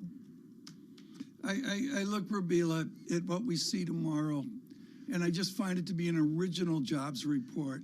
How far is this jobs report from where Chairman Powell wants it to be? Like in timeline, is he looking at a jobs report this autumn? Is he looking at a jobs report, dare I say, into 2024? I mean, from their perspective, they expect to see the cumulative effects of, what they've done so far and what would probably be 500 basis points of tightening to start showing up pretty quickly, probably in the first quarter of this year and then going forward. The issue is that, we're just not seeing that demand rebalance. If you look at the JOLTS data, if you look at jobless claims, and it's just not happening. So I think the Fed has just got in a very tough spot in that they have delivered a lot, and they're probably going to deliver maybe another 75 basis points, but it's not clear that that's going to be enough. But, from their perspective, they have to wait and see what the lagged and cumulative effects are on the labor market and inflation. Rabila, thank you. Rabila Faruqi there of High Frequency Economics. Rabila, going through some of the issues.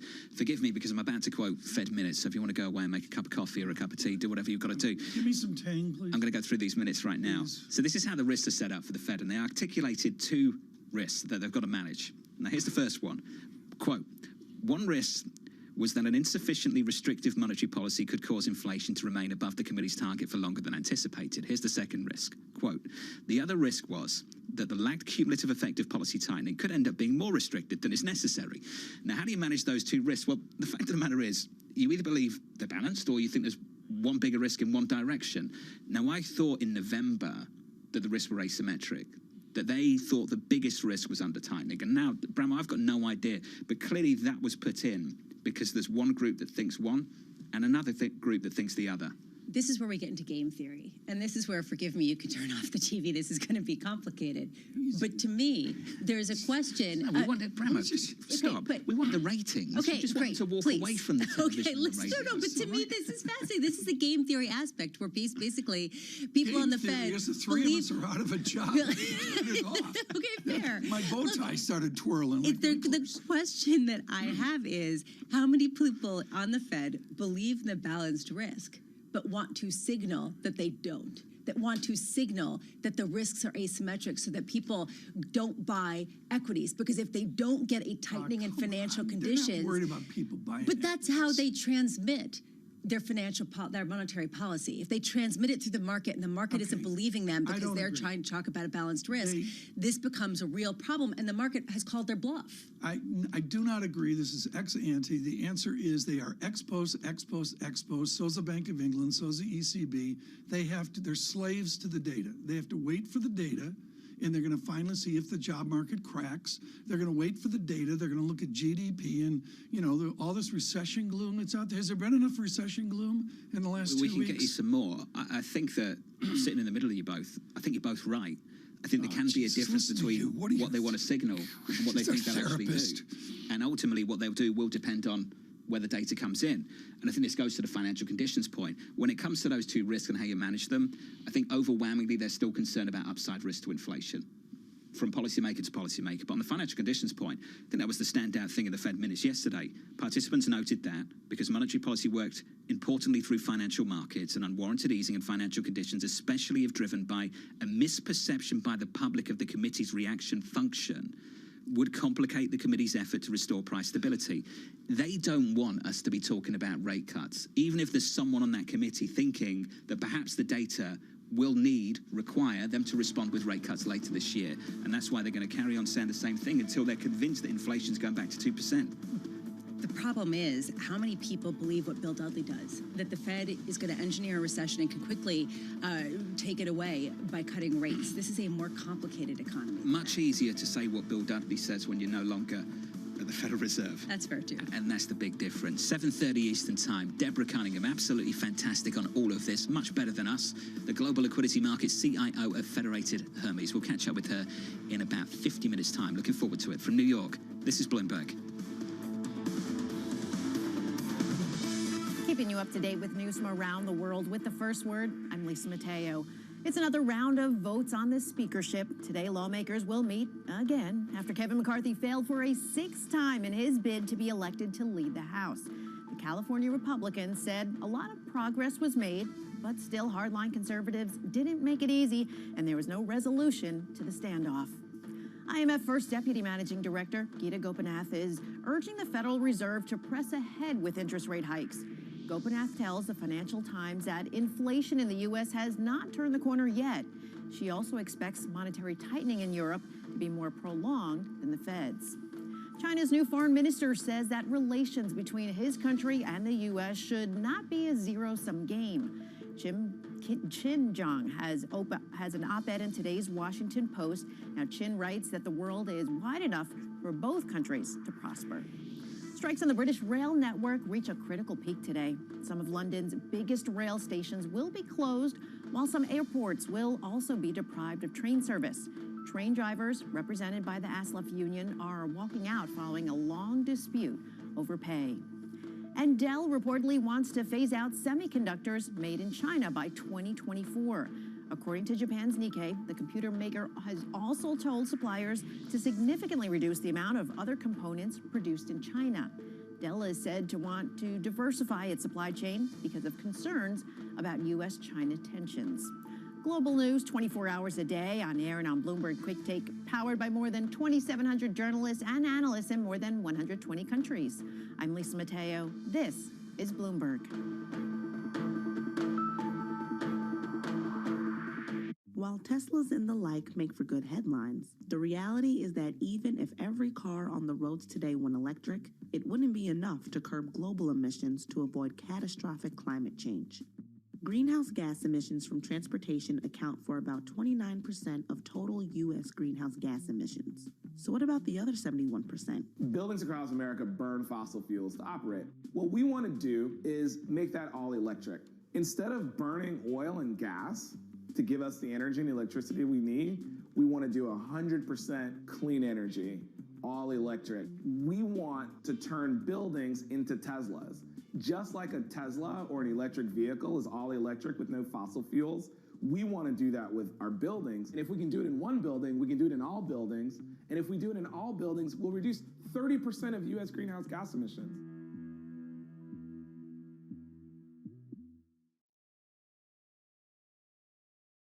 Bloomberg has enhanced search on the terminal to deliver what you need when you need it. Now, you can simply type phrases in everyday English in the command line. Compare financials. Find people. Analyze markets. You can enter phrases or ask questions. What do you want to know today? Ask a question or visit SearchGo to find answers now. When innovation strikes, Bloomberg Technology is there with the news and analysis you need. Every weekday, only on Bloomberg.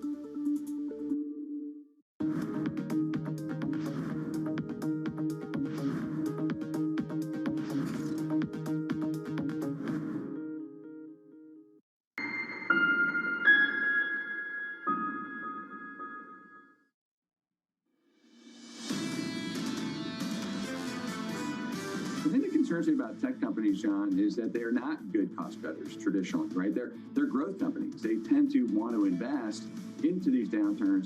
They want to invest, aggressively through all periods of time. They're just not good at cost cutting, and so they're going to be late on that. They're probably not going to do enough, and so it'll take longer than you think. And so the margin degradation could be more severe in those areas. Just brilliant to catch up with Mike Wilson of Morgan Stanley there, the chief US equity strategist. You can find that interview in full on Bloomberg.com and, of course, on the Bloomberg terminal. Your equity market set up as follows this morning. Futures drifting just a little bit higher on the S&P 500, up around about 0.1%. Lisa's gone through the data a couple of times. 8:30 Eastern time, you get jobless claims. Then it's on to payrolls tomorrow. Looking forward to all of that. So far, we're seeing more tech companies deliver more cuts. It was Salesforce yesterday. It was Amazon announcing the following in the last 24 hours. 18,000 jobs to go, the most in company history. The company's CEO, Andy Jassy, saying, quote, Amazon has weathered uncertain and difficult economies in the past, Tom, and we will continue to do so. These changes will help us pursue our long-term opportunities with a stronger cost structure. That last line, Tom, does 18,000 help you deliver a stronger cost structure? As Lisa mentioned, it's very focused. It's focused in on corporate HR and the rest of it. I think Mike Wilson's dead on that this is whole new territory for the Silicon Valley crew. They've never really been through this before, I'll say, with some certitude. And my guess is I'm going to be optimistic. They're going to learn fast, and they're going to find out how easy it's addictive. It's like the financial Wall Street business. They know they can do it every February. You think they keep tweaking quarter to quarter, though? I think they're going to get used to the efficacious ease of cost cutting. They're going to learn like banking. They're going to learn like Wall Street. They're going to learn like ball bearing companies and the rest. This may be a little bit different just because they're cutting some of the tech staff. They're cutting some of the white-collar workers. And as we've talked about, a lot of them will get jobs elsewhere.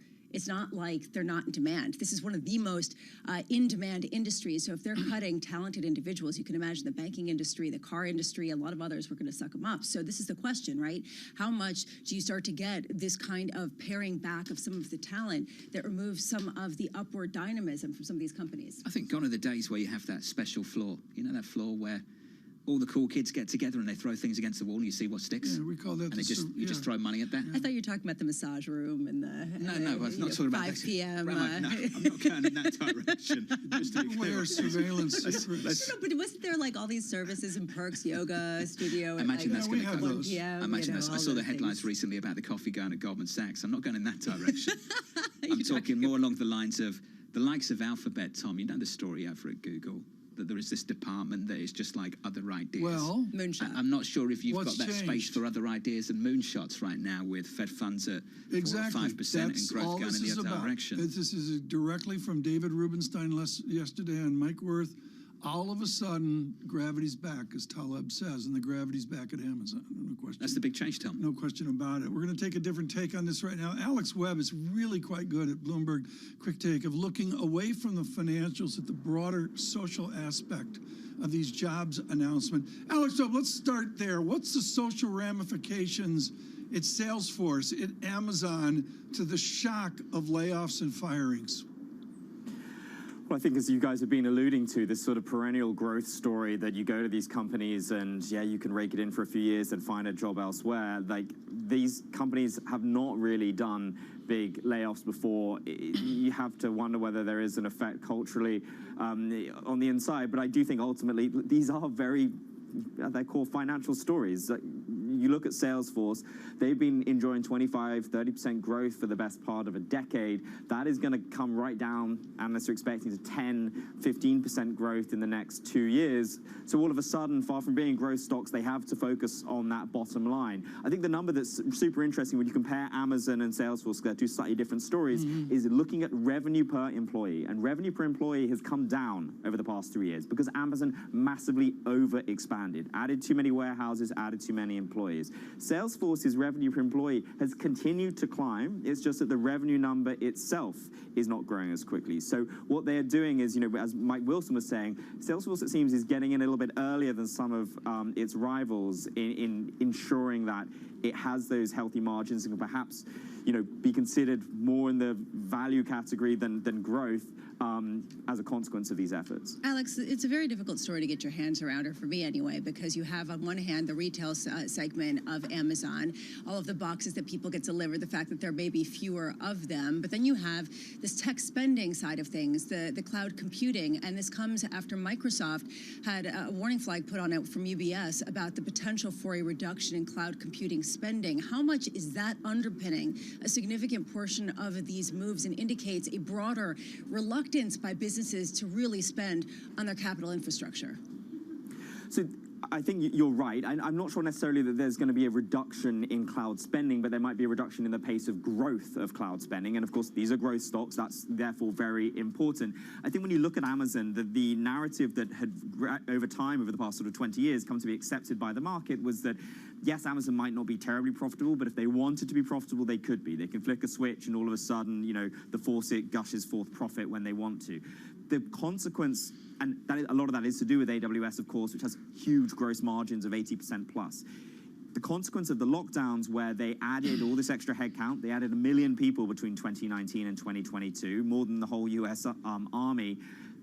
All of a sudden, they have a far greater cost base. Right. It's a little bit harder to flick that switch and turn to profitability. So what they're doing here is, you know, perhaps right-sizing a little bit. 18,000 as a percentage of 1 million, clearly not that considerable, but it gives them a little bit more flexibility if they wanted to return to that old narrative. Alex, where does Jeff Bezos fit into this? Was he the entrepreneur, the tycoon who said build, build, build, growth, growth, growth, and the guy from the cloud business has to come in and mop up Mr. Bezos's mistakes? Is there any validity to that? that is certainly a thesis that a lot of people have been flogging. Look, Andy Jassy's background is very much in AWS. It's in that cash cow, and Bezos is the pioneer, certainly in terms of Amazon. But it's something that a lot of other companies have followed, of like investing in growth, just throwing all your money, your surplus capital, if you have it, into driving that growth story, because in the end it will pay off. What the lockdowns showed is that if you grow too quickly, you're left with redundant capacity that you can't use anytime in the near future. Maybe that capacity does come through in a couple of years' time, but they don't want to have what they would see as extraneous capacity in the near term. Now, clearly that's hard for Amazon employees, and as you say, these are not necessarily the employees in the warehouses that are being cut, many of whom are on short-term contracts. These are people administering it from the headquarters, the HR teams, and so on. We haven't seen big cuts to the tech staff. The people at Amazon, at least, going on these big new bets, they seem to be still in play. Alex, just briefly, can you describe the culture at Amazon? How do the people from AWS feel about the other side of the business? Well, I mean, look, I think they all recognize that without the e-commerce business, AWS wouldn't exist. It was basically built to support that business. The culture, broadly speaking, at Amazon is very thrifty. You think about people flying to Seattle, from London perhaps, to go for meetings at the headquarters. They fly coach. They don't get the sort of cushy business class seats that you might expect from big tech companies. They tend to think that we are going to reward you by giving you generous paychecks, by giving you good stock options. As a whole, it's a pretty leanly run organization, which is why you see so much automation in the warehouses. There's a lot of tech going into that stuff, and it does feed into some of the stuff that AWS does, because improve the tech in one place, that's something that you might be able to productize from a software as a service perspective for your AWS clients. Alex, thank you, buddy. We appreciate it. Thanks for the clarity. Alex Webb there out of London from Bloomberg. That stat that Alex mentioned a couple of minutes ago, can we sit on that for a moment? Please. 1 million roles from 2019 to 2022. Have we ever seen anything like that? No. In history? No. Ever? At any point? 1 million roles in 3 years? This is about distribution. It's unreal. If you do an MBA program, there's like this. Nobody talks about distribution. You have to distribute the product, and that was the pandemic challenge, and that's where that headcount came. Well, we're talking about excess. A lot of people talk about short and shallow. A potential downturn will be short and shallow because we didn't build up enough excess in the last couple of years. Well, that depends where you look, because there's a company that hired 1 million people in 3 years. That just sort of blows my mind. This goes to the question that you were asking. Are we talking about the excesses of the past 2 or 3 years? Or are we talking about the excesses of the past decade? And you think about tech as the growth industry and how much it subsumed other industries, whether it's retail, whether it's just what happens in the corporate back offices. How much of this is paring back and tweaking as the tech world enters a new phase that's no longer growth, but it's more the establishment? I've got to say, 18,000 for a company that big feels like a tweak, doesn't it? Yeah, of course. That's what I'm just wondering if there's more to come from Amazon on the cost side. Where does it come from, given given what Alex Webb was talking about, how that company's already ran? And perhaps they're not going to publicize it quite as much. Precisely. Features on the S&P 500, up 0.2%. David Leibovitz of JP Morgan Asset Management coming up next.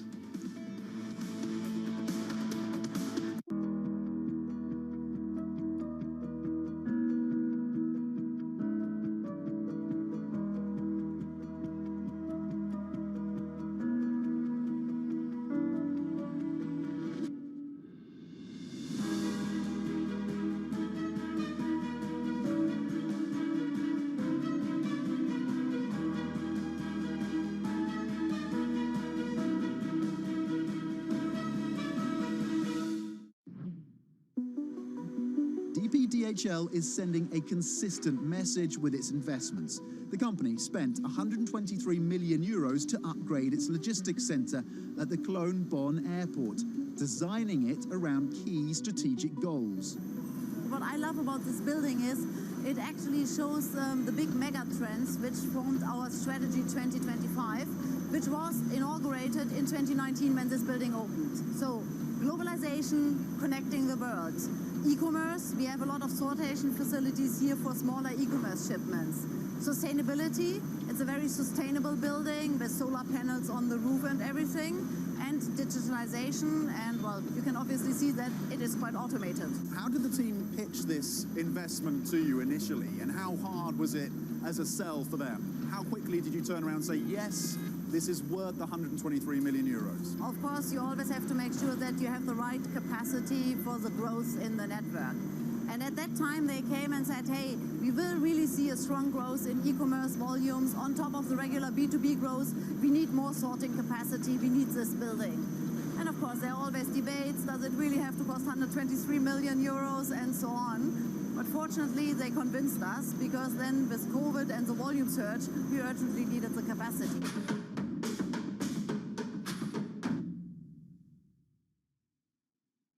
You've got to explain this one to me.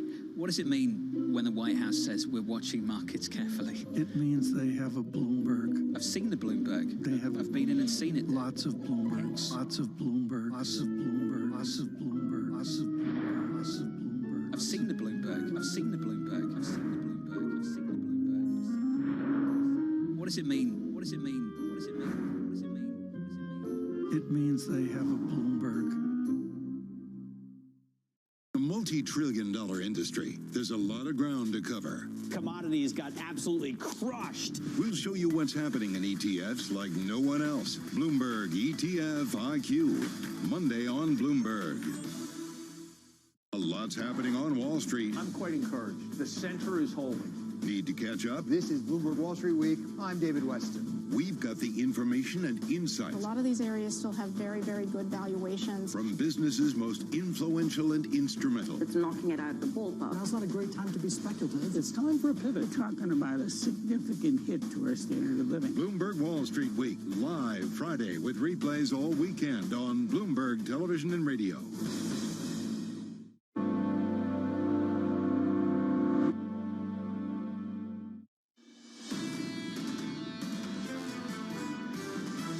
Nothing has really changed between the end of 2022 and the first day of 2023. The inflation and interest rate shock that drove markets weaker in 2022, I think that sort of fever is breaking. If we're seeing inflation normalize, that should support some of the value stocks. For equity markets in and of themselves, a lack of inflation was not a bad backdrop for them for the last decade. Our bear case is actually kind of, we avoid a recession, but not the slowdown. This is Bloomberg Surveillance with Tom Keene, Jonathan Farrow, and Lisa Abramowitz.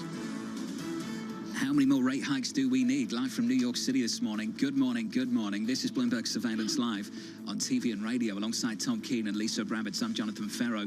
TK equity market's not doing much. A little bit more data coming out this morning, then on to payrolls tomorrow. Torsten Slok moments ago over at Apollo. The title of that piece, Tom, no more Fed hikes needed, question mark. Right on from Dominic Constam and a few others looking at where are we on a restrictive basis. Ben Emmons has been out front too.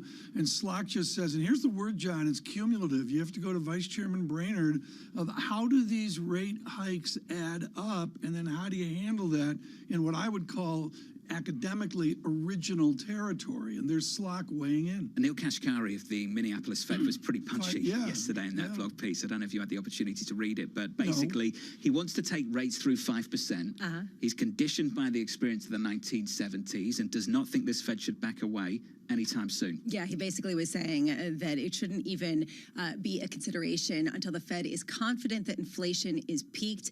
He said, I have us pausing at 5.4%, but wherever that endpoint is, we won't immediately know if it is high enough to bring inflation back down to 2%. And then you've got Torsten Slok citing the San Francisco Fed saying that it's clear that the demand side of inflation has come down dramatically, so game over. The 1970s weighs on these guys so heavily, really heavily. You see it in every time they speak, in a speech. I mean, this was from Kashkari yesterday. Given the experience of the 70s, the mistake the FOMC made and must avoid is to cut rates prematurely and then have inflation flare back up again. I remember Al Arian writing about the risk of the 70s flip-flop last year, and TK, it clearly weighs on them. Yeah, and it weighs on them too because the Bank of Japan had the same flip-flop happen, different terms, different moment. But I strongly take your point that, Lisa, you mentioned this before we went on air this morning, this is wildly asymmetric, and they are scared stiff of the first rate cut. That permeates monetary academics. I think Vice Chairman Clarida would agree. Well, because once you start cutting, what's this market going to do? It's not going to cut in one. It's not going to price in one cut. You have to reverse. It's going to price in a cycle of cuts, and that's the issue. Did you enjoy the Fed minutes yesterday? Good read. It was good. That's how I got to that better surveillance nap. The nap started at 2 p.m. Eastern time. Let's whip through this price action for you and get you all up to speed. I'll give you a comprehensive market check in just a moment. Let's start with a brief one. Equity futures right now unchanged on the S&P 500. Yields coming up, not even a basis point on a 10-year, 369. In the FX market, 106.11. Top crude, 74.22, up by 1.9% over the previous 2 days, down 9% plus to kick off 2023. Big deal. I think the crude is a big deal, and pushing against it is a China opening and some of that enthusiasm. And the feeling I get from the $100 a barrel crew is when it goes, it's going to go. We just don't know when that is. Waiting for the demand to click back in, particularly from China. You heard Anrita Sem of Energy Aspects looking for triple-digit crude. Bramo again later this year. That's her call.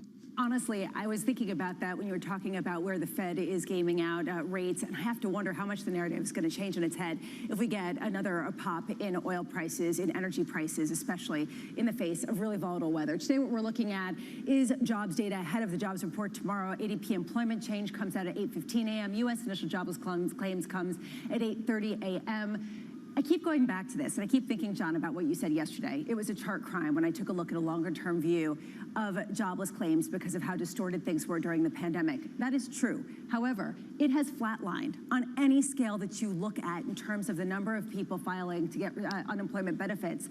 When does that start to pick up like the Fed wants? We haven't seen it yet, even though a lot of people are saying it will happen. Today, House of Representatives continue with their deliberations. They have been adjourned since last night to avoid a seventh public defeat of Kevin McCarthy as Speaker of the House. They're going to reestablish some sort of vote perhaps at noon. They can't do anything until they have a Speaker, so let's see how long this drags on. And today, Fed Speak includes Atlanta Fed President Raphael Bostic at 9:20 a.m. And Jim Bullard of the St. Louis Fed at 1:20 p.m. Do they give a sense of where they fall on this balance of risks? John, we've been parsing through all of the various machinations of Fed Speak. There really is a major question here. Are they willing to go full Kashkari and basically say, we are going to torpedo any growth, keep going, because we won't even know if we've seen the peak in inflation? Full Kashkari. Do you like that, Tom? Full Kashkari. That meant something very different 2 years ago. What would we do without her? You and I would never come up with the concept. Full Kashkari. Well, you have to remember that Lisa, this is her part-time job, but she's a full-time world-class financial columnist, writing those beautiful headlines. That's right.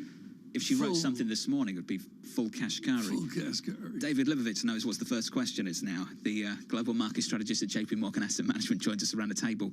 David, does Kashkari have friends? And good morning to you, and Happy New Year. Good morning. Does Kashkari have friends at the Federal Reserve? Do you think he's got company? So I do think that he has company. I think that this is one of these instances where what the market wants to hear and what the market wants to see is very different from what the Fed is planning to deliver. And to reiterate the point that you just made, they are haunted by the 1970s, and they are more than comfortable, and I think that investors need to come to terms with this, more than comfortable overdoing it and erring on the side of caution rather than allowing inflation to become more ingrained into the economy. So what do I do if I've gone to a big fancy bank and I took the right courses in school and I was 60-40 and I got cratered last year like none of us have ever seen? What's the new 60-40 this year, given the macro backdrop? Well, the first thing that I'll say is that, despite the sell-off, the expected return from a 60-40 portfolio today is far superior to where it was 12 months ago, nearly double based on our estimates. What I would say about 2022, the issue at hand, the reason why diversification didn't work was just because interest rates and inflation were at the center of the debate. And the one common variable when you're pricing stocks and bonds is rates. So if you can't figure out what rates are going to be, you can't price a bond, you can't price a stock, everything sells off together. And that was very much the story that last year. This year, you think about what people are talking about, they're worried about recession. They're worried about growth fears. And if we do see those growth fears kind of reassert themselves over the course of the next couple of weeks, I do think that negative stock-bond correlation will reassert itself. And so I'm not so sure the 60-40 is dead. I think that the 60-40 is actually looking better today than it was 12 months back. I wonder, though, about that downturn that everyone has confidence in. What do you take from the jobs data that we've been getting that indicates a very different picture? So I think this is what's so interesting. People are looking at the economy in black and white today, and they're saying, growth or recession. And what they don't understand is that the echoes of this pandemic are things that I don't think anybody was really ready to comprehend, right? We have a very strong labor market. We have a housing market in recession. We have cyclical sectors in the economy that are effectively in line with their long-run average. Everything is at somewhat of a different place. And so, I actually think what could bail the economy out next year is a labor market that proves to be more resilient, a labor market that does soften, because that's what the Fed has said they want to see happen. But I actually think that what we're seeing here is just a reflection of these pandemic echoes and a little bit of labor hoarding, right? Businesses not wanting to get caught on the other side of the trade where they were for the better part of the past couple of years with not enough workers, right? So now they're hesitant to let people go. So why is Mike Wilson wrong then, from your view, in basically coming out and saying that perhaps things will muddle along and we will avoid some sort of big downturn in the economy? But that doesn't mean that stocks aren't going to get hammered. In fact, that actually ups the chance that they will. So the great debate is about earnings, and everybody has a different take on earnings. A lot of people like to say, well, on average, over the past 75 years, when we've had a recession, profits have fallen by 30%. If you actually isolate the period from the late 1960s through the early 1980s, which I would argue is an inflation environment more similar to the one we're in today, the average decline in profits was 15%. And I'm not Pollyannish, right? I recognize that if we have a recession next year, corporate profits are going to decline. I think it's more about pricing in that magnitude of decline, and I think people may be overly pessimistic, not recognizing what inflation does for revenues. Was that a moment where Bramo went full Kashkari? I think so. I mean, you're trashing on Mike Wilson. I mean, but to your good point on full Kashkari, there's this bet being made now with a lot of certitude out there. I don't know where the certitude comes from. Well, full Kashkari actually moves to the Mike Wilson point of view, which is that they can go to that level of rates and then not necessarily see a complete recession, but consider. But the question that we were just hearing from David is this issue of profits. Can companies continue to mint profits if you have consumers that are having more discretion with how much they spend, and if you have a resilient labor market? It's very question. I think they can, but at what rate? How big are those margins going to be? And for the big tech firms that have been churning out double-digit growth for a long, long time, does that growth level come down? And what's the multiple you want to put on those names? And that's the difficult call you've got to make on a company like, say, Tesla. I caught up with Pierre Farragut yesterday. He thinks that we can still grow at 30-40%. If that's the case, what multiple do you put on that name? Now we've got rates pushing 5%.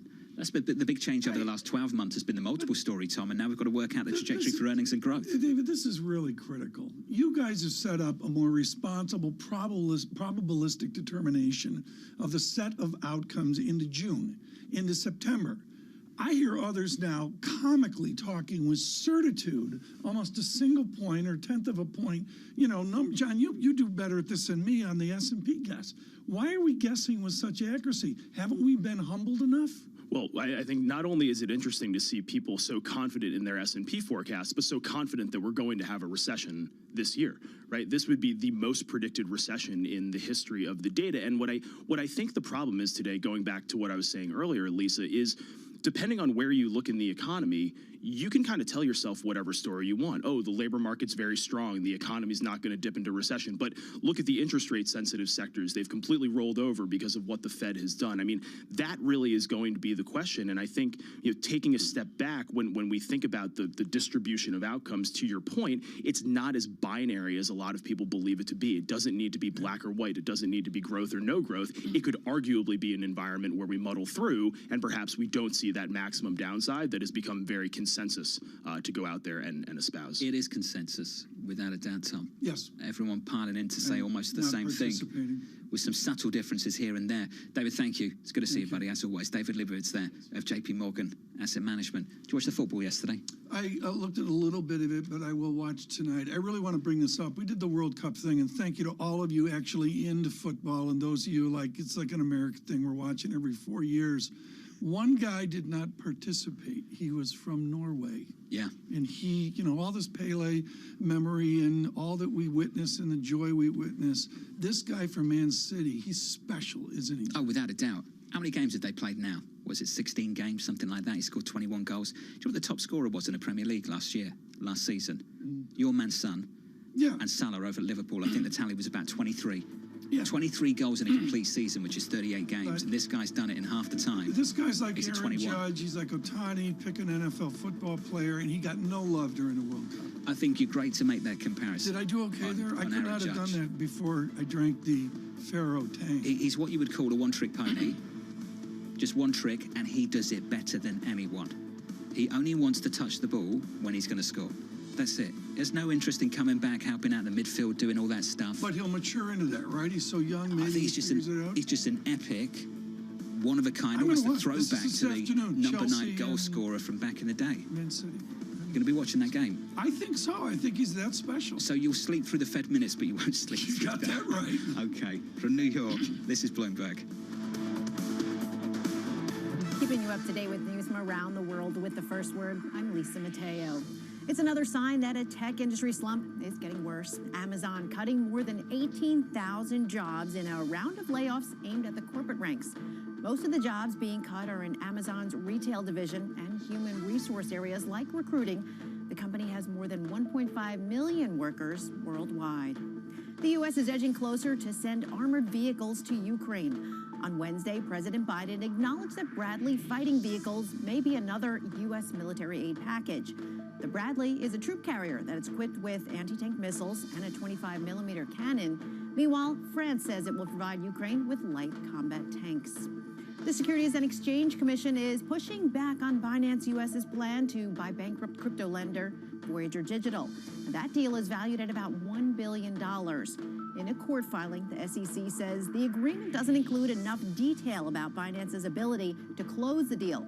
Binance says it will provide any requested information. Global news 24 hours a day on air and on Bloomberg Quick Take. I'm Lisa Mateo. This is Bloomberg.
The top names in business are on Bloomberg.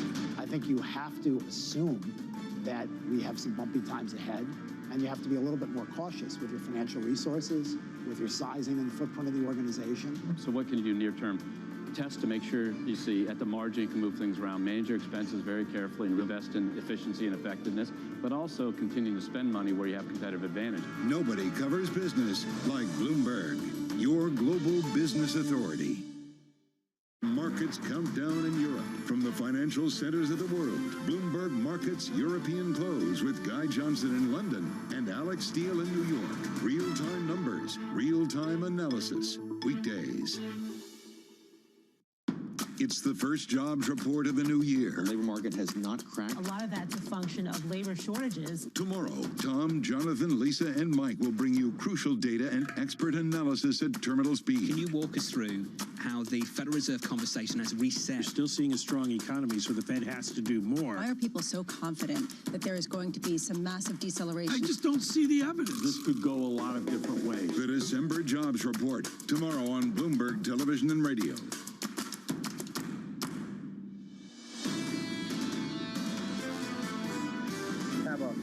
Congress that can't function is just embarrassing. We're the greatest nation in the world. How can that be? And we've had a lot of trouble with, I'm sorry for the noise, a lot of trouble with the attacks on our institutions already.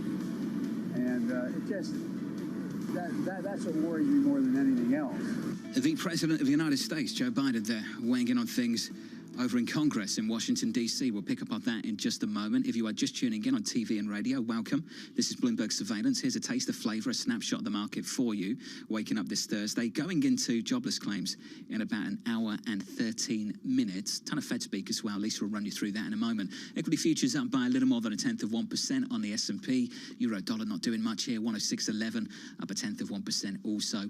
To the euro's favour, Euro strength there just a little bit. In the bond market, not much happening on a 10-year, 368.64. Tons happening in the previous 2 days. Move lower on a 10-year yield of about 18 basis points. And to round things out in crude, trying to rally, bounce back from the losses over the last couple of days. WTI right now at 74.36. TK. Very good. Futures up 5 again. And, I think it's a lift to it. And that one thing we do see here is on Ukraine, a changing story. We just had it in the news there of France maybe sending some form of tank.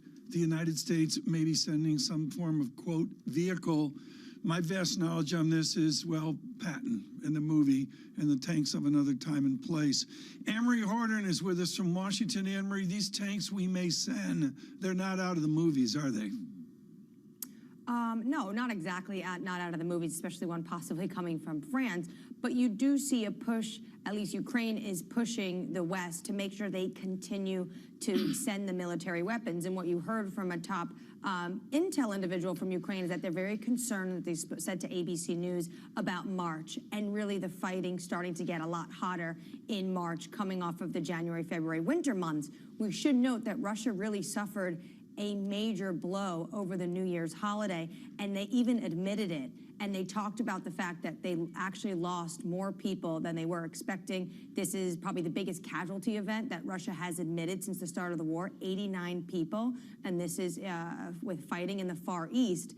And the defense ministry said this came down to the fact that soldiers were using mobile phones. New Year's Eve is an incredibly important moment in the Russian culture, and they were calling home, and that's likely how the Ukrainians were able to find them. I saw that in the reports, but Anne-Marie, what I would point out here is it's almost like a domino effect of France with tanks, the U.S. with tanks, the pressure on Germany with tanks, is what we're going to see in the next 6 weeks, say, an arms buildup for Ukraine, where, as you correctly say, we need to anticipate a war that heats up.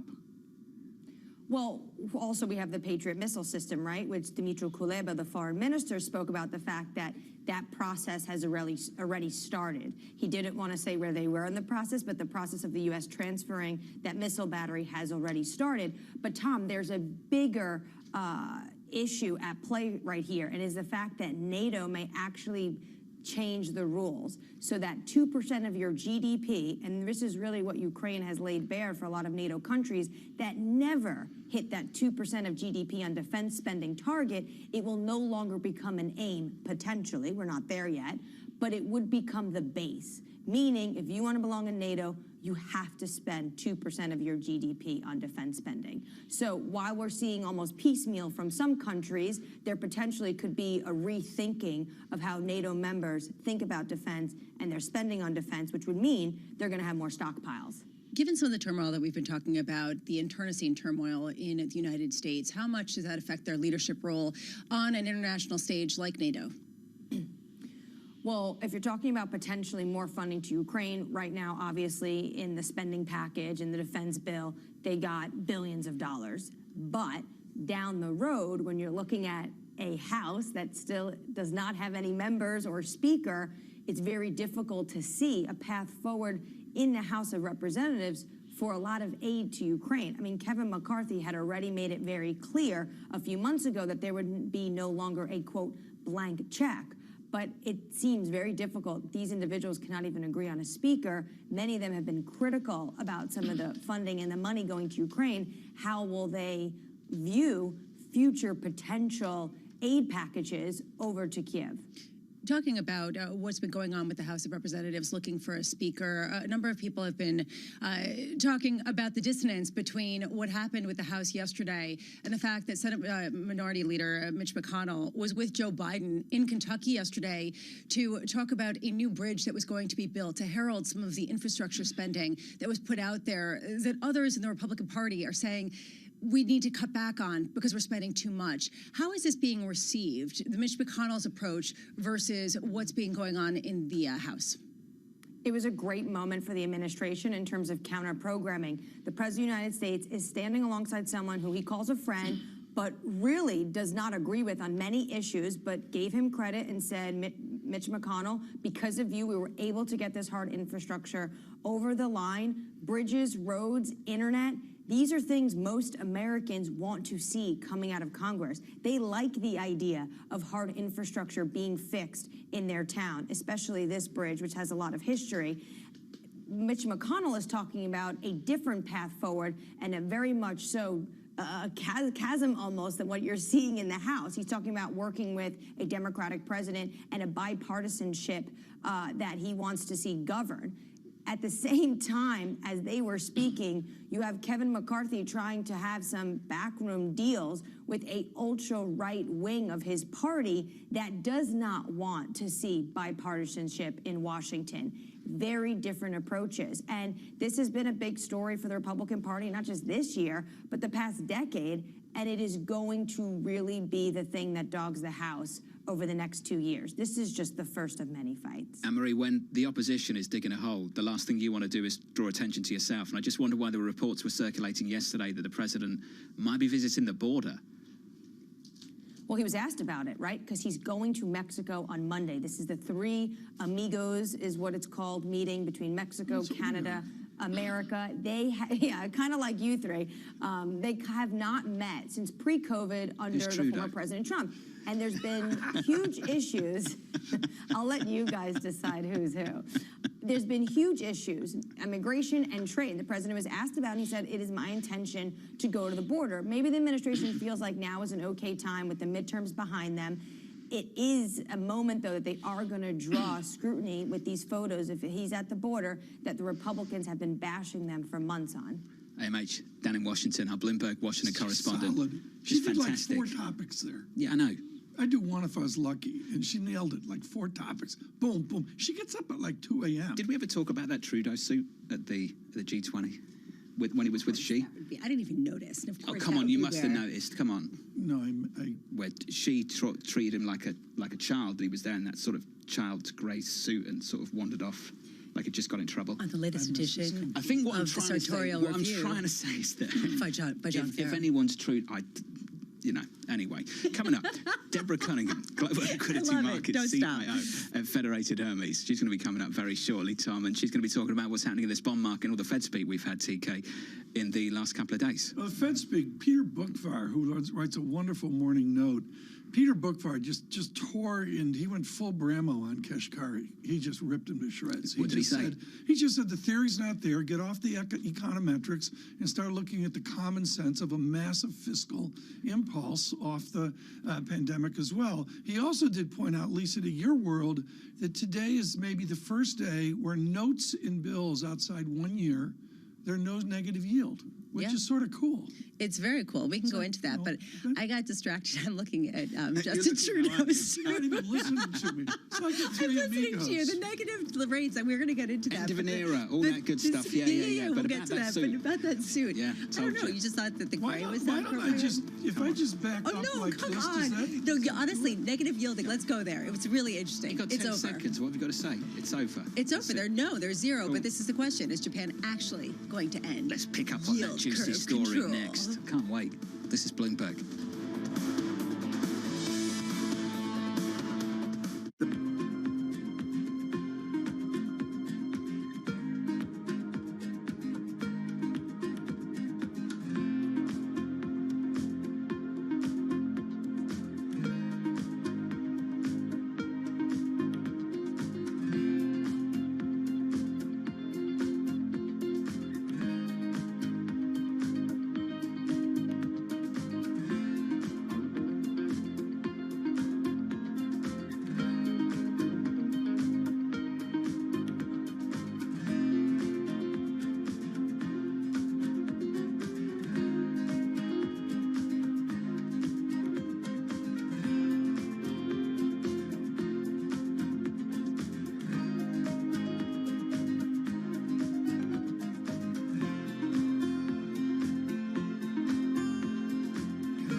CFOs are reshaping the C-suite. Bloomberg's chief future officer shines a spotlight on these dynamic leaders. Today's CFO has to be much, much more than a bookkeeper. One of the most important things is looking around the corner.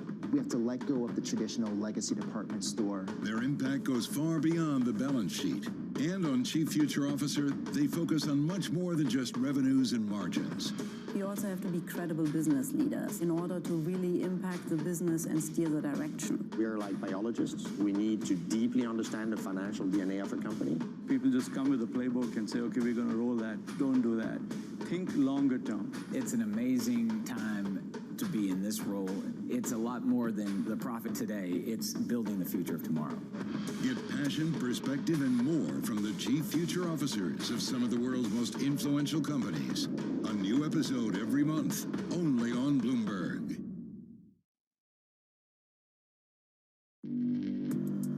Access the financial world on demand. Hear from leading economists, policymakers, and industry experts via live and on-demand webinars, only from Bloomberg. Start exploring to see what's moving the markets. Visit Bloomberg.com/webinars.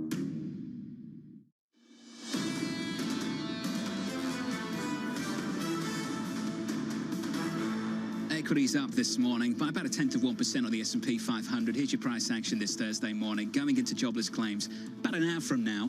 On the Nasdaq, we're up by 0.25%. More job cuts for big tech. This time, Amazon set to lay off 18,000. We'll pick up on that story in just a moment. I want to talk about the bond market. Lisa and Tom were talking about the end of an era. Negative yielding debt was approaching 20 trillion back in 2020, and now we're down to zero. Your 10-year 368.45, your 2-year 438.26. Responsible for this, the shift away from negative rates over at the ECB and elsewhere. Big changes at the Swiss National Bank, changes across Europe, changes at the Fed as we go from 0 to 4+ in about 12 months. And Lisa, potentially changes at the BOJ as well in the coming quarters. This is shocking to see zero on this chart. As Tom was mentioning, this really is notable because of how much this distorted values. My question is, have we seen the full fallout from this? Is this basically the extent of it? Last year's absolute devastation in 60-40, or is there more substantive kinds of developments to come? Still got QT to come from the Federal Reserve, from the ECB, mentioned the BOJ. They might be getting in the mix as well, Tom. Not doing something with the balance sheet necessarily, but perhaps raising interest rates. Do we take that next step at the BOJ? Some people think we will. I think it's as unpredictable as it was the day they announced the end of, the first move here from 150 down to 130. I thought Jordan Rochester and others have been brilliant on the complete uncertainty of what they do.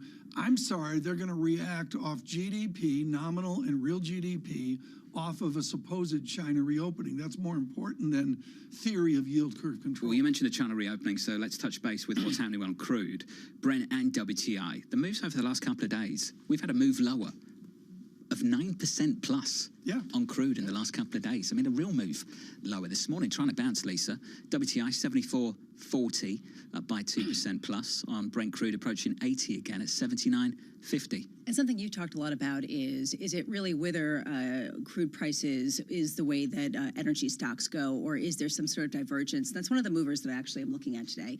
Sort of ironic considering the 9% move that we've seen in crude over the past 2 trading sessions before today.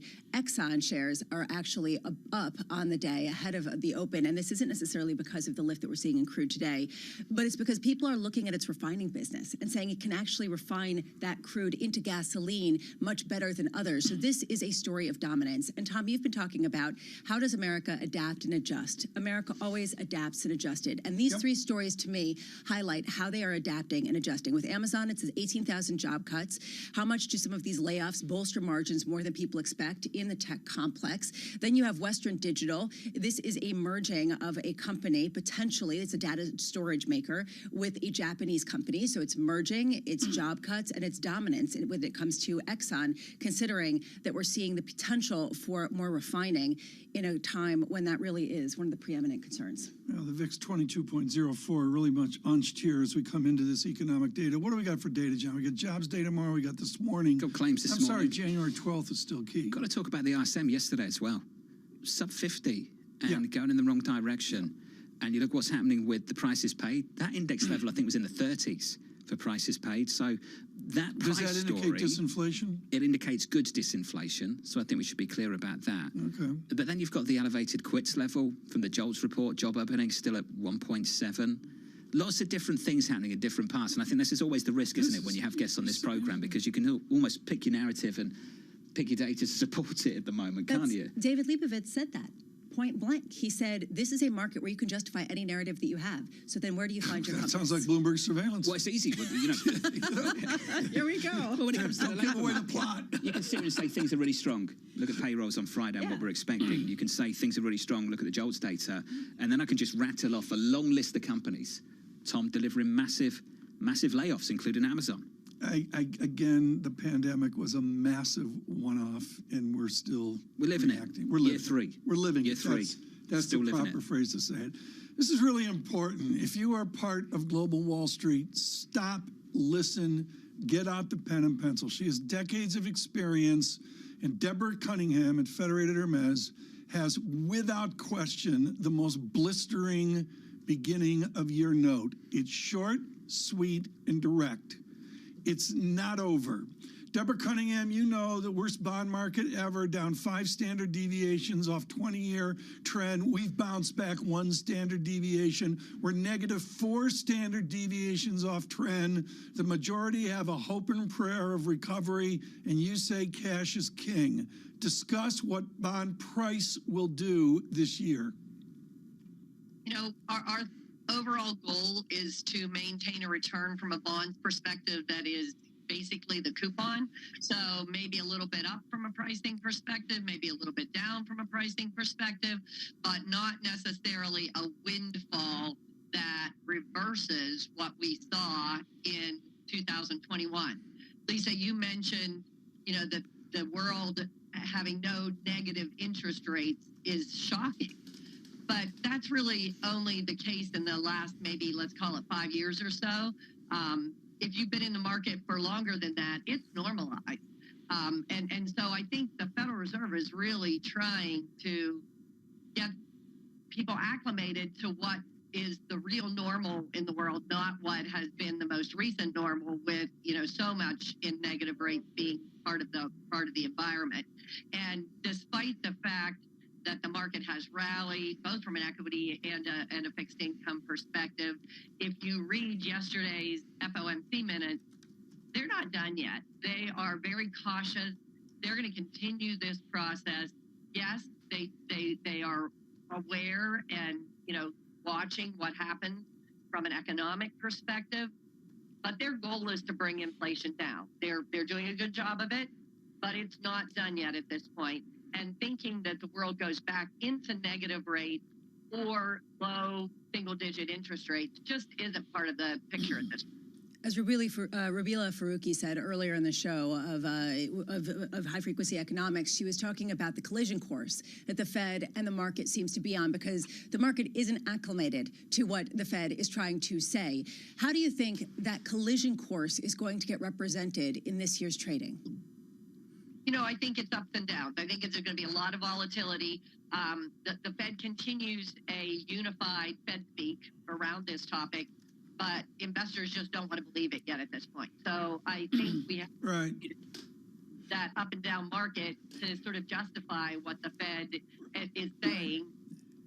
Deborah, Deborah, I got to go here because Federated basically invented the money market fund. Let's, you know, looking back at this is before Cunningham darkened the door. My point. Steve Auth remembers when they invented the money market fund. Deborah, I want to cut to the chase here. Open-end investment companies, mutual funds, are constrained in how much cash they can hold. Is things so messed up in a Cunningham way that portfolios can't have enough cash because their prospectuses say they can't have enough cash? No, I think that might have been an issue in 2021, maybe even in 2020. I don't think that's as much of an issue in 2022. If you look at our longer-term fixed income portfolios, at our equity portfolios, we are still overweight in cash, but not as much of an overweight as we were in 2021. So I think it's less of a constraint today than it might have been last year or even last quarter. Deborah, wonderful to hear from you. Happy New Year to you and the team. Looking forward to catching up with you through 2023. Deborah Cunningham there, a Federated Hermes. It's not over.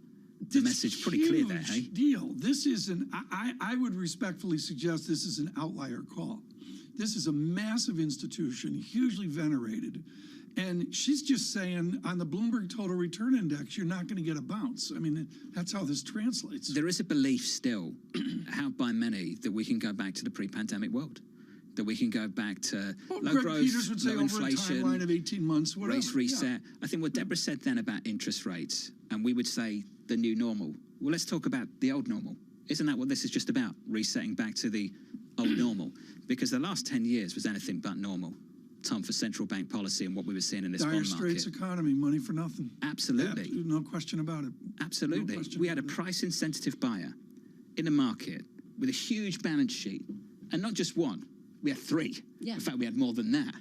Pushing yields lower, lower, lower, lower, lower, to the point that we were getting satisfied with negative yields in bond markets, because I remember the time when it was started taking place in Europe and people would say, yeah, but it can go even more negative and you want the capital return.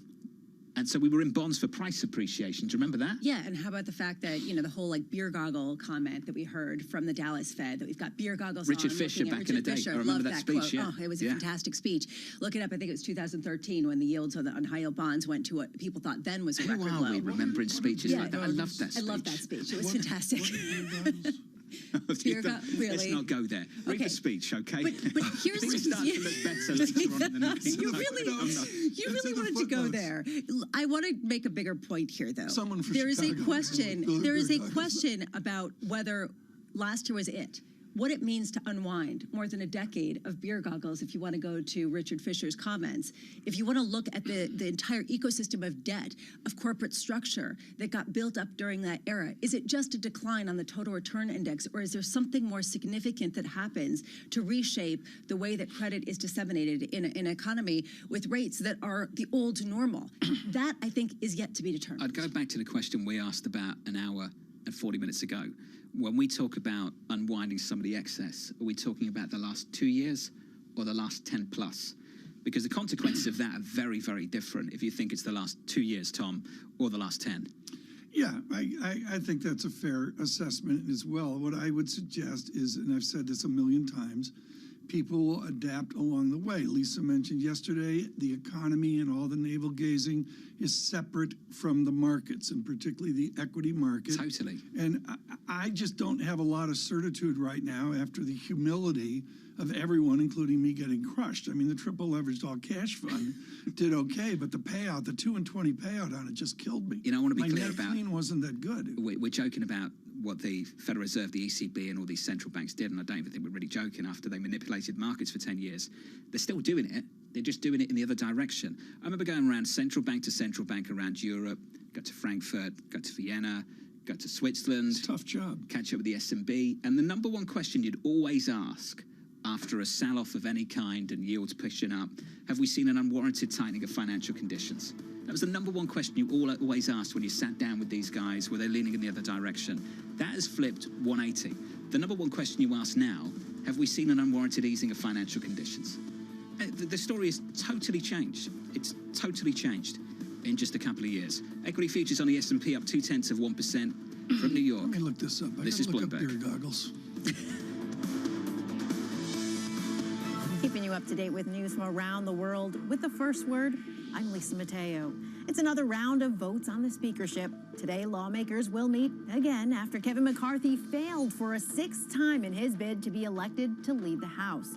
The California Republicans said a lot of progress was made, but still, hardline conservatives didn't make it easy, and there was no resolution to the standoff.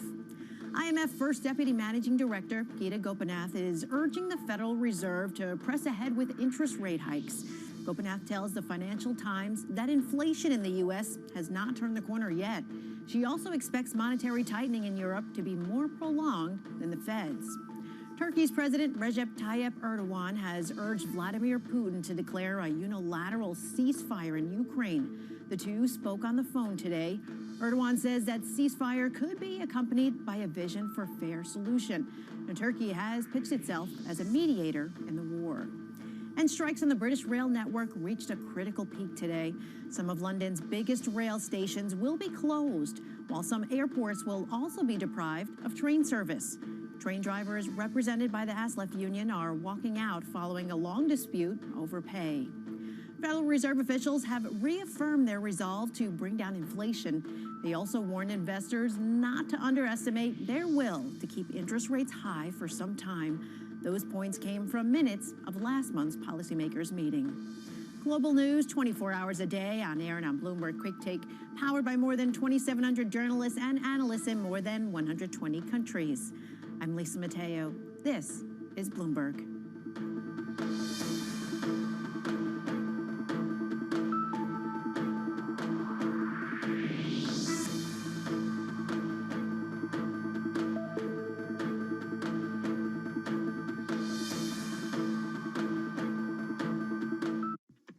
When you think space, you probably think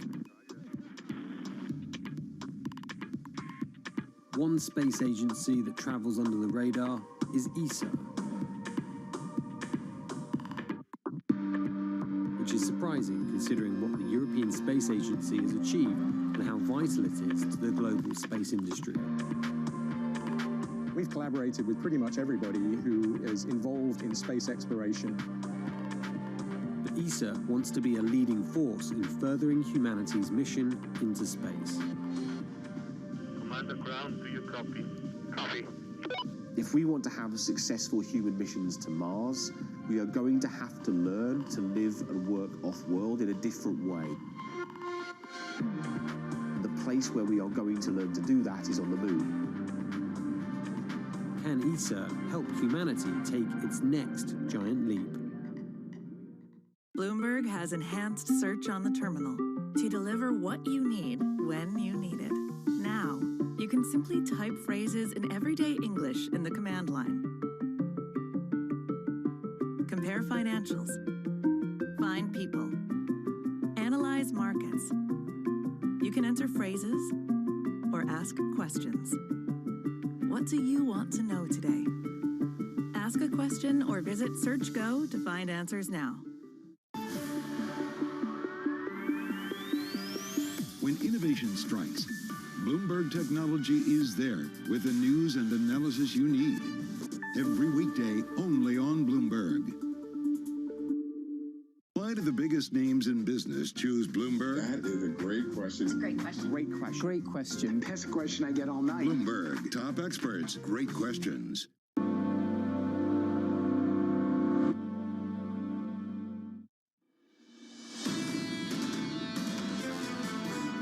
A small faction of the Republican Party is basically grinding things to a halt.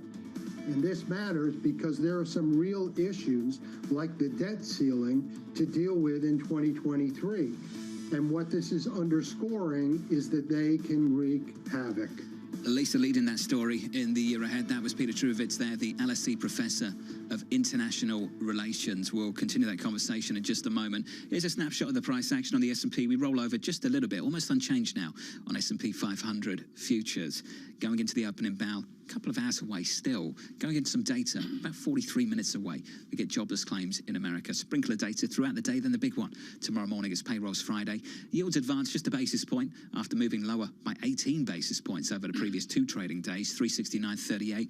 Keep going back to crude. Big move lower. First two trading days of 23 by more than 9%. And here we are up by almost 2%, Tom. 74.23. Into the claims here in less than an hour, John. I would point out also the Bloomberg Financial Conditions Index in the last 3 or 4 days, hugely accommodative. Yesterday, John Farrow dazzled me with his knowledge of Mr. McKinley of Ohio and a politics of long ago and far away. We thought we would get some perspective on the madness in Washington now, and there's no one better than Wendy Schiller, who owns a high ground at Brown University on American politics. Wendy, I'm going to cut to the chase. You and I were channeling the great Alan Nevins on Grover Cleveland in A Time from Another Place, and there was a guy from Maine, Tom Reed of Bowdoin College, who changed the rules. What did Czar Reed do in 1885 or whatever that matters to Mr. McCarthy today?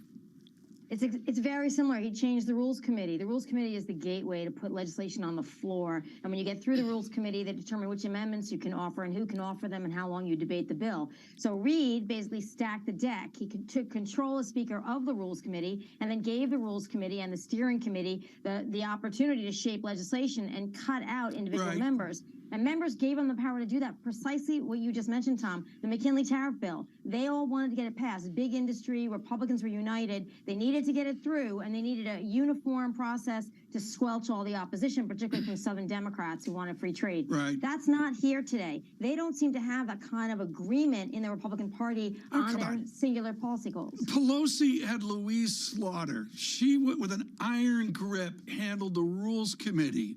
In a McCarthy House, does he have a Rules Committee when maybe Greg Valliere says he's going to give it up to one vote could throw him out of office? This isn't even Pelosi Slaughter of 5 years ago, is it?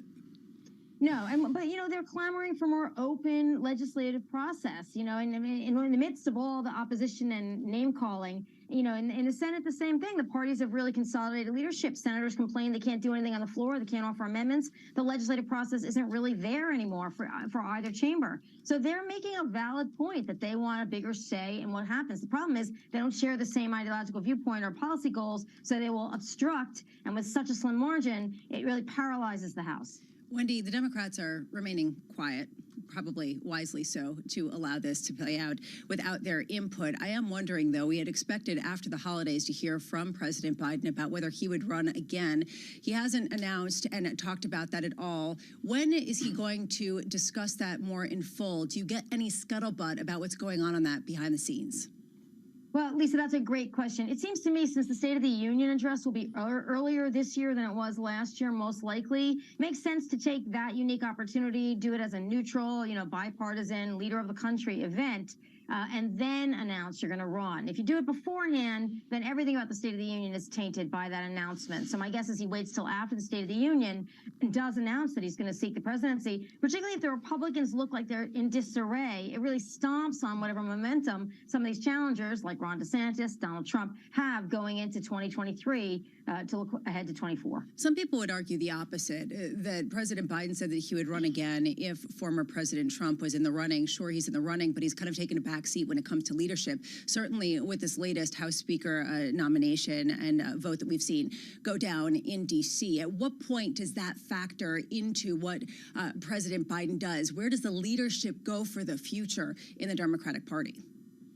Well, that's a really great question. But right now, Biden is like he's got a lead in a sports analogy. He's got a lead in the game. He's sitting on a lead. The other team doesn't have their act together. Why would you step off the field? Why would you give up the game? He's going to go forward. He's got some good cabinet members. He's got some good governors in the wings. I think given today's political environment, people can ramp up pretty quickly to run for president. So I don't think it hurts the Democratic Party. And as long as they stay solid and united, that's the message they put forward, while the Republicans appear to be at the moment in disarray. I'm looking at Wendy, and the Tuesday lunch bunch at Brown University is something having to do with pizza in Providence.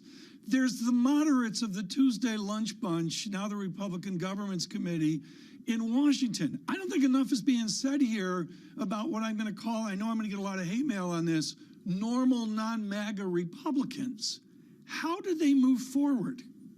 Well, and Tom, that's a great point because there's 200 of them. McCarthy can say he's conservative and people sort of believe him, but, when you're from California, it's a tough sell if it's not 1985 to be a, really red Republican. But there are 200 Republicans who want McCarthy to be Speaker. So how they come to the table, maybe Steve Scalise, second in command, Louisiana Republican is different from Midwestern Republican. And they all won closer races than they expected, and they want to win again. So I think this is a really big problem for them. They're not just going to lie down and let these 20 renegades, if you want to call them that, run the show. So I don't mean to interrupt, but we're running out of time. If they're not going to lie down, what do they do when this clown show is over?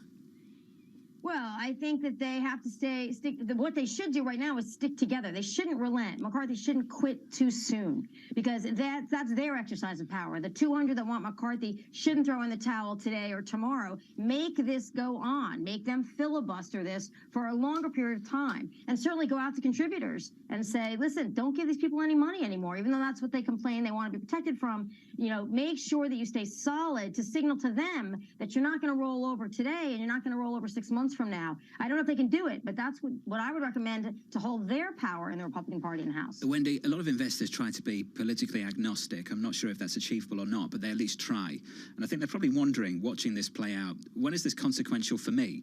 Wendy, how long can this go on for before it's truly consequential? I think it can go on for a long time, actually. Unfortunately, it's consequential today. You know, when the leader, the free world, the United States is a leader, and our economic and political powers are tied together. And if one of our chambers is grossly dysfunctional, then the world starts to wonder if they should invest in the United States. So if we want to issue new treasuries to fund that debt, you know, we have to get more stable. So I think it has implications starting today. The rest of the world's having some issues too in their legislatures, but nonetheless, it matters today. Whether that matters to Matt Gaetz or Lauren Boebert or, you know, Chip Roy, the people who are leading this charge, I'm not sure. They're not particularly international in their focus. But that's where the business community, to me, has stayed too silent right now. They have to weigh in, and they have to say, listen, we give you a lot of money, and we want this thing settled, so get it done. Wendy, thank you. Wendy Schiller there of Brown University. Lisa, I went on to that final point because that's the point you've been pushing repeatedly through this conversation and others as well over the last 24 hours. When does it really start to become consequential for investors, people in this market? And I think that underneath that question really is the debt ceiling debate and how much we get a new budget. Something that we were talking about yesterday, how much is this by design? That a lot of the Republican Party doesn't want to see that kind of spending that they saw in 2021. How much is that going to be a feature of what happens in terms of a fiscal response and an ability to get some sort of debt deal passed by the end of the year? Tom, your thoughts on this? I'm away from it. I don't think it's linked into the markets. I just don't. Well, it's clearly not right now. I don't think it's going to be. And that's why I'm asking at what point does it become consequential I've at heard all? the debt ceiling chat for 50-plus years. You're not alone. It gets fixed. It gets fixed. And that's all. I do to Professor Schiller's brilliance, and she is the best. And that was a clinic, folks, on the 1880s and the effect of Blaine and Maine on the American public. But to Professor Schiller's point, there's 200 other people here that aren't in the headlines of the Washington Post this morning. These people, what's the level of fury they have this morning, John? David Joyce, I believe, of Ohio. What is his level of fury? Well, Tom, I've got to say, this clown show? As a foreigner watching this play out, yeah, I'm more interested in what you think. I'm trying to work out what the objective is here. You know, I've spoken to Anne-Marie a million times. I call her after the show in the afternoon, and I say, can you just explain to me, you know, have they articulated what they want? What is the objective here? And the only answer I get at the moment is they don't like Kevin McCarthy. No, I think this just seems to come down to they don't like Kevin McCarthy, and that's it. It's true. But as a foreigner, it has to create a risk for the United States in terms of what's its policy going to be? What's its spending going to be? Well, I don't think anyone expected much of a policy shift this year anyway. So they're watching this theatre play out for now, Tom, and for now, I think maybe finding it somewhat entertaining, but ignoring it. They just don't like the guy. I wonder about that. Yes, sometimes it's that simple, isn't it? From New York, this is Bloomberg. You've been an advisor to the President of the United States on infrastructure and manufacturing, but on infrastructure, you've been involved with the legislation that was passed not long ago. Why is the United States infrastructure so terrible compared to so many other wealthy countries? I have been around U.S. politics like you for a couple of decades and have served a variety of presidents from the different parties. And the attitude in the United States is obviously to keep taxes low and keep the public spend under control. And the word control is interesting, but that stops forward thinking in terms of planning. And therefore, the short-termism around our fiscal policies has hurt us. I mean, in essence, infrastructure is a long-term return. And to get a long-term return, putting it into private hands is one way of doing it. But really, the public side of life has to be willing to do the forward spend. The forward spend on airports and roads and EV charging stations has to come from the public domain. Now, raising taxes to spend money on infrastructure means you've got to trust the people doing the spending. And I think the public-private model is the way to go there, which is actually create an infrastructure bank that is US public sector owned, that has private sector matching funds. I think that sort of breakthrough has yet to occur in the United States. So where we go is tax and spend, which unfortunately one side of the aisle disagrees with.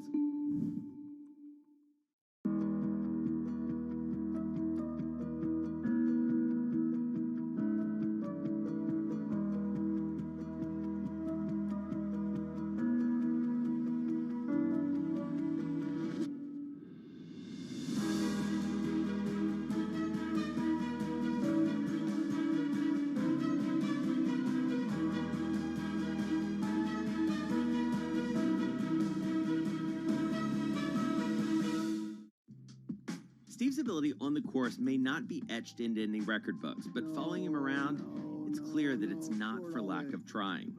Jeez. We were constantly hustling behind him as he caught up with executives in the portfolio companies and reminisced with former and current players.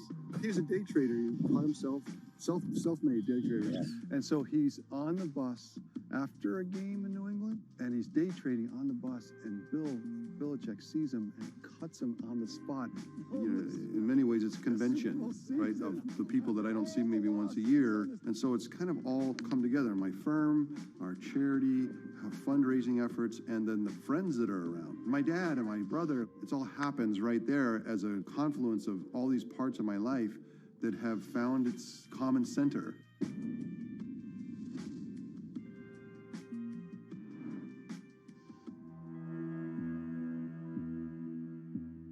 Lisa, you've got to explain this one to me. What does it mean when the White House says we're watching markets carefully? It means they have a Bloomberg. I've seen the Bloomberg. They have. I've been in and seen it. Lots of Bloombergs. Lots of Bloomberg. Lots of Bloomberg. Lots of Bloomberg. Lots of Bloomberg. Lots of Bloomberg. I've seen the Bloomberg. I've seen the Bloomberg. I've seen the Bloomberg. I've seen the Bloomberg. What does it mean? What does it mean? What does it mean? What does it mean? What does it mean? It means they have a Bloomberg.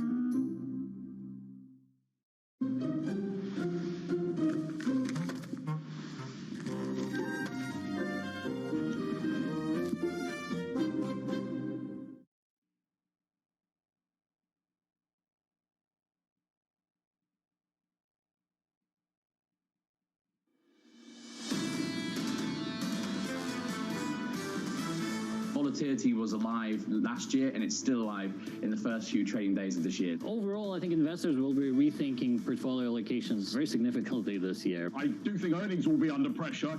We forget how cyclical some of these tech stocks are. We're going to get a nasty earnings recession. And so the companies that can deliver on the cost efficiency are the ones that are going to continue to perform. The biggest issue for equities right now is what's going on in the bond market. This is Bloomberg Surveillance with Tom Keene, Jonathan Farrow, and Lisa Abramowitz. Good morning, everyone. Jonathan Farrow, Lisa Abramowitz, and Tom Keene on radio, on television. Into the jobs report of tomorrow in 30 minutes, 29 minutes. The claims report, a first look at the pulse of the labor economy here, looking out into 2023. John, I'm going to look at wages tomorrow, but we've got claims today. The official data says the labour market's still tight. Saw that in job openings yesterday. We're told there's 1.7 jobs open for every unemployed American, and then you've got the layoffs just mounting from company to company. The quote of the last 24 hours, Mark Benioff, Salesforce, our revenue accelerated through the pandemic. We hired too many people. Yeah. We hired too many people. You're effectively hearing the same thing from Andy Jassy over at Amazon, and the question I think many people are asking this morning, looking at that name, right, is 18,000 going to get it done at Amazon if they really want to address the cost structure of that company? 1.544 million jobs, I believe, at Amazon. They bring it down by 18,000. Think of all those small businesses at Amazon. Are they feeling the same angst as Benioff at Salesforce? And when does this start to add up so that we see it in the official data?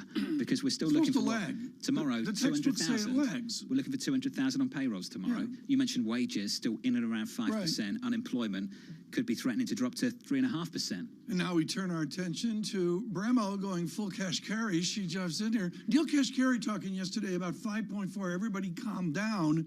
Some pushback on that. But all of this is hinged off the labor path that John mentions. So I'll go full Kashkari and actually I'll make his argument, because I think that there is a lot of support, especially given what we're seeing in the tech world. It is only to 18,000, and perhaps it's to shore up margins, not to necessarily save a business model.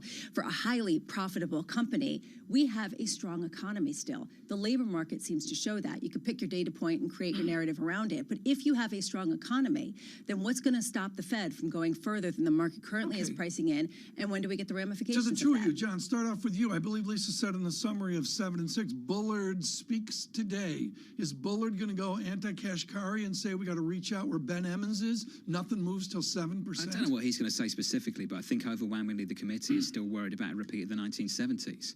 And that's why I'd pick up on what Kashkari said in that blog from yesterday, Lisa. That's what stood out for me.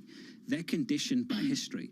And basically, I think for many people watching this, listening to it right now, I think they're of the opinion that this Fed is committed to being late and that perhaps they've done too much already. And Tom, they won't know. They won't know the answer to their own question. They've got two risks right now that they want to manage. One is under tightening, the other one is over tightening. They won't find out until it's too late. Right. End of story. This insight's too important. It comes from Deborah Cunningham of Federated Hermes. A lot of people disagree with her. Lisa, let me start with you. She says the bond market goes nowhere this year. Cash is king, and we will not get price up, yield down. Rabila Faruqi also saying the collision course between the Fed and the bond market going to create more volatility at a time when a lot of people are betting for yields to go lower. How does the bond market respond to a Fed that wants to signal hawkishness, regardless of what the intention is? That's what they want to signal, because they want financial conditions to tighten much more considerably. John, December 28th, I think, is the peak here. 3.88% in the 10-year yield. I guess it's price down, price up, yield down 3.70% right now on the 10-year. So on the 10-year, we got to about 430. I think on a 2-year, at one point we were threatening to break 480. That was a couple of months ago on a 2-year yield. So we've certainly adjusted. Yeah. The issue many people have, Tom, even if they believe that the terminal rate's 5, they just think that soon after you don't stay there very long and you deliver rate cuts. And I think this goes to Lisa's point. There's a difference between what this Fed wants to signal right now, hike, hold, and what people think this Fed will do, which is hike into trouble and ultimately need to cut. Yeah, I think it's a parlay game. Let's do a quick data check, John. I'm going to go where we haven't gone, which is 2-10 spread, negative 70 basis points. That bears watching because nobody's watching it. Equity market right now is a snooze. S&P 500 futures going absolutely nowhere. You had some price action, though, in the last couple of days in both the bond market and in the commodity market. Right. So previous 2 days, 10-year yield down about 18 basis points. Your 10-year this morning, 369.94. We're up a basis point or so. Previous 2 days on crude, down 9% plus. Trying to bounce back this morning by about 2%, Tom. 74.30 on WTI. The 2023 calculus is varied, to say the least. We get a brief from Daniel Morris, Chief Market Strategist, BNP Paribas Asset Management. Daniel, let me cut to the chase, which is BNP Paribas has always had a wonderful conservative reticence underpinned by the GDP call. What is the foundational BNP Paribas U.S. and global GDP call this year? Well, I think here we're probably not that far out of consensus. And I guess, if anything, what should worry us is how consensus the recession view is, both for the U.S. and Europe. We do think that is what's going to happen, but probably importantly, we think, at least in the U.S., it's what needs to happen. It's not so much that a recession occurs, per se because of a Fed error. You were talking about the labor market. And I think it's important not to get distracted by what's happening with the layoffs in the tech sector. I mean, we all know what happened in tech in terms of equity prices, but also in terms of employment. Was the boom during the lockdowns, and now that's normalizing. I don't think it really tells us all that much about what's going on in the rest of the economy, which is where the labor market is still very strong. Wage growth is still far too high, and to get that down to a level the Fed is comfortable with, that's where you have to have the recession. And Dan, one thing we've tried to explore for the tech industry was the boom in the last 2 years or the last decade plus. Because if we're unwinding the excess of the last 2, then clearly the damage we've got to do will be nothing like the damage we've got to do to a market, to an industry that maybe has got an excess built up from the last decade plus. Which one is it, Dan? I think much more just the 2-year unwind. If you look at earnings forecasts, clearly we're well above the trend that you had prior to the lockdowns.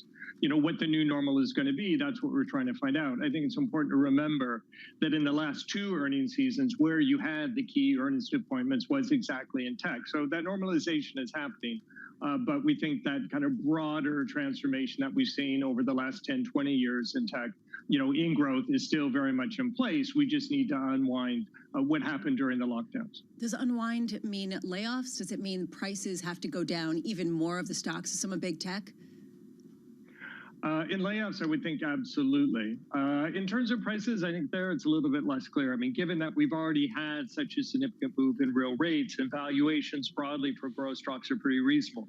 That said, in the near term, given that the market is still buying into the near-term pivot from the Fed, and we've seen Fed funds expectations not recover to where they were, we think that has to reverse. So we have a risk of a bit of a replay of the early part of 2022 where real rates go up, fixed income sells off, and also equities and particularly growth stocks sell off because we need to kind of get back to a healthier place in terms of the rate outlook.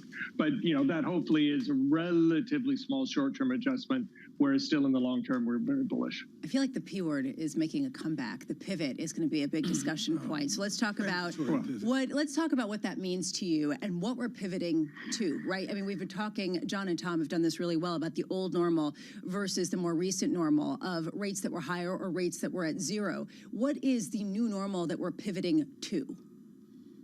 Well, if you think of, long-term GDP growth in the U.S., 1 3/4, we do think you're going to get inflation back. The Fed will get inflation back. Maybe it's a bit higher than it was before, but 2 to 2 1/4. So you come up with, broadly speaking, a 4% nominal yield. So I think that's kind of where we're going to want to be in a few years. So that's going to be certainly a much more attractive environment for a fixed income investor. I mean, even if we don't get the pivot and rates actually falling by the end of the year, you're still getting a 4% coupon or pretty close to it at this point. So I think that portfolio perspective is certainly one of the key things that changes this year versus what we went through in 2022. Dan, good to catch up. As always, Happy New Year to you and the team. Dan Morris there of BNP Paribas Asset Management out of London this morning. We asked the question a few times this morning. Are we unwinding the excess of the last 2 years or the last 10? We'll talk about that with Tom Forte, the senior research analyst over at D.A. Davidson, and explore what's been happening with Amazon. Elisa, for Dan Morris at least, he believes it's about unwinding the excess of the pandemic the last 2 years for this very specific industry.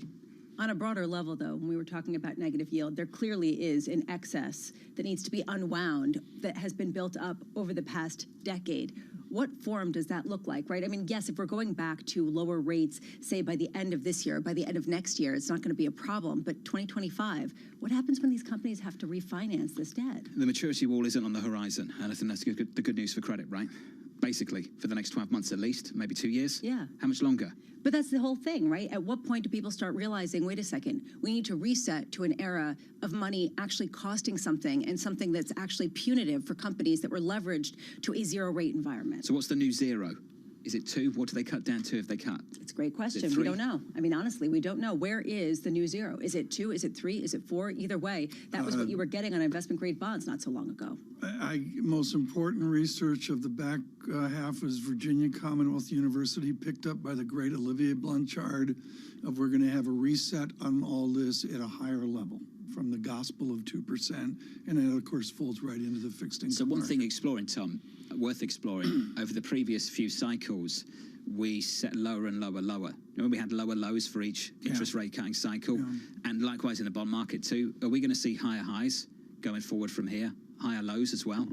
Every time they have to hike, go into a hiking cycle, then cut again? Do they hike to higher highs and cut to higher lows as well? They are going to react to the data. Alan Greenspan of Ancient Character did an interview the other day.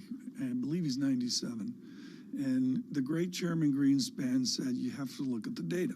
And whether you're Ed Hyman or Alan Greenspan or anybody else, there's just going to be ex post to look what I'm asking, Tom, really is not the cyclical stuff. It's more of a secular question. Are we going into this new era of higher inflation, unwinding what we've seen in the previous 30 years? We are going into an era where there is a cost of money. That's what's, including the Bed Bath & Beyond headlines just out right now. That was what I was going to say. And it's all about zombies, 100%. That company a zombie? I'm not going to say that on air. I'm going to say that the price of money... Say that off air. I'll say it off air. The price of money matters. On Amazon, on tech, Tom Fordy of D.A. Davidson. Looking forward to that conversation. Mike McKee is going to enter the studio and break down the ADP There were report so many towels at Bed Bath & Beyond, I couldn't pick one. I'm overwhelmed by the supply in that store. I couldn't pick one. I can talk about It was like that over and over. 412. I'm just overwhelmed. She goes, I need pink towels. And I'm like, I remember the first time I went in and I tilted my neck back to look back at the shower and so almost correct. fell over. And a shower curtain subsumed you. This is Bloomberg. Keeping you up to date with news from around the world. With the first word, I'm Lisa Mateo. Well, it's another sign that a tech industry slump is getting worse. Amazon cutting more than 18,000 jobs in a round of layoffs aimed at corporate ranks. Most of the jobs being cut are in Amazon's retail division and human resources areas like recruiting. The company has more than 1.5 million workers worldwide. The U.S. is edging closer to send armored vehicles to Ukraine. On Wednesday, President Biden acknowledged that Bradley fighting vehicles may be part of another U.S. military aid package. The Bradley is a troop carrier that's equipped with anti-tank missiles and a 25-millimeter cannon. Meanwhile, France says it will provide Ukraine with light combat tanks. On Capitol Hill, Kevin McCarthy and Republican dissidents still haven't reached a deal to make him the Speaker of the House. McCarthy has been defeated in 6 rounds of voting over 2 days. 20 hardline conservatives are blocking his bid. McCarthy says there has been a lot of progress in negotiations, but still, there's no resolution yet. The man accused of killing 4 college students in Idaho is now back in the state. Brian Koberger could make his first court appearance as soon as today. He was arrested at his parents' house in Pennsylvania last week. Police flew him back late on Wednesday. Global news 24 hours a day on air and on Bloomberg Quick Take, powered by more than 2,700 journalists and analysts in more than 120 countries. I'm Lisa Mateo. This is Bloomberg.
multi-trillion-dollar industry. There's a lot of ground to cover. Commodities got absolutely crushed. We'll show you what's happening in ETFs like no one else. Bloomberg ETF IQ. Monday on Bloomberg.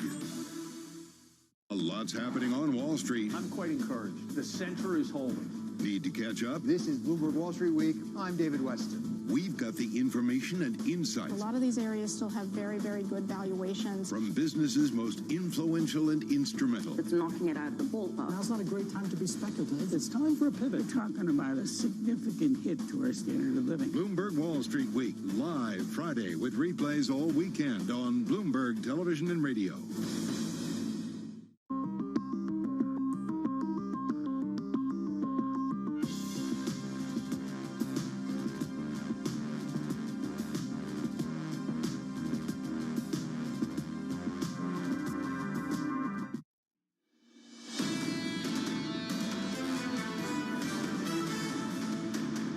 The ADP report out seconds ago. Mike McKee around the table to break down that and jobless claims in about 14 minutes' time. Mike McKee, what do you see? We got a big beat on ADP. I'm not sure what that means, and I don't think economists really do yet either with their new methodology, but 235,000 jobs were added to payrolls, at least as calculated by ADP during the month of December. That is much higher than the 150,000 that was anticipated in the Bloomberg survey and higher than the 127 that we got in the last report, but ADP has come in underneath the payrolls report for the last 5 months now. So not hard to, not clear exactly what this means. They also now have an annual pay increase number, and they say in December annual rate of pay increases was 7.3%. They're also high, in this case, higher than the 5.1% that we're seeing in the non-farm payrolls number, but still, that's a fairly high number. Biggest gain was, in terms of jobs, was in leisure and hospitality, 123,000. No surprise there. That's what the Fed's been talking John's got to get to the markets, Mike, but you remember how wide our lapels were in the 70s? I mean, we got to go back to that look. I'm still looking for the photographs of you in a Nehru jacket. Yeah, well, it was there. Times. We're going back to the 70s. I can't find a single person that takes this data point seriously, which is why Mike McKee had so many caveats as he read out the economic data. And then seemingly every time we read out this data, the market trades on it anyway. So someone takes it seriously enough. Yields are higher at the front end by 6 basis points on a 2-year to around 441. Yields were higher this morning anyway, but just a little bit more of an additional lift at the front end. On a 10-year right now, up 3 basis points. Futures were slightly negative, now a little bit more so. We're down by about 0.25% and trying to recover here, Bramo, but they're not major moves. Is this any indication of what payrolls is going to look like 24 hours from now? It isn't just this data point. It's also the JOLTS data that we got yesterday. We've gotten consistently hotter than expected labor market data that's come out, which is the reason why perhaps this matters, John, more than people previously would think, because yes, it's just one data point, but it moves into the narrative that we've seen that's been pretty consistent in labor. Mike McKee's going to be back with us in about 12 minutes, Mike, to break down jobless claims. Looking forward to that. TK, the labour market in focus. Companies are telling us one thing, and the data is telling us something very, very different at the moment. Sandwiched around McKee as well will be Seth the Carpenter. That will be must-watch for Global Wall Street to get a global briefing on this labor economy as we move forward. Right now, Tom Forte with us. He's senior research analyst at D.A. Davidson, but what it really is a guy encyclopedic on what goes on at Amazon, the background story we don't hear of. I love how you end your note. Tom, you talk about revenge travel. Bramo owns that. And you also talk about we're all going to see Taylor Swift. You got to be kidding me. Did Amazon just blow this with a blowout growth track to the end of the pandemic? Sure. So e-commerce companies in general overestimated demand for the current state of the pandemic. Not just Amazon. You see it at Wayfair. You see it at Shopify. So I think that what happened was initially when the stores were closed, consumers leaned into e-commerce to such extensive levels that there was an expectation that those levels would hold. And first what happened is consumers returned to physical stores. Then they had inflation, so they had more money spent on food and on energy. And then they had revenge travel, and then they had Taylor Swift. So I think you are seeing a return to live events, but from Amazon's vantage point, as well as Wayfair and Shopify's, people are not shopping on e-commerce, and that's a problem. And Lisa, this is just shattered the A&R screen on the Bloomberg. There's 55 buys, 3 holds, and 1 sell. The street's just violently against what Jesse's doing. Yeah, clearly they don't see this as being a massive downside. In fact, this might just be the medicine that Amazon needs to have the same kind of profitability that they're pricing in. I do wonder, though, Tom, 18,000 corporate jobs cut. Does that indicate a much broader wave of job cuts among the rank and file in the months to come? Yes. So I think part of what you're seeing is, so if you look at Salesforce laying off 10,000, you look at, big tech company du jour with more layoffs, is that to some extent there was some element of bloated headcount. So you had a very tight job